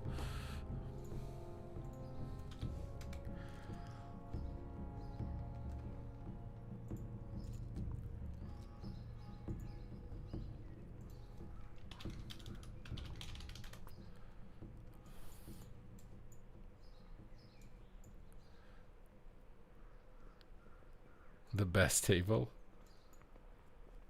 There was a lot of cool people there.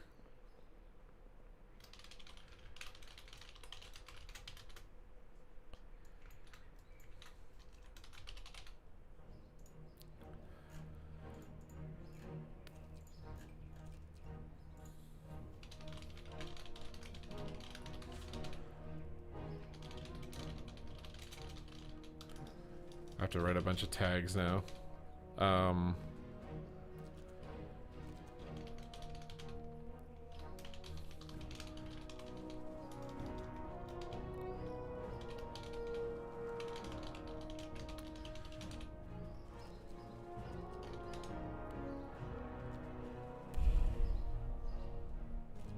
The projector broke at the theater we were going to. I watched it on Netflix 8 years later. Holy shit, dude. They should make a 5v5. All esports are 5v5. Do you understand how hard World of Warcraft 3v3 is to watch, let alone 5v5? That's the main reason I don't think Battlegrounds are that great, because there's too many people.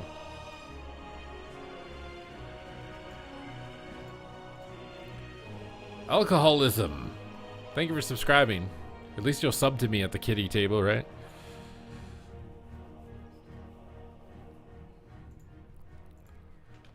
Alright, the video is done. Oops, almost linked that in the wrong Discord.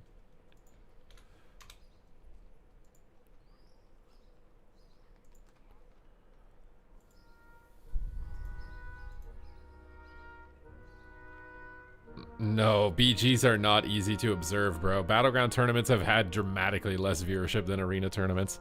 Battlegrounds are literally, you're deciphering hieroglyphics to try and like break down a team fight and all this other stuff. Like that is absolutely not. I completely disagree. There's too many bodies. If you did 5v5 Battlegrounds, if you cut down the bodies more, you might be able to pull it off, but it's too many bodies. 16 people is way too many.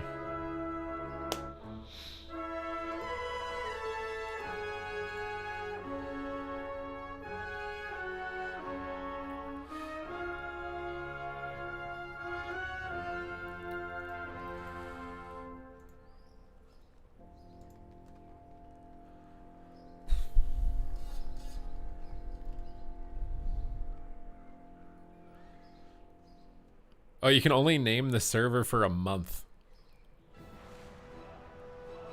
Wait, what the hell is this?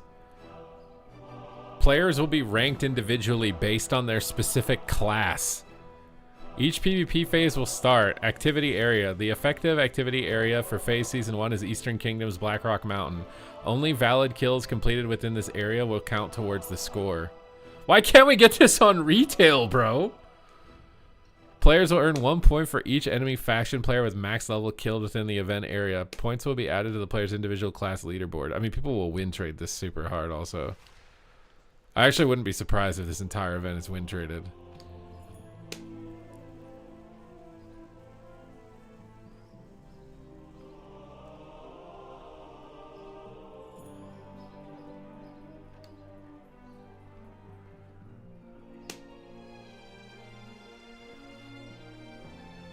The Blood Moon event? Yeah, but it looks like it's going to be in like more zones. Random zones. I don't know how that like they're going to incentivize people to go there. If it's like unrelated to their power progression, which is what it looks like. Like it's literally just to rename the server. So it's like unrelated to your dungeons and raid clears. I just don't know how you're going to motivate people to take time away from farming their gear to go do that.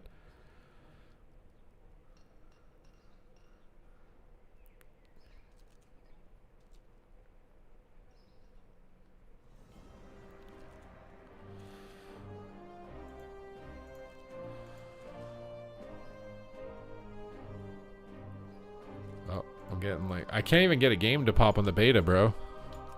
I just wanted to see what the healing changes were like. Can someone queue a healer on the beta? I need someone to queue a healer.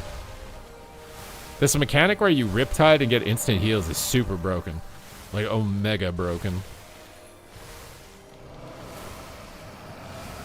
Dude, this is so broken, it's disgusting.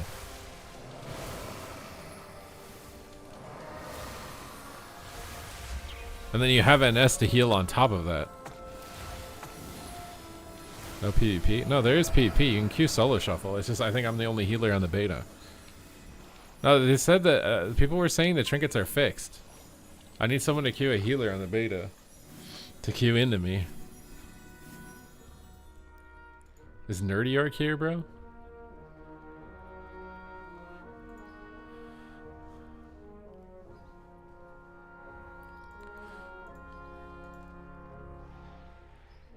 Party CD? No, I don't think you're going to be able to track CDs. They just did an update where you'll be able to see if a player has a CD active, but you won't know if they had it available prior to activating.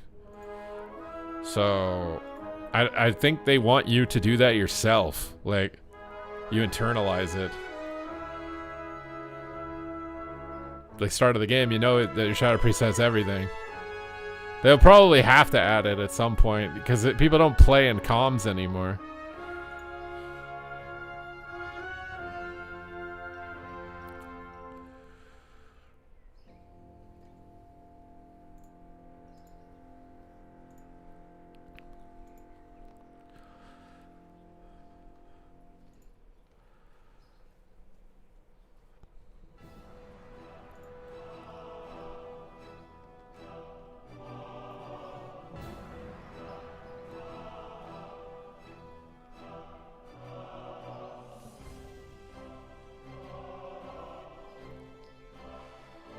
DPS aren't queued? I mean, that's possible. Did someone in the chat queue up as a healer?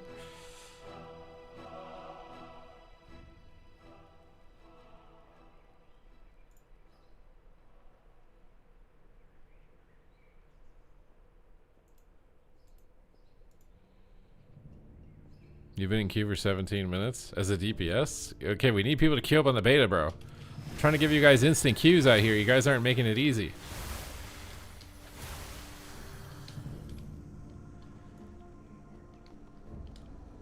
Get in here on the beta, guys. Big round of changes. Time to test. Put down your decorations. The time for war has come. In-game. Everything in this stream is in the context of in-game.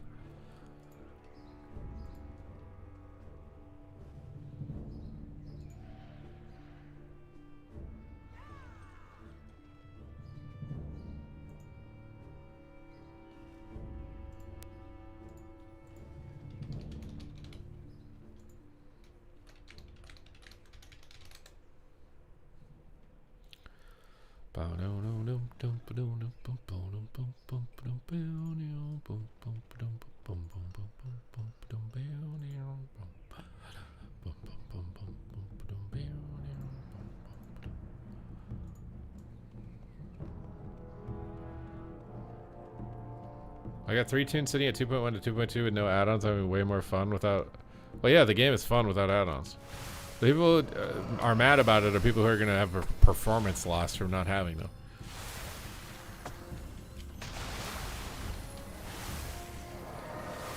This mechanic is just so OP. Where is this mechanic even coming from on the talents?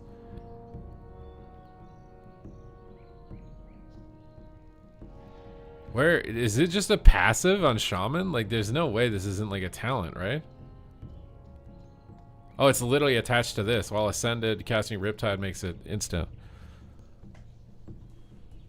That mechanic is so OP on Ascendance. Because that mechanic used to be tied to Healing Tide only. And it looks like it's not tied to it at all now.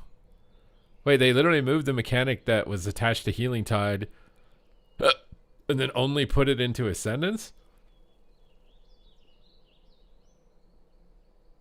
I swear it used to be attached to Healing Tide Totem as a choice node below it, where you could choose to pick, like, you dropped Healing Tide to give you more mana, or you dropped Healing Tide and it made your next healing waves whatever instant. Your next 3. I swear it used to be a choice node with Healing Tide. Now Healing Tide has nothing to do with it. It's Ascendance, and I swear it's even more OP on Ascendance.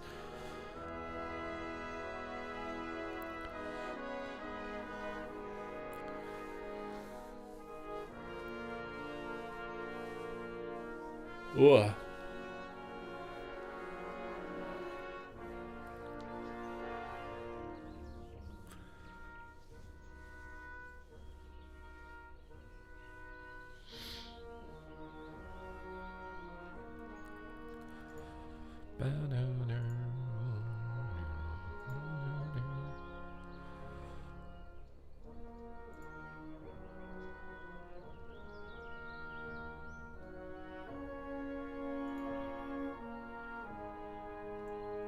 I don't know if we're gonna get a queue to pop, man. I really want one. This looks like fun. I definitely noticed like the keybind reductions. It's still a lot, like Rest of Shaman for sure, but the rotation is so easy now.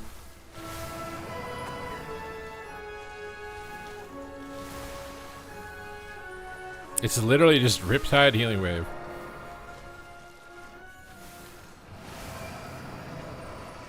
I guess you can unleash every once in a while. And put totems down.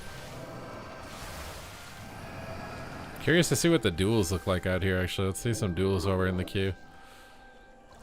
We got a lot of demon hunters out here. Oh, that's a new animation on Reap. We got Demon Hunter versus Demon Hunter, bro. How does this even happen? He darks? They're just reaping each other. Alright, here they go. Oh, he blinks away from it. Bro, I feel like I'm watching like Super Saiyans or something. Look at them go with Kamehamehas at each other, dude. Bro, it's like, what is that? Stuns him? They're both really low, dude. They're both really low. Imprison? Even the Imprison is blue for Void Demon Hunter. Imprison's back. Reaps him. They're poking. He's going in. He retreats away. He's running for the... Here comes the big hit. Eventuals. He's done. Bro, I feel like I'm watching Super Saiyans. I'm straight up watching Super Saiyans, bro. How long does it take me to top him? 1 NS is not full HP.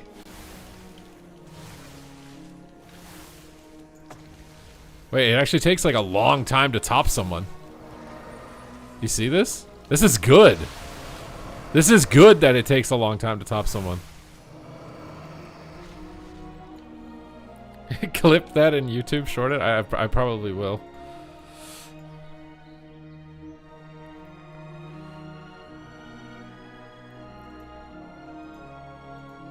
I think it's good that it takes a while to top off.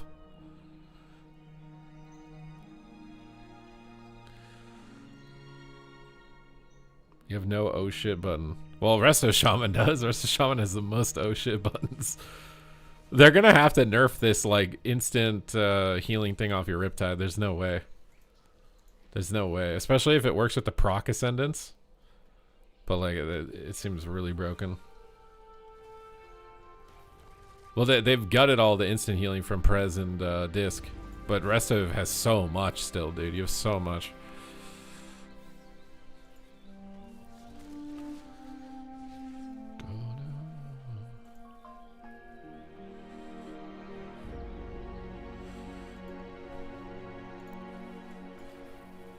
These guys need me to... Alright, let's test the healing out here. Let's see how long it takes to top a guy. Will you pop Unleash? Will Nature Swiftness? NS? Oh my god, it doesn't heal him to full? Riptides? Takes a couple Riptides? That's a lot slower, bro, to top someone.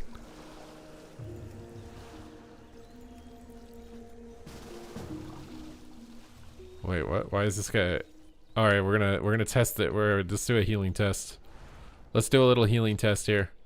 How much healing can I do? Can an Ellie Shaman solo me as a Resto Shaman? Riptides?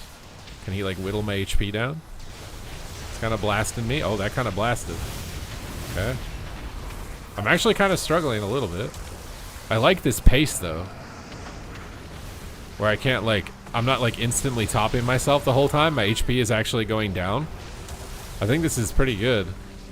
You know, it's 1 DPS without Mortal Strike, right? But like, I like that I'm not just dying instantly. Although I'm definitely stronger than a DPS for sure. Which I think that's normal. Especially with no dampening or any healing effects and not really any crowd control. But can I just like only instant heal and heal through his damage? That's what I want to know. Like, can I just only Riptide? I feel like I could probably only Riptide and heal through him. The Storm Elemental just jumped on my face, dude. Riptide only? Healing Stream Totems and Riptides? I'm just gonna only instant heal and see what happens. Like, can he eventually kill me if I only instant? I don't think he can, dude. Even if I only Riptide, I don't think he can kill me. But I like that I like that my HP isn't just going up instantly. Actually, let's try and kill him back, dude. He locked Fireball, dude. Or I'm NS Lava Bursting. He grounded my NS Lava Burst, bro. Wait, do I do more damage than him as a Resto Shaman? There's no way, right? Am I a stronger Ellie than him? He's trying to cap me, bro. Bro, I got shield wall, dude. You think you're hurting me? Lava Burst. Alright, you kick it? You think I care? Lava Burst. I feel like I'm gonna win this duel, bro. I'm gonna win this. Lava Burst. Lava Burst. He surrendered. No drops here. There are drops. There should be. Let me open my stream again. Does my title not say drops? There should be drops. Yeah, earn to watch drops. It's here. It ends on December 30th. What? That's a long time of drops, bro. What?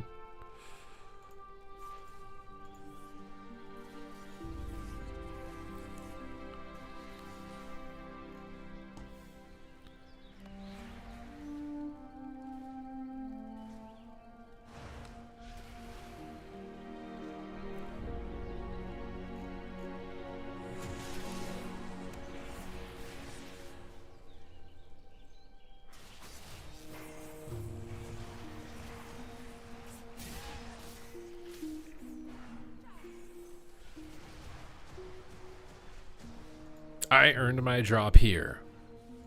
I'm glad you earned it here, bro.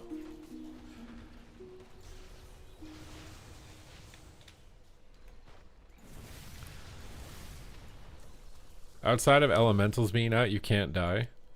I mean, that's just like it's been every expansion, right? A DPS can't kill a healer.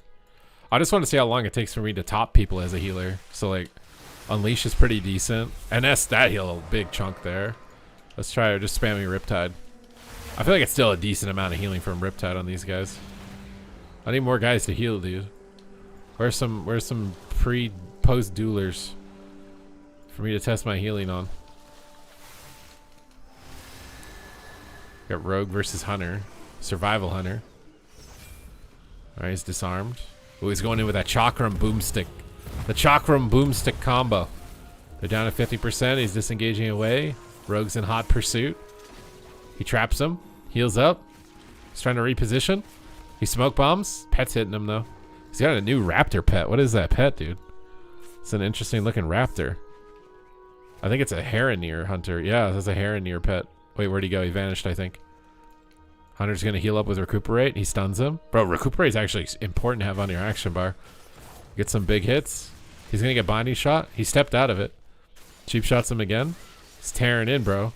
Solitaire Rogue doing decent damage. He forces Turtle. Alright. New Heronir Raptor is just clawing away. Another vanished. Is he dotted? Bro, you got to get Hunter's Mark on the Rogue, dude. Recuperate again, dude. Immediately opens on him. Get some Hunter Mark on this guy, bro. So he can't keep re-stealthing you. Another Boomstick.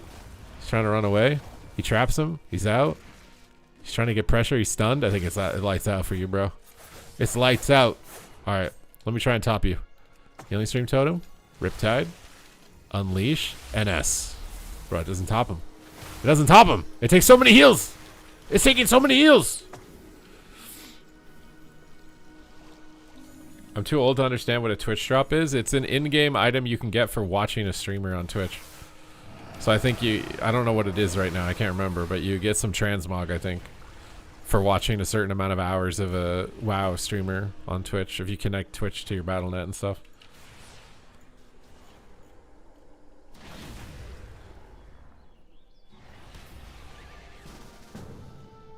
Somebody just duel me? Does somebody think they can kill me? Have you come to challenge me? Arresto Shaman? You think a rogue can hurt me? I am unkillable. You are naive to think that you can take me in a duel. Lava Burst. Riptide. Lasso. I miss having a Thunderstorm, dude. So this is Midnight Beta healing. I'm pretty immortal, though. I just feel like I don't do a lot of damage. I could probably NS Lava Burst him, dude. NS Lava Burst. Get my Earth Ellie out, dude. Get as much deeps as we can. Just keep proccing Lava Bursts. That's it. I'm just going to ascend this to get more healing passively so I can Lava Burst. He can out heal my damage, bro. I don't think this duel is ever ending. It's a song that never ends, dude. I'm trying to shadow step my Lava Burst. But I can run out of Lava Burst charges. Static Field to scare him. Cap Totem to scare him. Maybe I actually can take him down in a stun. Oh, Cap Totem doesn't show up on the HP bar. I feel like it needs to get added. I got Cloak, dude. I have a bunch of instant heals that I don't need to press because I'm full HP. I'm so used to being able to Thunderstorm when someone is stunned. Stun him up. Oh, we got NS Lava Burst again. Try and take him out. Get a higher chance to get Lava Burst procs also. Bro, I'm about to just Spirit Walker's Grace so I can Lava Burst. Try and get this, bro. I'm Lava Bursting. I'm bursting. It's gonna take me a while to kill this guy, I think. I don't have a It's gonna target. it's gonna take me a while, but I think I will eventually do it. I think I will eventually do it. I might just bloodlust on him. Oh, he read, maybe not. Oh, he's dotted. He's got to come out. He's got a massive shield. He's trying. He can't do any damage to me, bro. You cannot hurt me, for I am immortal, and you are just nothing before me. Precognition, lava burst. He gouging lava burst, dude. He's scared of the lavas. Oh, am I dead? Nope. Not dead. Found him out. I miss having Thunderstorm, bro. I mean, I get why they had to take it away, but I miss it, bro. Why am I never getting any Lava Burst procs? Is he giving up? I think he's surrendering, dude. He's surrendering to the void.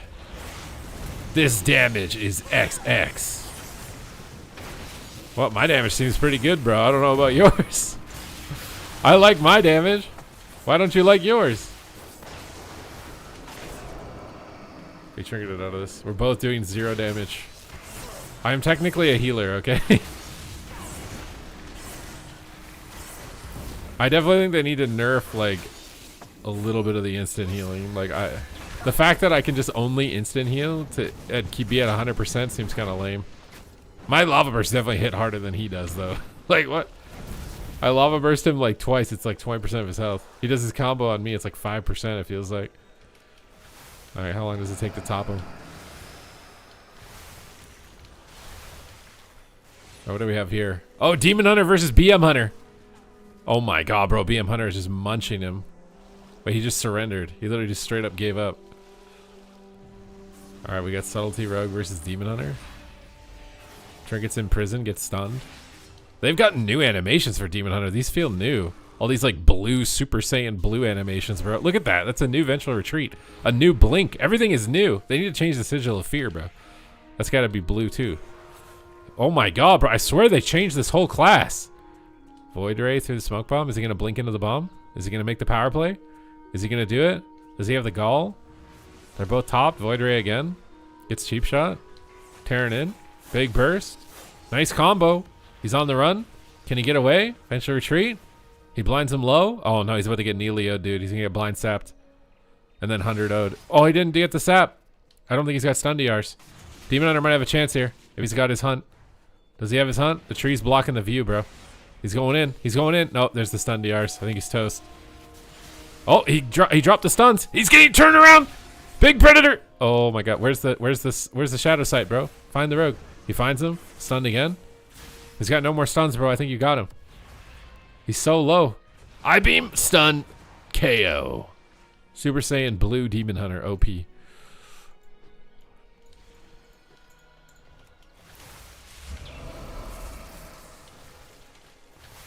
Got to heal them up, dude. I think that this is probably the expansion to play if you're new to PvP, yeah. For sure.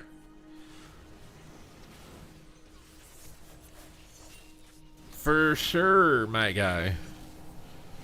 For sure.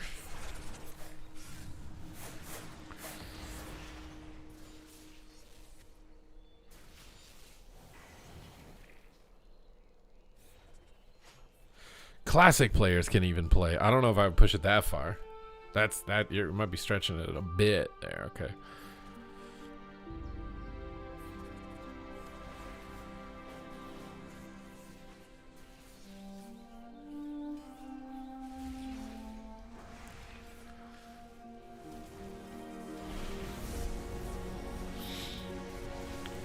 You're right about the instant heals. It's too good, bro. We got Ellie Shaman versus Demon Hunter. Void Ray, Lava Burst, they're casting on the move. Big meatballs. He's serving him up some sauce. Super spicy. Stuns him. Lava Burst again. He's critically low, though. He's stunned. Can he finish him? Consume. I swear Demon Hunter got new animations. They just didn't post about it. It's over for Bugger Ball, dude. 1% health remaining. I will top you. Do not worry. Fear not, for Riptides are here. Oh, it even stacks. I can like save up the heal. I kind of want to know if a BM hunter can kill me, because I think they can. This will be the ultimate test. If a BM hunter can kill me, then BM hunter is the most OP thing in the game. I actually want to know if he can.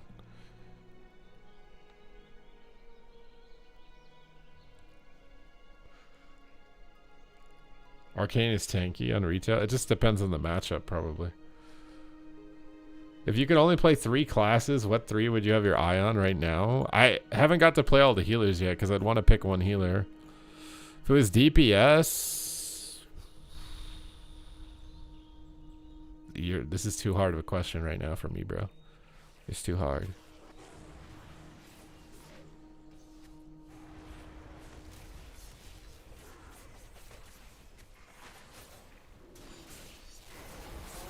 You think Frostmage is bad? What?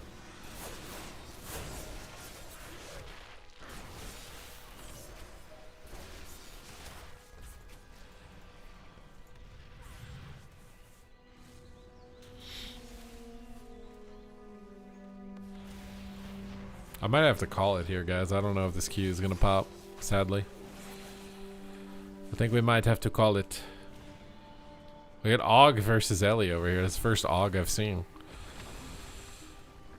Didn't they just Giga nerf it? You got the sleep, fire breath, upheaval. Close race. Nope. Og actually won, dude. Wait, Og beat Ellie, dude. Ellie sucks now. You cheated. Wait, what? How can he cheat? I saw what you did. Wait, this guy's accusing him of cheating. What did I do?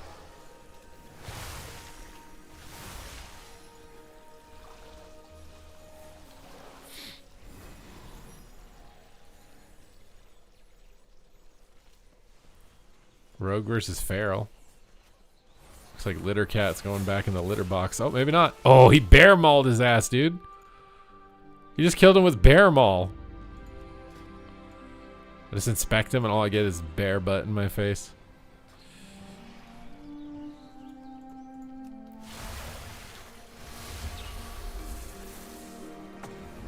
Bro, that swirling totem heals a lot. Maul hits harder than Ferocious Bite. Keck. Shadow is definitely fun right now. Just commentate duels for the rest of the stream. I think I'm gonna head out here. I'm damp. I need to get some practice in. We got a lot of good content. We got to update on a bunch of stuff. I wish the Qs popped. Hopefully next time the Qs will pop. Maybe the Qs are broken. I don't know. But I appreciate the support as always. So thank you guys to everybody that's subscribed and resubscribed and decided to chill with the bald dude. I will see you guys in the next episode. Adios, amigos. Arrivederci.